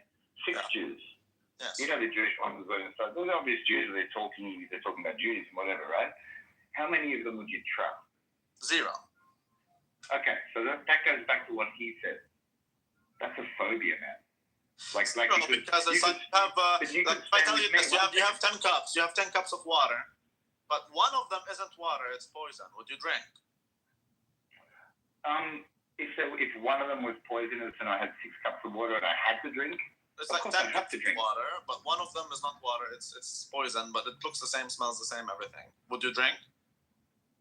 You're running a 10% chance of dying from poison. Yeah, it's a bad analogy. I mean, if you're befriending me, I don't think you're at risk of poison. No, I get that. Look, bro. I'm just trying to explain to you my perspective. My perspective is that 99 of the 100 cups of water are poison. Yeah, so but that doesn't the numbers wouldn't change anything from the fact that you're not hating water. You're just scared of it because it could be. Correct. That would make it a phobia. Okay, but by that same definition, then there's nothing called anti-Semitism. No. Anti-Semitism is a delusion people come up with that the world and everything bad is run by Jews and all the Jews. Yeah, but I believe that. No. Look. I believe that It's Jews a difference. They run It's a difference from saying yes, there is a big conspiracy. Everything bad comes from the Jews, and you're saying, yeah, well, I think this thing is a bad thing, and wouldn't you know, it's a Jew operating it. Yeah. Rabbi? Yeah, Can I jump it's in? it's a little difference. Can I jump in here, Rabbi? Sorry, one second. Can Rabbi? you repeat that? I didn't get the difference exactly. I'm being genuine. I didn't get the difference. What's the difference? Because I do. You're saying I say it's a bad thing, and I find out it's the Jew, rather than make sure everything the Jew does is bad. Is that what you're saying? So, do you believe that Jewishness inherently leads to wickedness? I think Jewishness is something that is very loosely defined by the Jews. Which is by design? Yes, I believe so. Yes, I do believe that the rabbis designed it such that it is the case, yes. Because to me, my definition of a Jew is someone who...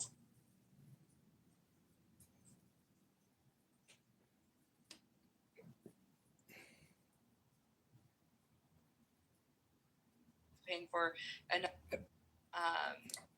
another examination post-mortem to be done, an independent one, and like the family doesn't agree that it's a suicide, right?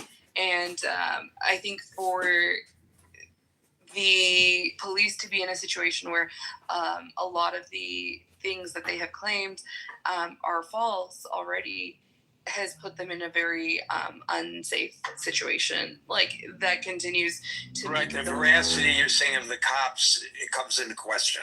Yeah, and like I think that makes that population even more politically vulnerable to violence than necessarily people that the state is holding vigils for, and the state is acting as though their death is more important than right.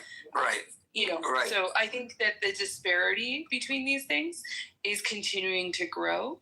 That you have to I have a friend who was there with the grandmother of that young man, and she had to talk about the ways in which she had experienced violence from the state before, how she's seen it in other parts of her family. So I think that it's unnecessary to suggest that political violence is only real now, when Black and brown people have been facing political violence in America from the conception of... Okay, you bring up some excellent points, and I'm so glad you did.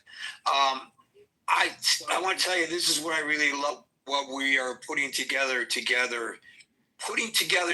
here in the Critical Thinking Forum, because we bring folks come in from all different perspectives, because we only know our own experiences. We don't know the other person's experience. And so we each bring our experience to the table, and we listen to each other, which is something that in general society is not going on often enough. And here, I understand what Simmer is saying. Could I complete one thing, though? Yeah. I think that the other issue is that we continue to obfuscate the violence that is happening.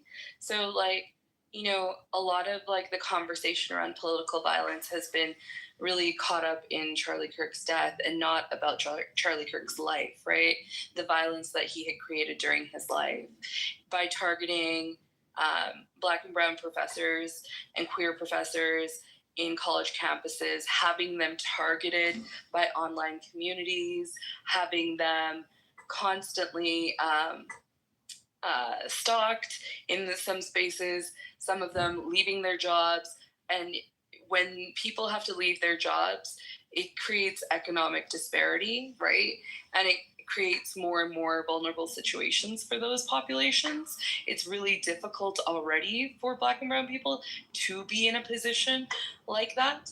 And so the fact that So I know, Simmer, but listen, we're not talking about Charlie Kirk's life, as you point out. But I think it's important to note the violence that he created during his life and how many lives were lost because of the things he said. So I think that when we look at people like Dr. Rahuldeep Singh from LSU, we should consider what his death really means, because I think that it's important. What does his death really mean? That how the system and how people like Charlie Kirk continue to hassle a very vulnerable population and continue to put them into abject poverty, into make their lives unsafe by threatening violence to them, their children, their wife. Those kinds of things are quite real as well. Thank you, Simmer. That's an interesting point of view as well. I appreciate you bringing it to our attention. We don't even think of that as political violence, but if it's on the behalf of the government, although Charlie Kirk wasn't officially part of the government, but if the violence is perpetuated by the government for political reasons against vulnerable people in our society, whether they are illegal or legal migrants, or they may not even be migrants. They may be American citizens who are judged to be migrants, or as Simmer points out, black people or homeless people, as the previous caller mentioned. Is that not political violence as well? And so that's why I allowed for the conversation, because I believe there's a point to be made there that I had not considered when I created the title for the room. So I thank you, Simmer. It's 6:02 p.m., so we will no longer be allowing people onto the stage. However, we are going into extra time to give everyone in queue an opportunity to speak, and so we will continue now with El Normo. Well, thanks a lot, Gary. I appreciate you holding this room consistently and taking on core issues. Well, in looking for the causes for political violence, and just to be clear, when we discuss political violence, I think we know what we're talking about. We're talking about political assassinations, like the assassinations of JFK. Yeah, that would be the most extreme example, and the latest one, of course, would be Charlie Kirk or the attempted assassinations of President Trump. But isn't it also political violence when, I don't know, I'm carrying one sign and you're carrying another sign and I hit you over the head? That's political violence too, isn't it? It's trivial, I think, in comparison. And I think it's very dangerous when we have slippage, concept slippage, vocabulary slippage, and suddenly we're going from the assassination of Charlie Kirk to his being accused, as we just heard, of causing other people's death simply by expressing his opinion. Okay, so the president, I think, is making Antifa a terrorist organization. He accuses Antifa of political violence. Did anything Antifa did, and you have been critical of some of the things that occurred during the George Floyd protests, and I'm not saying incorrectly so. You and I lived through some of the same and saw some of the same examples that you often bring up in New York City. Is that political violence? I would be cautious not to use the same term for very different kinds of events. Well, what do you mean? I don't.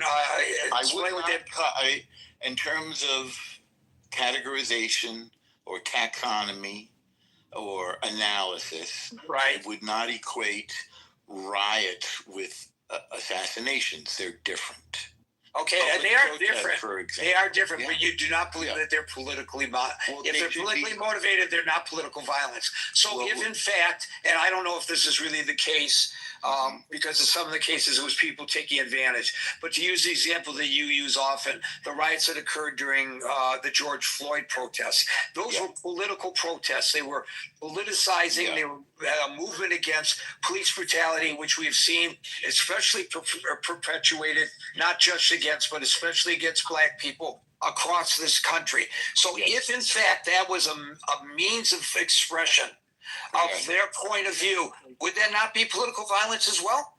Well, if you would like to call it political. Well, no, I'm asking what you would call it. You're the one who makes the distinction, so I'm asking you to try to respond you agree to the distinction. No, you think they're different. No, I agree that there's a difference, obviously, between me hitting you over the head with a sign because I don't agree with what your sign says, and me shooting you because I disagree with the sign. But they're both political violence, is what I would suggest. But you don't.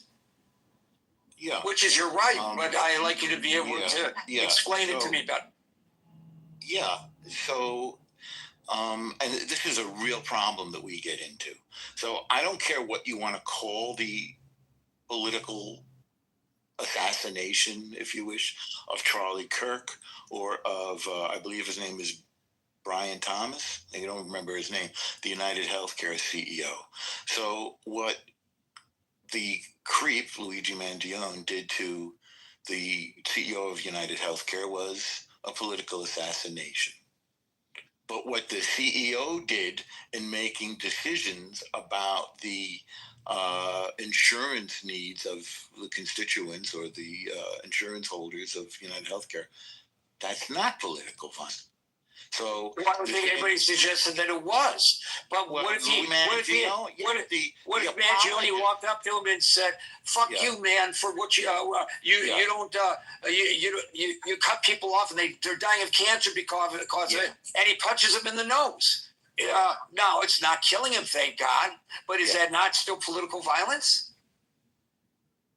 Well, we could come up with since we agree that they're different, then we can agree on different names, whatever you want. But how can you call it something that it's not? Keep going. So wait, let me give you another example. The Puerto Rican separatist movement. You're old enough to remember that. They were blowing FLN, I believe. Right, the FLN. They were blowing up buildings all across this nation. Is that political violence? Yes.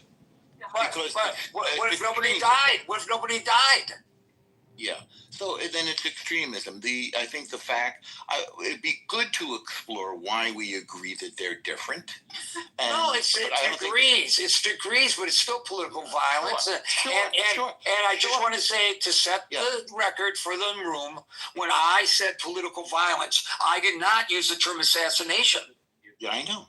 Okay, and so in my mind anyway, and not yours, but in my mind, when I offered this as the discussion, political violence includes not including assassinations. So now we're not talking about Charlie Kirk. The room is not about Charlie Kirk per se. It's about political violence in general. Okay.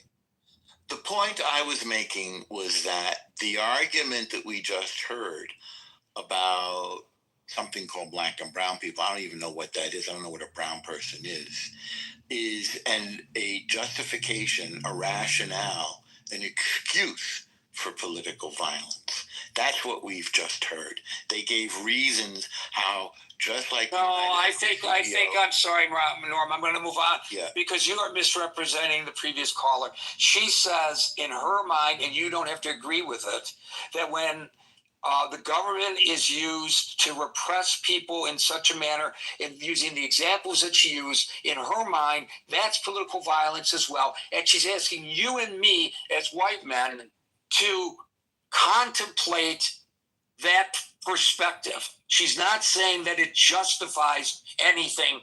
You are misrepresenting her, and I don't think that's fair. And I think you know you're misrepresenting her because you're smart enough to know better. Adam. Hey, Gary, happy birthday. Thank you.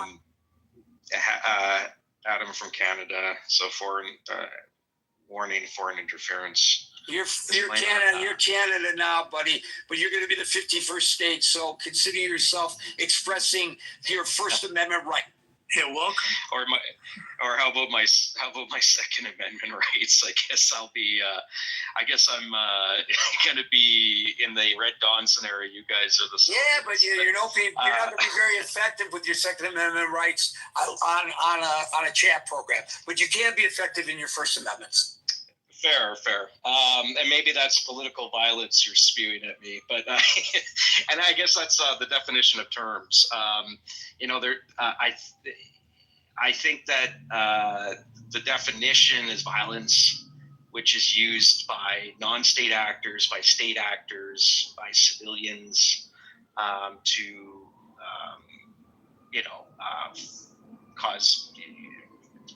perpetrate violence to achieve political goals. And I would include assassination in that. And if we note assassinations, and I think one of the previous speakers spoke about this, I don't know that we're really in a unique period of time in the United States of exceptional political violence. I think we know the 1960s was of all times, 1970s, the 1860s. I would consider the U.S. Civil War political violence. It's not as if the Confederacy was recognized as an official state. That was sort of like a mass but in mutiny. this particular period of time, is there not an increase in political violence? Let me ask you this, because it's a huge problem in Canada. We talk about it here in the United States, but let's talk about this that's going on in Canada that doesn't get much coverage here. I don't know if it does there. The attacks on Jewish students in Canada, is that political violence? Yes. Yeah, and against attacks on synagogues, attacks against students, 100%. and general population. Absolutely, yeah. There was a mosque that was shot up in Quebec, one of the great mass shootings in Canadian history. That was political violence. Yes, sir. We have targeted assassinations of Canadian citizens who have pledged their or pro Khalistani independence in India.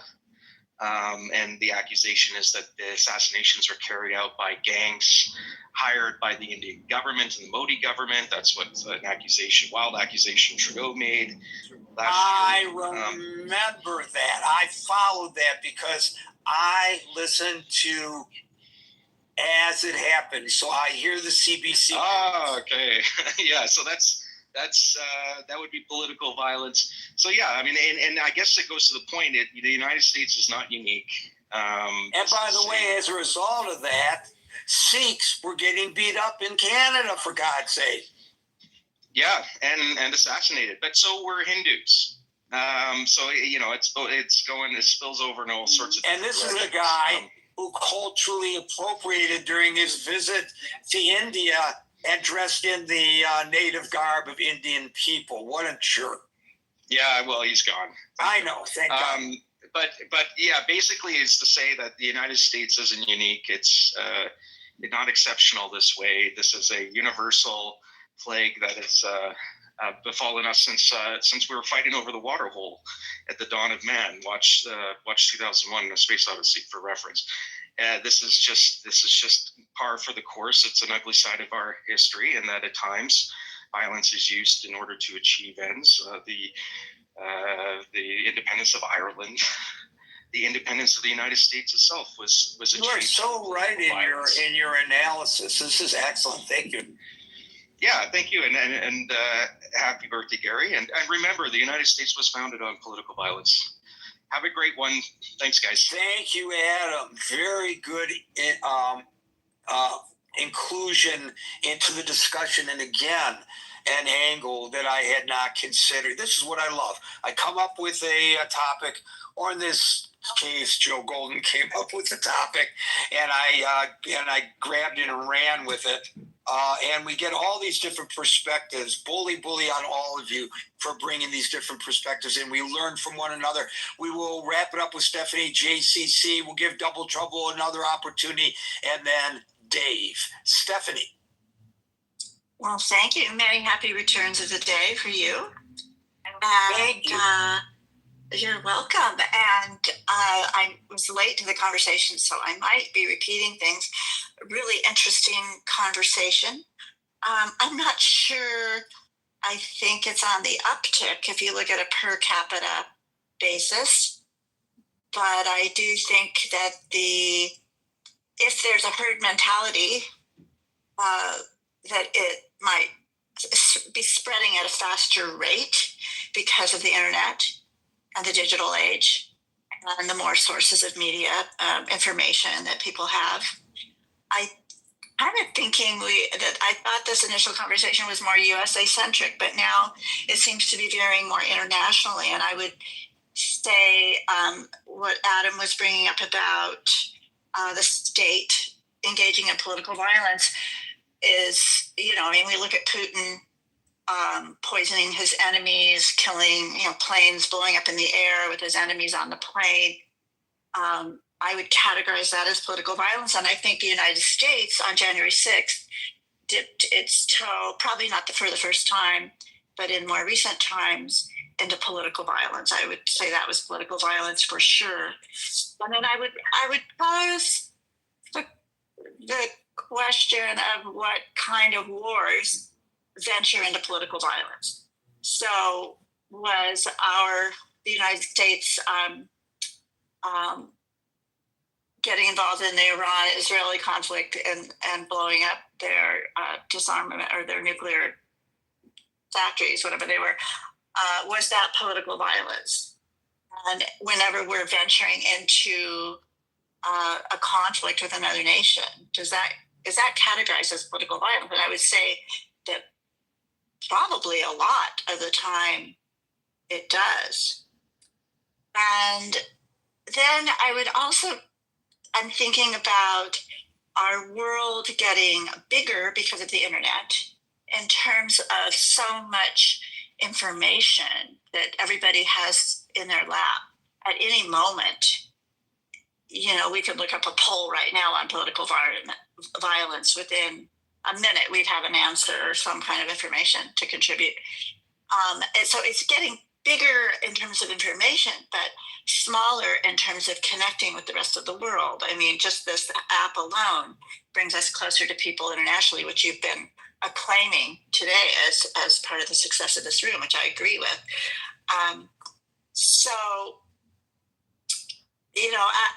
I guess if we look at the United States, its early history, some of our wars were started by presidents, and our fight for independence were those political violence. Maybe they didn't start that way, but they matured into it or they evolved into it. So would you suggest, Stephanie, that political violence is part of our DNA as a nation? A second mortgage. Yeah. Well, if you think in terms of biological evolution and survival, how we're wired to survive, and that gets probably transferred into leadership and military and the people that make those kinds of decisions. It could be, because I think we are largely wired to try to keep our species surviving, right? Or our tribe or whatever we belong to. So it could be a part of it, but I'm not educated in that enough to know. Yeah, but I think your answer gives us a good indication of another area that we rarely explore, and that's a good one for us to be exploring, Stephanie. Yeah, it would be. And I would say, do you think that January 6th was institutionalizing political violence in the United States more so? Institutionalizing it, I have to think about that for a second. I agree with you that it was 100% political violence. There's no question that it was political violence. But what do you mean by institutionalizing it? Because it was, some would debate this, but instigated by the president, not stopped by the president. His vice president was a kind of a target. Right. And then I would also venture into looking at what's going on with the National Guard in terms of, let's say, the Los Angeles National Guard situation, where violence was part of that milieu. You know what? I think on the case of the National Guard, and it was brought up before, and I didn't challenge it, maybe we should think more in terms of what the ICE agents are doing, because in Los Angeles, which is the two prime examples of the National Guard, is Los Angeles and Washington, D.C. So in Los Angeles, they were basically not 100%, because part of what they did was provide perimeter protection for the ICE agents, but primarily they were providing human barriers between the protesters and government buildings. And so I don't think that really crosses into political violence. And in the case of Washington, D.C., they are grabbing people who are not in the country legally and they're making traffic stops or whatever they're doing there, pseudo police work. I don't know that that's necessarily politicizing political violence, but I know Norm would disagree with this, that this being even violence, much less political violence, but I think by taking federal agents and having them sweep MacArthur Park and just grab anybody who looks like they may be an illegal migrant, which means what? When 50% of the population there is Latino, and throwing them into detention, and we'll sort it out later. That's political violence, yes. In Gary's view, since you asked me. Yeah, I would agree with you, and I think also that it can might not start out that way as an intention. So let's say the assignment of the National Guard. I mean, you would have to take the president on his word that he was trying to protect the ICE agents. But I don't know if I necessarily do entirely. I think that might have been a piece of it.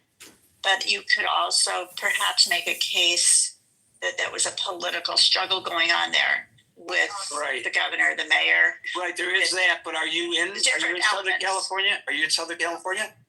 I'm in Northern. Yeah, well, even in Northern, you're closer to it than me. So you might have a better perspective of it than I do.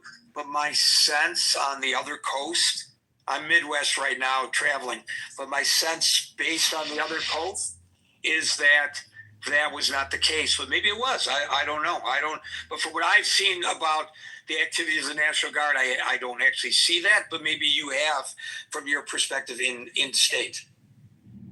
Yeah, nothing's 100%, but I think you could make a case for it if you took a deeper plunge.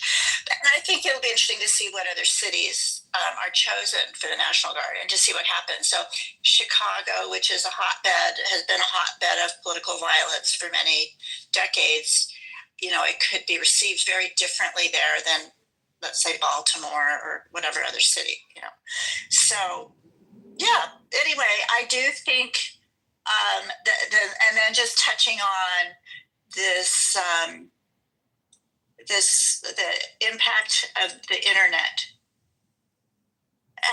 And I guess I could add AI in there, but the impact on all of our lives and the disparity it creates in terms of not having common denominators for information. And you brought up the bully pulpit and, the corporate control of media in earlier decades, and now controlling really the messaging. But what that did provide was a common denominator of information. So when Walter got on the news at night and told us, whatever, we were going to the moon, everybody knew that. Pretty much everybody believed it. Now, I would say that might be filled with more conspiracy theories criticizing it. And not everybody watches the same thing, right? The young people in our nation are getting their news off the internet now. So TikTok, they're getting their information from TikTok. That's right. Thank you, Stephanie. That was an excellent call. We had nothing but excellent. Thank you very much. We've had almost nothing but excellent calls today. This is a great session. I appreciate it. The great birthday gift from my audience. JCC, Double, and Dave. JCC. 8. Yay, happy birthday, Gary. Thank you, sir. Yeah, you bet, man. Hope you're having a great day. So, layman's I'm not very political. I'm aware of what's going on. It's quite freaking scary. My take on why there is a increase or why the real reason for political violence, I think it is because of the rhetoric that is being spewed by our politicians, by our leaders, inciting people to be more diverse and for them to have, reactions on social media, reactions in public, and it instigates more and more violence. And so I think that's one of the real reasons why we have this going on. And of course, I'm a big proponent of we should be able to own guns. However, we need to have more restrictions. So with the availability of guns being easily accessible, that makes it easy for people to have low emotional control, to be upset about something political or about something some leader said or about someone who's in a influencing role, and to lash out at them and to do something silly like AKA the assassination attempt of Trump, the assassination of Charlie Kirk, and all the other things that happened in the past, like for the attack of Pelosi's husband, the attack of the Minnesota lawmakers. All these violent attacks are just, signs of people of getting unrest due to a lot of the rhetoric being spewed by the leaders. That's my take on it. So that I'm glad you brought that up, JCC, because when Paul Pelosi was attacked, there were certain people, I think, including Donald Trump Jr., I believe it was. If I'm misattributing this, somebody correct me if they can. Correct it in the chat or something. Was heralding the attack on him, poking fun of it, yes, making light of it. The killings of the Minnesota lawmaker and her husband was totally downplayed by the President of the United States, as if it was not worthy of speaking out against political violence. And yet when Charlie Kirk was killed, they've exploited that to the point that many people in this country believe all the political violence is coming from one side and not the other. So I think you're correct that there are people within our political system, mainstream political system, who are helping move the political violence along in whatever direction they want to, without taking responsibility for it. Stephanie basically alluded to that with regard to January the 6th. Thank you, JCC. Thank you, Double and Dave. Thank you, sir. Double and Dave. Double? Hi, Gary. I'm back now. I apologize. I was earlier with a young lady, and I had been listening, but I didn't want to sound insane as I normally do in front of her, so I wasn't able to respond earlier. But happy birthday. You're really one of my favorite. Thank you. In fact, you're my favorite hosts on this app, so very grateful to be here with you.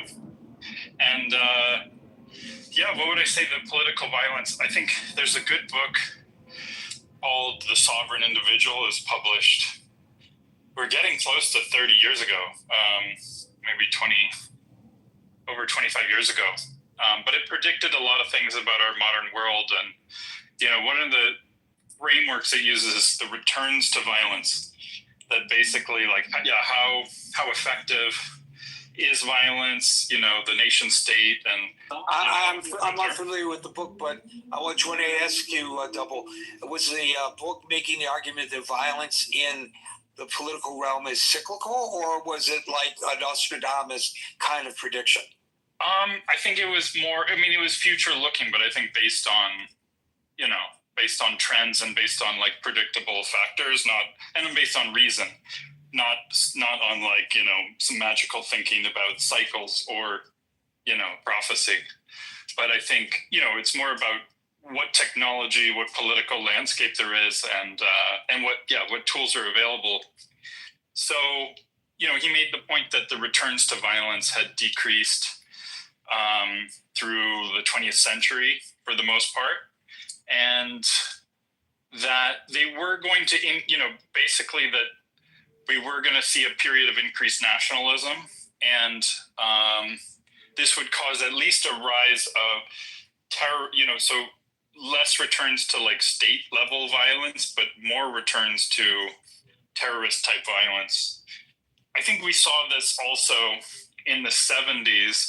You would remember, and probably if you think back, that period that I think you were lucky enough to be alive,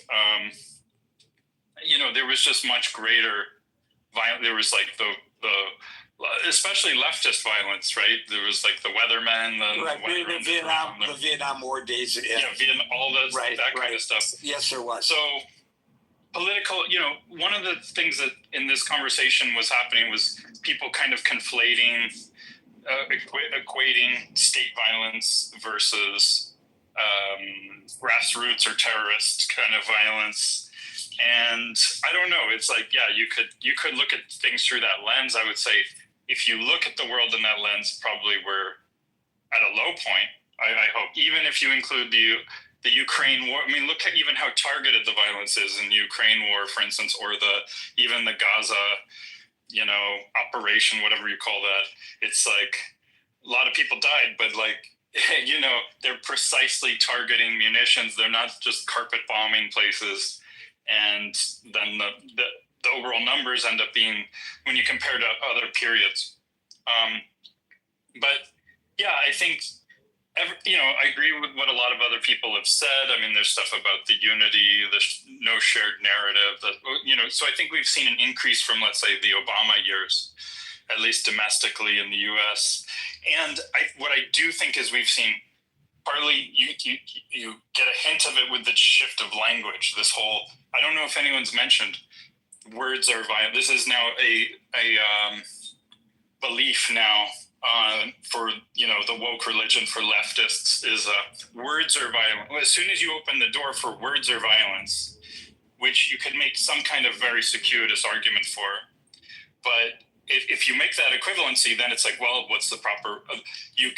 It's fair to match violence with violence, to match like force with force, and that's. Well, I don't know whether it's fair to suggest that that's woke left, because I just heard several interviews in the last couple of days with the senators from Pennsylvania, both Republican and Democrat.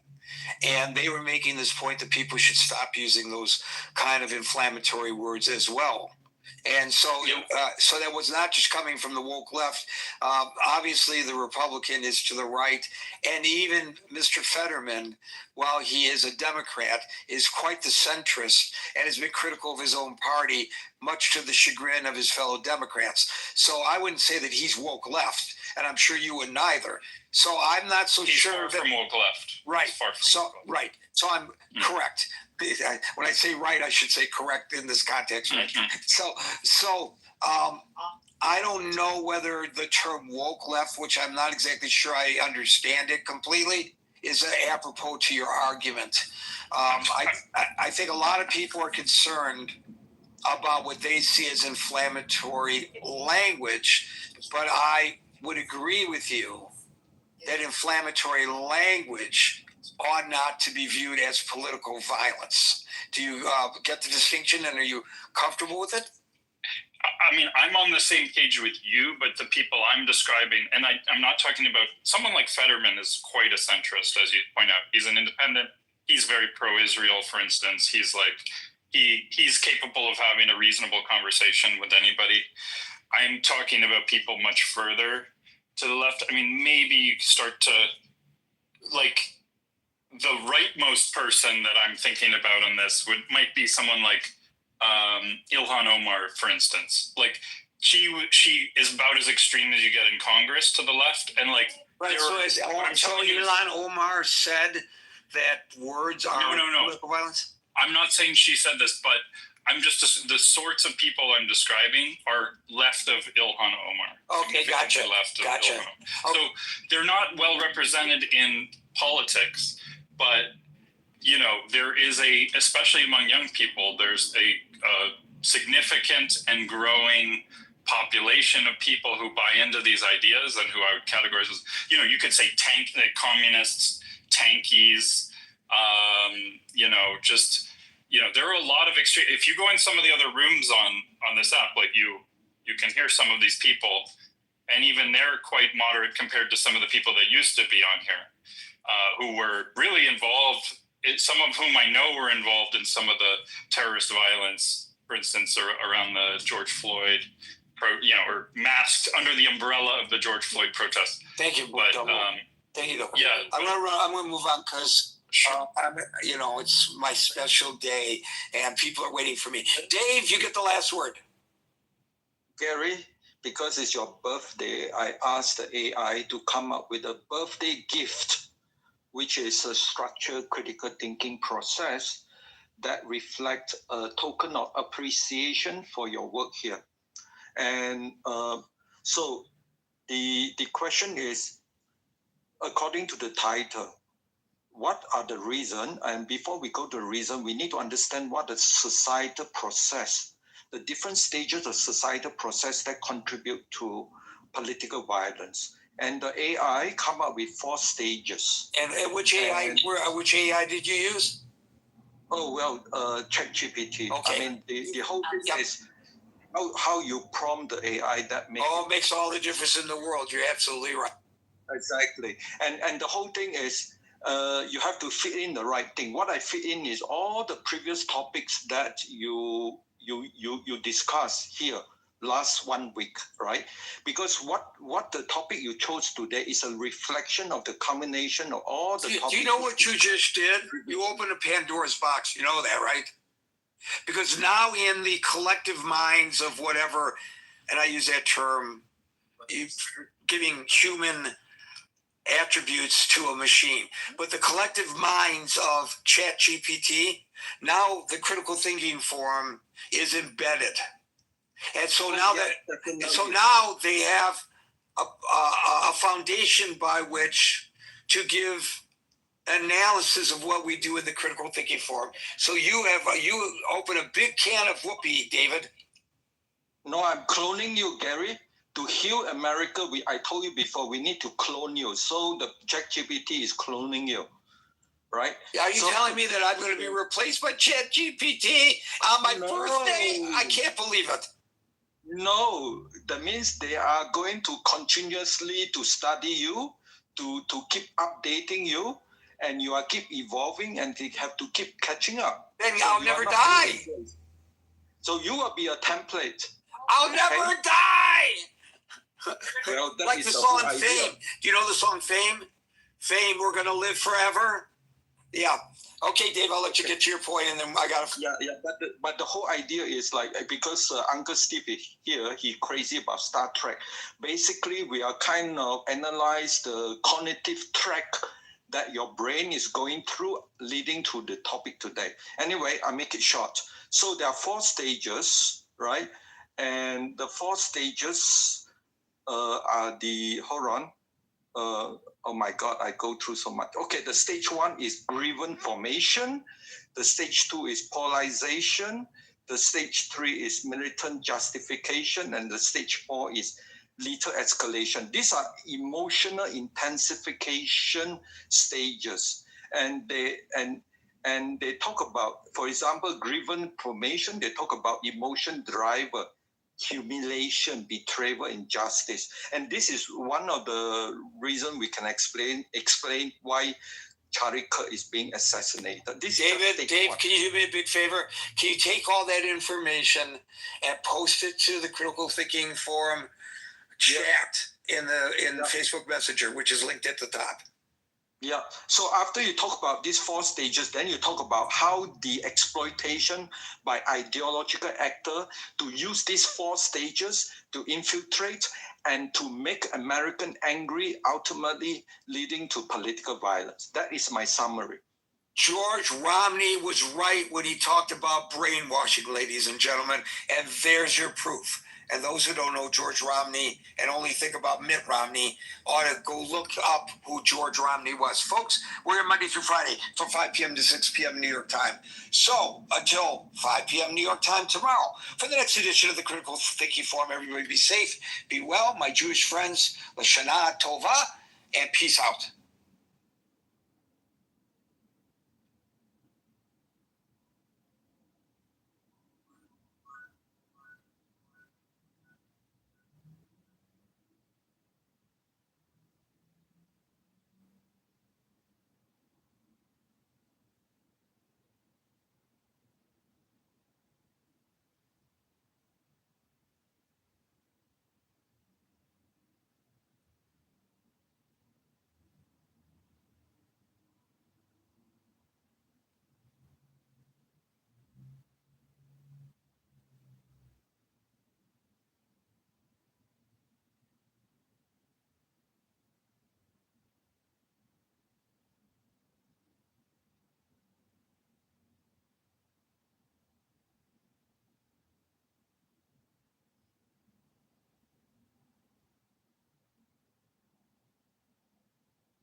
taking medications without consulting their doctors. I mean, you're supposed to do it up front of your doctor anyway when you're pregnant. It's just the problem I have with this is that they did not do any formal studies. They're not saying they're doing their studies. Trump is straight out saying, "Oh, Tylenol is the reason for autism, and you shouldn't take it while you're pregnant." That's insane. But that's what I'm saying. It's saying under this study, even the study says, do not stop taking Tylenol. Like it literally says, pregnant women should not stop taking the medication. So I don't know. Do y'all read these things or just like skim through them? No, they skim through it because they don't understand how to do actual research or actually even know what a peer review article is, or how source information, how study going, how groups are made, how do they even try to find out how many to put in a study in order to be an actual representation of the population. They don't understand how to do. Yeah, I mean, culture. I don't. Which study are you talking about? They don't even know probably what a placebo is. The Mount one, the one that you told me to. That was your reference. Yeah. So and when I'm telling you, I did a skim through, but what jumped out at me, just without a skim, our findings show that high quality studies are more likely. Y'all don't know what context you like. The study does not show that acetaminophen, like these are at the tops of each paragraph. Pregnant women should not stop taking medication. Like, you didn't read this. You couldn't have. Even they said today in the press conference that if you have a very high fever, right, because the high fever makes the baby more at risk, that you shouldn't, and Tylenol is your only, because that's actually better than aspirin. You should take Tylenol, but in emergency use cases and not overtake it. So again, I am not trying to say that it's 1-to-1. All autism is linked to Tylenol, and I think that's one of the. You shouldn't be saying it at all. It says that on the bottom. And then that's what Trump it tells you on the bottom not to take it that much unless you like. Yeah, people don't always read the bottom. Trump and RFK are the wrong messenger. But when I'm just telling you, because I've talked to other people about this. What the fuck is you? Who am I? You just like them. You the wrong messenger. You're the wrong messenger too. That's fine. Talking to this man is like watching 100 clowns come out of a clown car. Hey, that's not necessary. Let me see my way out. I know I'm a very unintelligent person. I'm sorry for bothering you. I mean, why you leaving? You need to get school. You need to listen so you don't be. Just sit in the audience and chill, like the same way you was a truck driving expert, a CDL expert. I need people to tell me what caused autism before Tylenol was ever even made available or a thing. Old ass sperm. The devil. I mean, let me ask you guys something. Do you think in the last 30 years that we've seen a definite increase in severity? In the last 30 years, hold on. Yes, we have. Hold on. We have not. Can anybody diagnose not an actual increase? Let April speak real quick, y'all. They began including Asperger's in that group of autism diagnoses. So that, of course, that increased the numbers. Also, it's something that cannot even be diagnosed until children are what age? I'm trying to think. I want to say after, by 6 or 8, yeah. Severe autism, not on. It's not necessarily an increase versus our technology has gotten up and we've gotten better at diagnose. They used to call kids retarded and give them exactly. I said this earlier. We've gotten more sophisticated and more. We've learned a lot more. I think that applies to a lot of things. We it's not that it's necessarily increased. Is that people are more comfortable. People have more access, and we have more technology, so we're able to detect things better. That's exactly what the study showed, Jess. And just it's like many kids didn't even have the insurance and the healthcare to get diagnosed until very recently, vis-a-vis Obamacare. So I just want to remind everybody of something that they may have forgotten. Remember when Donald Trump ordered them to stop testing for COVID. And he said, if they stop testing, the numbers will go down. Think about that. He's not, I mean, Yes, he's just saying, he said it.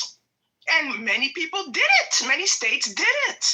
So it's all about what you can put on paper in order to bolster what it is you want to do, and not the actual health of the country. And that is what is so terrifying, the willingness to gamble with our health for political reasons. It's very serious, very serious. Yeah,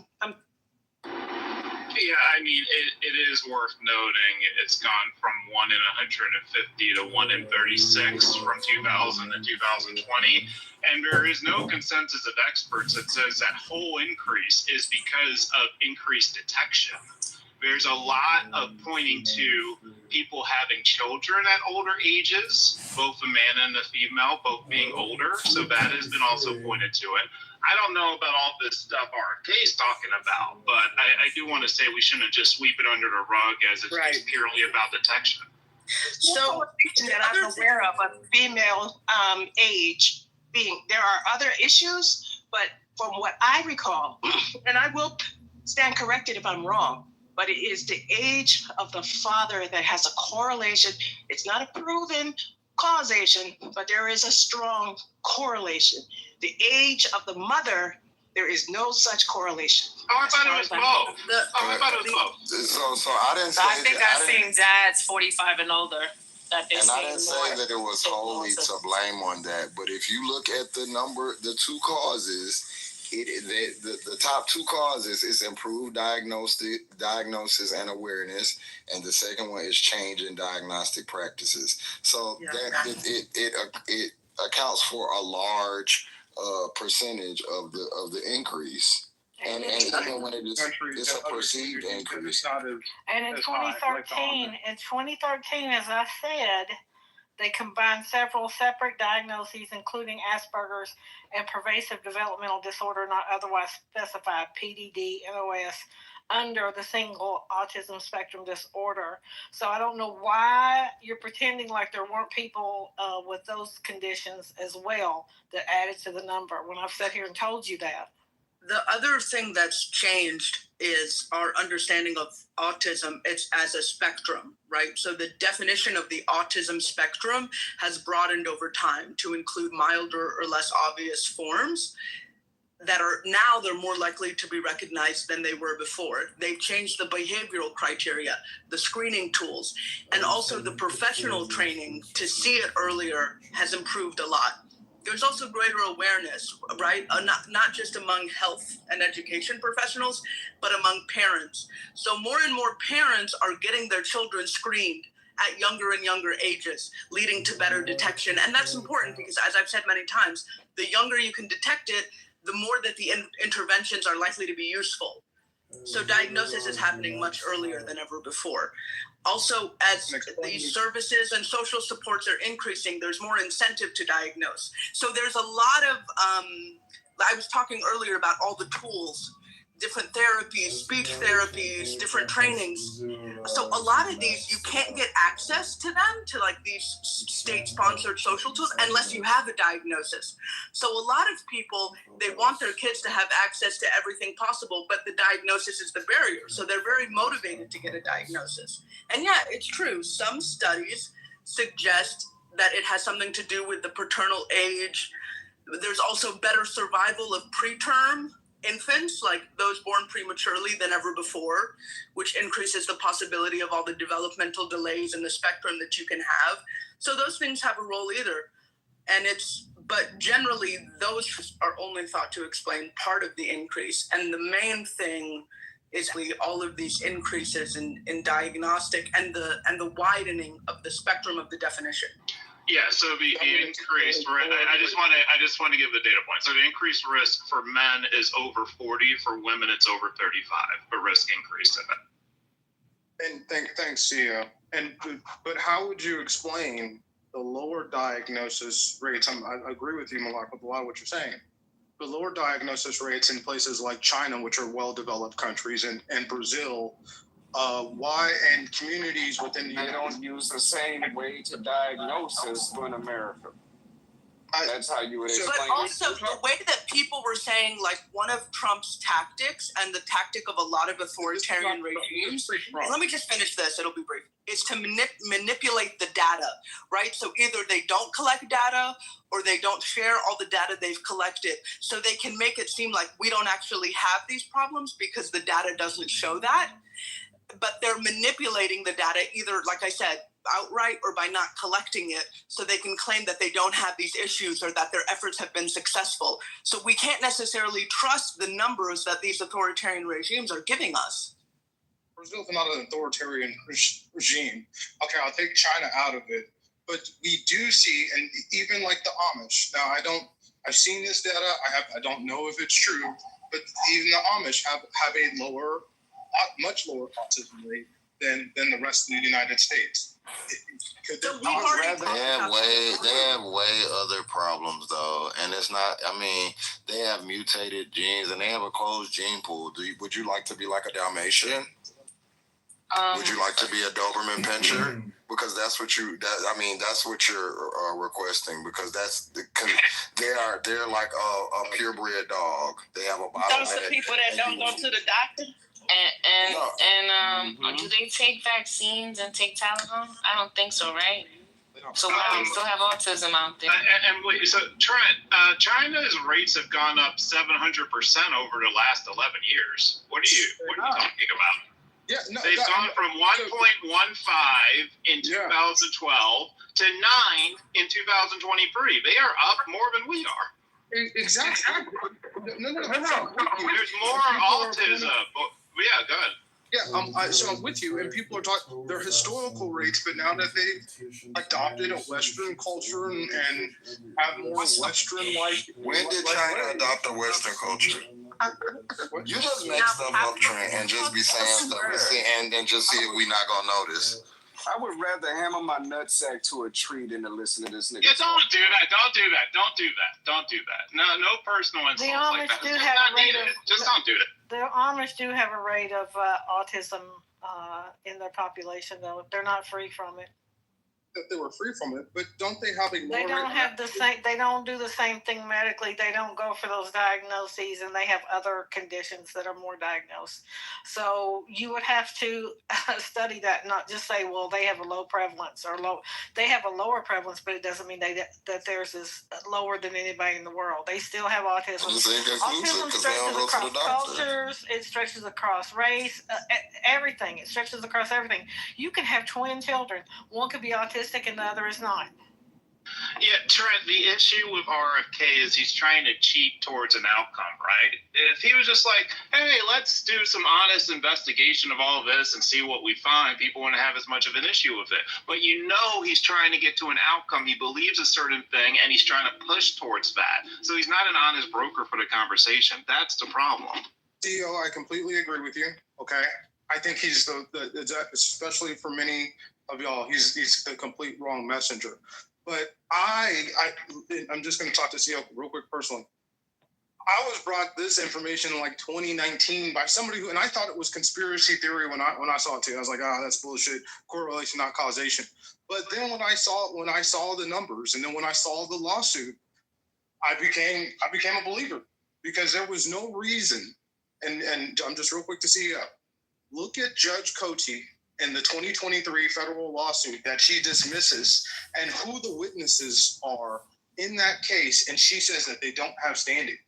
It's incredible with the witnesses that are coming forward and the experts and to say that the entire case has no standing, that there's no data, even though you've got, major universities and major people in the medical field that they couldn't even testify to. Because the data was not credible. And let's be clear, people pay for analysts all the time. So it's already biased. Like, I mean, if I was defending myself in a trial, I could easily, if I had the money, pay for analysts and forensic specialists and all kinds of stuff, private entities that could sway my way and to sway the jury. That doesn't mean that it's accurate. And that's what the judge found. It found that the evidence that was presented in court was not credible. That's why the case isn't getting dismissed. I don't understand what you're not getting about. You think that Johnson & Johnson was more credible than the University of Texas Dean of Public Health? I really hope she's not printing and filling out her. It's not up to me. Apparently the judge did. that's the thing. Apparently the judge. Hey, Trent, what was the summary of the case? What's the summary of the case? 361 plaintiffs brought them together because originally they were all separate. They brought them under one class action, right? And it happened during the pandemic. It started in 2019, then the pandemic hit, so it was slow. But in 2023, after the ovarian cancer case with baby powder, she dismisses that case. They had to settle that one for $700 million, right? Which had data from it that showed that J&J had covered up things going back to the 1970s because of asbestos in their baby powder. She takes that, she gets the case for the Tylenol, and she dismisses it with no public hearings, no public witnesses. And one of the main, as I think her name was Joe mentioned, one of the main witnesses was Dr. Roberta Ness of the University, the Dean of Public Health for University of Texas, who said publicly, I didn't believe this either, but once I got the data, I became a believer, and she was testifying on behalf of the plaintiffs. You know, the same thing happened the other day. Hey, Omari, nice to see you in the room. The same thing happened the other day with Omari, and I'm gonna bring it back. So just give me a little rope here. Omari came in and told us there was a woman that was stabbed by Black Lives Matter, which didn't make any sense to me. I was like, a movement got together and decided to stab someone. This doesn't make any sense. So I looked it up. And it's a story where a woman was in DC and she was hanging out with the Proud Boys or whatever. And I guess she got stabbed by some people or something. And they said the members of the Black Lives Matter DC chapter, that's who stabbed them. And so initially the police came out and they repeated this. And then the Black Lives Matter DC, said this is not true. This is a complete lie. The police looked into it and they had a press conference to issue a retraction. And they said, actually, this is not correct. There is absolutely no evidence that this stabbing was done by members of Black Lives Matter. So I brought it back to the room and I said, hey, Omari, I looked into this and the facts. And do you know what Omari said? He said, I know I'm referencing you, Omari, so I really appreciate you off mic. You can speak after if you wish. He said, I don't trust the police. I heard from the woman myself, and I just don't believe the police, which is basically exactly what Trent is telling us. And Trent, I know I'm naming you as well for staying on mute as I reference you. Trent just told us the same exact, the case was dismissed. I don't trust the judge. I trust this other expert. So these people on the right, they want to tell us we should, when it's Trump and when it's their authoritarianism and their propaganda, that's when we need to believe the police. And that's when we need to believe the government. But when the police and the courts come out and say something that they don't agree with, now throw out the police and the courts. So this is all very convenient when you all choose to believe the authorities and believe the studies and believe the science, and when you don't. Oh boy.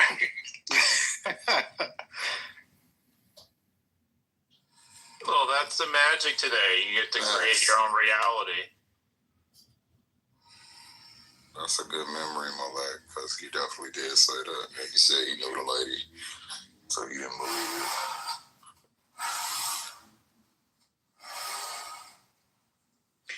And what stuns me about it is not that there are people who don't believe, government authorities, or they don't believe judges, or they don't believe police. That doesn't surprise me. Sure, of course, and there's plenty of reason not to. But coming specifically from the right side of the aisle, from the people who have told us for years, Black Lives Matter is exaggerating, and we can believe now we have the good politicians and the systems, and now we can believe the police. I mean, these are the people who are the institutionalists when they're in charge, except when it doesn't agree with their point of view. Okay, all right. Well, I could see that point, but I could have sworn, again, that you just said that someone could manipulate data to Trent. So aren't you yourself doing the same thing? No, she didn't say they manipulated data. She said they went and did a study and then retracted it. So That's your comeback, Amari? Really? my comeback is I believe I've heard her say on several occasions that sometimes the data could be manipulated during this conversation. You know what? I gave you the honor of quoting you very, very specifically to the point that if I misspoke, you would have plenty of opportunity to say, hey, you're not representing my views accurately. So I would appreciate at minimum the same respect back for you to quote my views accurately and to be specific and to be clear to exactly what I said. That's fair. So let me do a follow up. When you said manipulating data, what were you referencing to that? Never use that phrase. Oh, then somebody did a mistake. It could be somebody. But just telling a Maybe it was you. untruth is not manipulating data. It's lying. Manipulating data is, okay, the data say these, but we're going to skew it to make it seem like it means something else other than what it means. Just telling a story that's not true is just a lie. So what are you talking about? Well, someone just within the last 30 to 45 minutes used the word manipulate data. It doesn't matter. Who said that? I mean, I don't want to accuse someone of sounding the same, but who said that? Amari, go ahead and make your point. What is your point about it? Well, I don't want to accuse Malek if that's not what she said, but someone actually used the word manipulating data. So I apologize if that was not her, but if someone did say that, why don't you have that same smoke for them? he doesn't. He doesn't. She didn't have no smoke for you either, Omari. She was just referencing you. She didn't have no smoke. What are you? It's always confusion. Pointed out that he lied. Yeah. I didn't lie. Look, she put up a police report. I didn't see that second. You misstated. What did you do? Because what you said wasn't true. So originally it was true. No, it and wasn't. It was retracted, and you misrepresented that. And I used the word originally. It was true. She found the article. Yeah, but it had been retracted before. Finish, bro. Not gonna lie. I'm trying to explain. So originally, the original police came out and said, okay, and then they did some investigation. I never seen that investigation article. She found it, came back and said, now, when I spoke to old girl, right? She said, Hold on. When he's talking about the person referencing the case. Right. And again, his friend lied to him, I guess. No, he's saying that he knows the person who's the victim. Yes, we had her on Clubhouse. Sticking to her story, even though there's no evidence. Well, she reversed Jesse Smollett. And mind you, the retraction had already been out when he went and got the article, so there's really no excuse as a person who should be reading that you I didn't get the article. She got the article. And it was in the New York Post, which is your guys' favorite paper. And it prints a lot of bullshit. You know that. Well, so I don't know what the New York Post posts bullshit. I don't know that. I can't say that with 100% certainty. Do a Google search. Just do a Google search. How credible are articles in the New York Post? I mean, either we're taking things credible or not. So is it the New York Post or is it coming from New York Times? I mean, why does it matter? Because the New York Post is owned by Rupert Murdoch, and it's been shown to do propaganda. It's not necessarily that their facts are incorrect, but the way they present the information and their headlines and the whole thing is propaganda for the right. Just like it's basically Fox News in the form of a paper. Right. So we all live in an upside down world from each other, I think. So it doesn't really matter, Malak and team. I mean, what Matt Cool and maybe others believe are not going to believe the same things you guys. So they're not going to read the Washington Post or New York Times. They're going to probably read Epoch Times or. Yeah, that's not how facts work, bro. You don't get to have alternative facts. Things are or there aren't, and that's what y'all look to do is provide confusion or doubt on things that there's no confusion or doubt about. Like Trent just came in here and did all of that when there are things that point to everything that he says not being true, but y'all have to exaggerate points and do all of this playing dumb to make your point. That's why nobody believes you or think you have good faith. And that's why you get the attitudes that you do. Because she set up here, you brought, it was all in one setting, sir. So if you sat up here and you argued that I remember the argument. The argument was that the left is more violent. You argued that 2020 was violent and that the girl got stabbed by Black Lives Matter. That was your argument. I remember that too. Yeah, you know I'm the resident elephant. I remember everything. That's why Amari doesn't like me. I don't dislike you. You just like me. You should. Oh well, I'm not working hard enough then. But so and then you went and got your shabby little article and said that the Black Lives Matter people stabbed that girl, and Malek went and got her article and saw that yours had been retracted. And so now you're coming up here trying to sway and swirl again, and just without just being honest. Okay, I gave her that. Wait a minute, I didn't sway or swerve. I gave her to say she found. No, after she said that, instead of being like, "Oh, okay," well, because that would have been genuine. You said, "I know the girl, so I'm okay with it. Believe her." Like, look, she believes she was targeted. You say that it's not okay. Fine. I'll give her the dub. Malak, you have the W for that. You happy? With that being said, you said that Gavin Newsom, that Charlie Cook never goes up against adults, and he only goes up against kids. So not to change the subject, so I found where he went up against Gavin Newsom, which was a great hour, some minutes, if you guys haven't seen that actually podcast, where he did. And Gavin Newsom, which is y'all champion, right? Not y'all on the stage, but a lot of people on the left, not the ones on the stage. What are you talking about? And that's one adult. He did it. And he did a horrible job. He built his career on going against pushing back against pushing back some of the stuff. But he did. What's going on here with that? He made his life's work going against children at college campuses. But he went up against an adult. You made a claim that's false. So I sold a car one time. That doesn't mean I'm a fucking car salesman. You can make the claim and say, I'm sorry, Amari. I was wrong. This is why I hate you. You are so stupid. Every fucking thing that you do is a joke, bitch.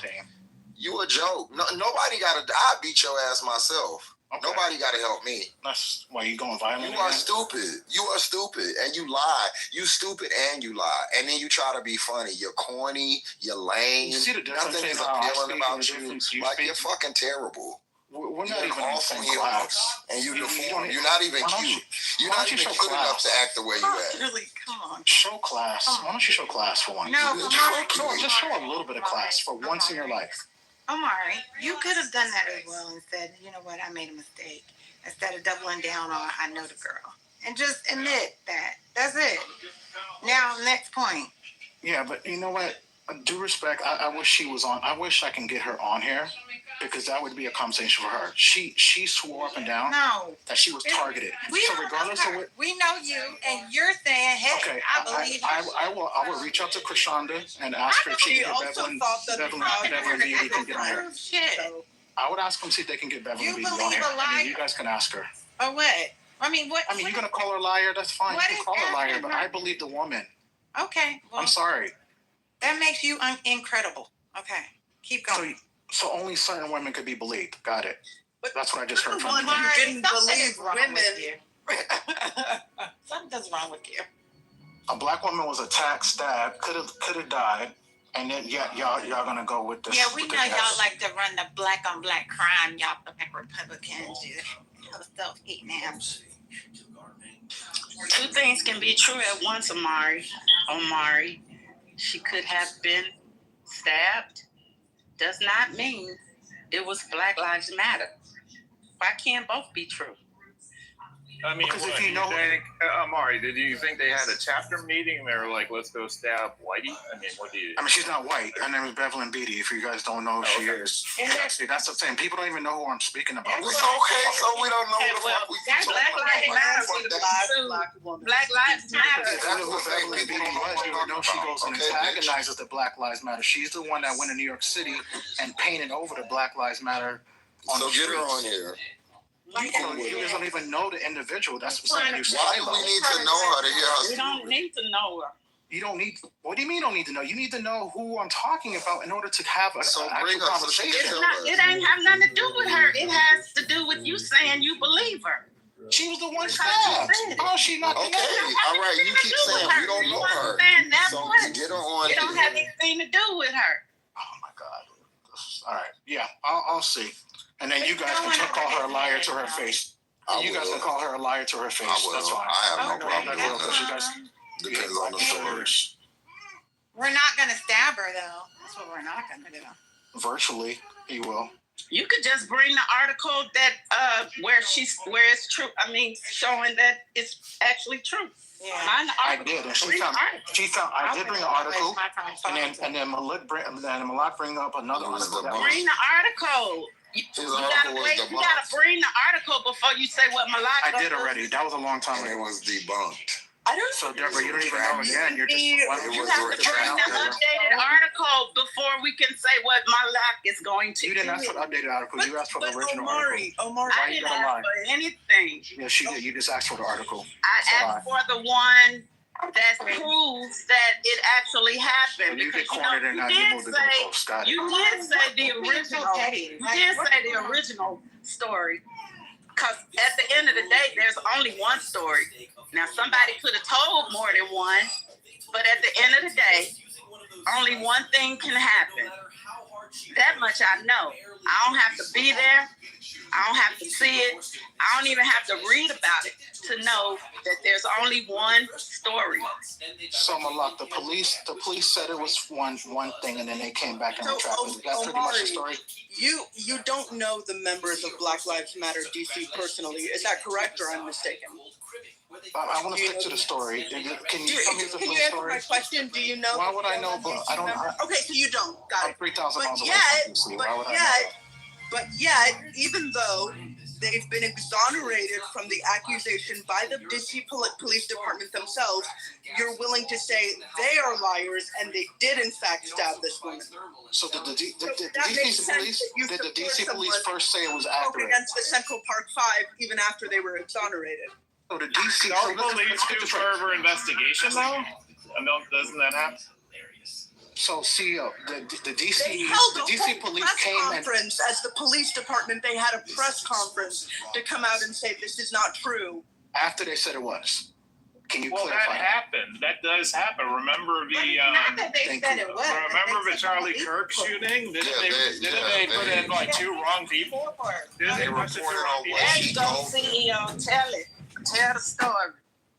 So we took the information from the DC police, and that's the information I got, plus talking to the girl, and then they came back later. Okay, cool. They came back later and said they couldn't find no evidence that these people had a membership to Black Lives Matter. When they came out and said that information had been out for a very, very long time. It had been out for years, and years later, you come repeating the wrong information. Well, guess what? I don't really care at this point. It's 2020. We're talking about violence that happened over the years. So you don't care about portraying. No, she brought it up. No. Hold on, Malak. You brought it up because you said there was so much political violence on the left. It doesn't matter. The point still stands. Do you change your point? And the point still stands. There's still a lot of political violence. Okay, so then on both sides. So you said that you including you're very violent yourself. Yes, and if we were in person, I would show you how violent I was. Sure you would. But you we know that's a lie. You said that my body look at his. How you know my body? Look at my body. Look like you know, like bro, you like come on. Look at your face. Look at your ears. Look at Emily Life. Do you want to do this? Like you look, you're skinny as that dog. Do you want to do this? Stop the cat.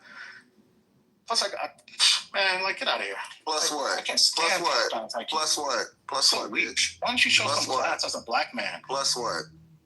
Show some class as a black man. You're like the worst type of black man. You play with me, you have no class, and you try to be violent. You're the violent left we talk about. You just called me that. I don't like you. We talk about always. I don't like you because you want somebody to be nice to you. I don't like bitches. I don't want you to be nice to me. I want you to stop being a violent black man. That's what I was talking about. You're the scary black man that these black women should be scared of, not me. Okay, yeah. You should be scared of me. You're the one that be fighting women, probably. Yeah, girls like you, I do. I beat the shit out of bitches with like the inner palm of your hand. Trying to swing with the inner palm of your hand. You so mad, girl. You're so jealous of me. And that's sad. You're straight. No, what's sad is that back men to like the thing you you always lied trying to about. fight women. Back to the thing you lied about, ugly. With the inner palm. So, back to the. See if I fight with the inner palm of my hand, homegirl. We know you fight with the inner palm. Don't even. All right. Okay. So see about it. Inner palm and No. Y'all keep letting this bitch go. So see about it. Cause I'm going to embarrass you. You keep talking all this shit. I will give these bitches note by note what you do. Cause you keep talking shit like you that nigga, and I will beat the brakes off you, homegirl. Hey, violent man. Yeah. Hey, violent black man. All right. So back to what you lied about. So in a point to prove that there was more violence on the left, you referred to Bevelyn Beatty being stabbed by Black Lives Matter, and we found out that was a lie. So now you're saying that you don't care. So what is it that you don't care about? You don't care about getting stabbed? You don't care about the extreme violence on the left that you said that there was? What is it that you don't care about, sir? I don't care about the story on today. Okay. Right. Because it doesn't matter to you. You don't really care about stuff like that. It's irrelevant to the story that because you're disingenuous. And these you brought it up and you're disingenuous. Go back to the Tylenol conversation. All right. Briefly? The other thing about the context of the story of Bevelyn Beatty being stabbed is she was with the Proud Boys. And her argument was, oh my God, the Proud Boys protected me. And if they hadn't been there, God knows what would have happened. So what Bevelyn Beatty is telling us basically is that the members of Black Lives Matter broadly, right? But in this case, Black Lives Matter DC, they're violent. They engage in political violence. They're dangerous. They're not to be trusted. That's Black Lives Matter. While meanwhile, the members of the Proud Boys, are good boys who protected a black woman when she was in danger, and they took care of her and they looked after her. Now this was satire, right? It was satire. Now, no, that is what she said. Now this whole conversation, and I'll land on this whole conversation is in the context of speaking about political violence. And so what we are being led to believe is that Black Lives Matter and those activists who support them, they are the ones who are engaging. That is the political violence of the left. They are engaging in political violence. Meanwhile, the Proud Boys, who have been designated as a far-right extremist group, who have been involved in numerous clashes at political rallies and protests across the U.S., whose involvement in January 6th is the most widely reported instance of political violence, and their leaders Enrico Tarrio and Ethan Nordine charged and convicted of seditious conspiracy and other serious federal crimes related to the Capitol riot, right? This group, these are the good guys that don't do political violence. See, there's not political violence on the right from the Proud Boys. They're the ones protecting little old ladies. The political violence is coming from the left, from Black Lives Matter, under the guise of these imagined stabbings that the police themselves say never occurred. Which, by the way, who would have more incentive to talk about Black Lives Matter doing something than the very police that they protest against? So she got stabbed and then reported to the police by Black Lives Matter. She didn't want that to be a story. But yet, that this is not her engaging in politics and pushing her political views. No. This is just an innocent woman saying what happened to her. So did she report it to the police, or? Yes. But the police said it was inconclusive, or it didn't happen. She said it was Black Lives Matter, and that's what was initially repeated.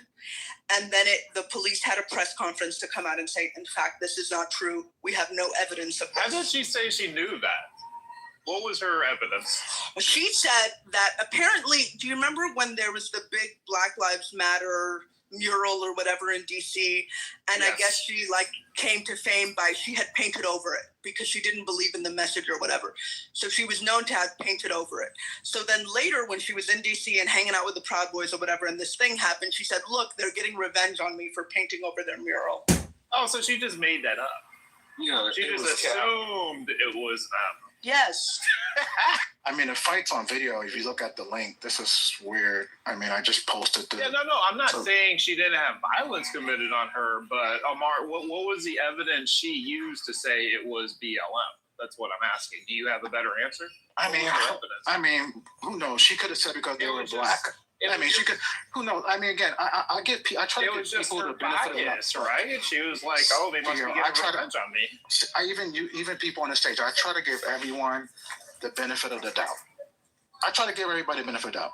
If someone says, "Hey, you know what? This happened to me," even if it sounds absurd, I give that individual the benefit of the doubt. But yet, when women were in this room telling you, "Hey, denying me abortion care," even in any case, even in the case of a miscarriage, this has put my life at risk. This is what this has done to my body. This is what this has done to the bodies of my loved ones. You didn't believe women then. You said, well, you know what? I know women. Matt, what did I say, Matt? I said I'm a man and I have. You said exactly that. You said that you oh my God. back there, man. And then when they told you the actual issues that they went through, lies, bro. then you said, oh no, I would only help them if they was. So getting again, down you outside believe women when it suits you. You don't believe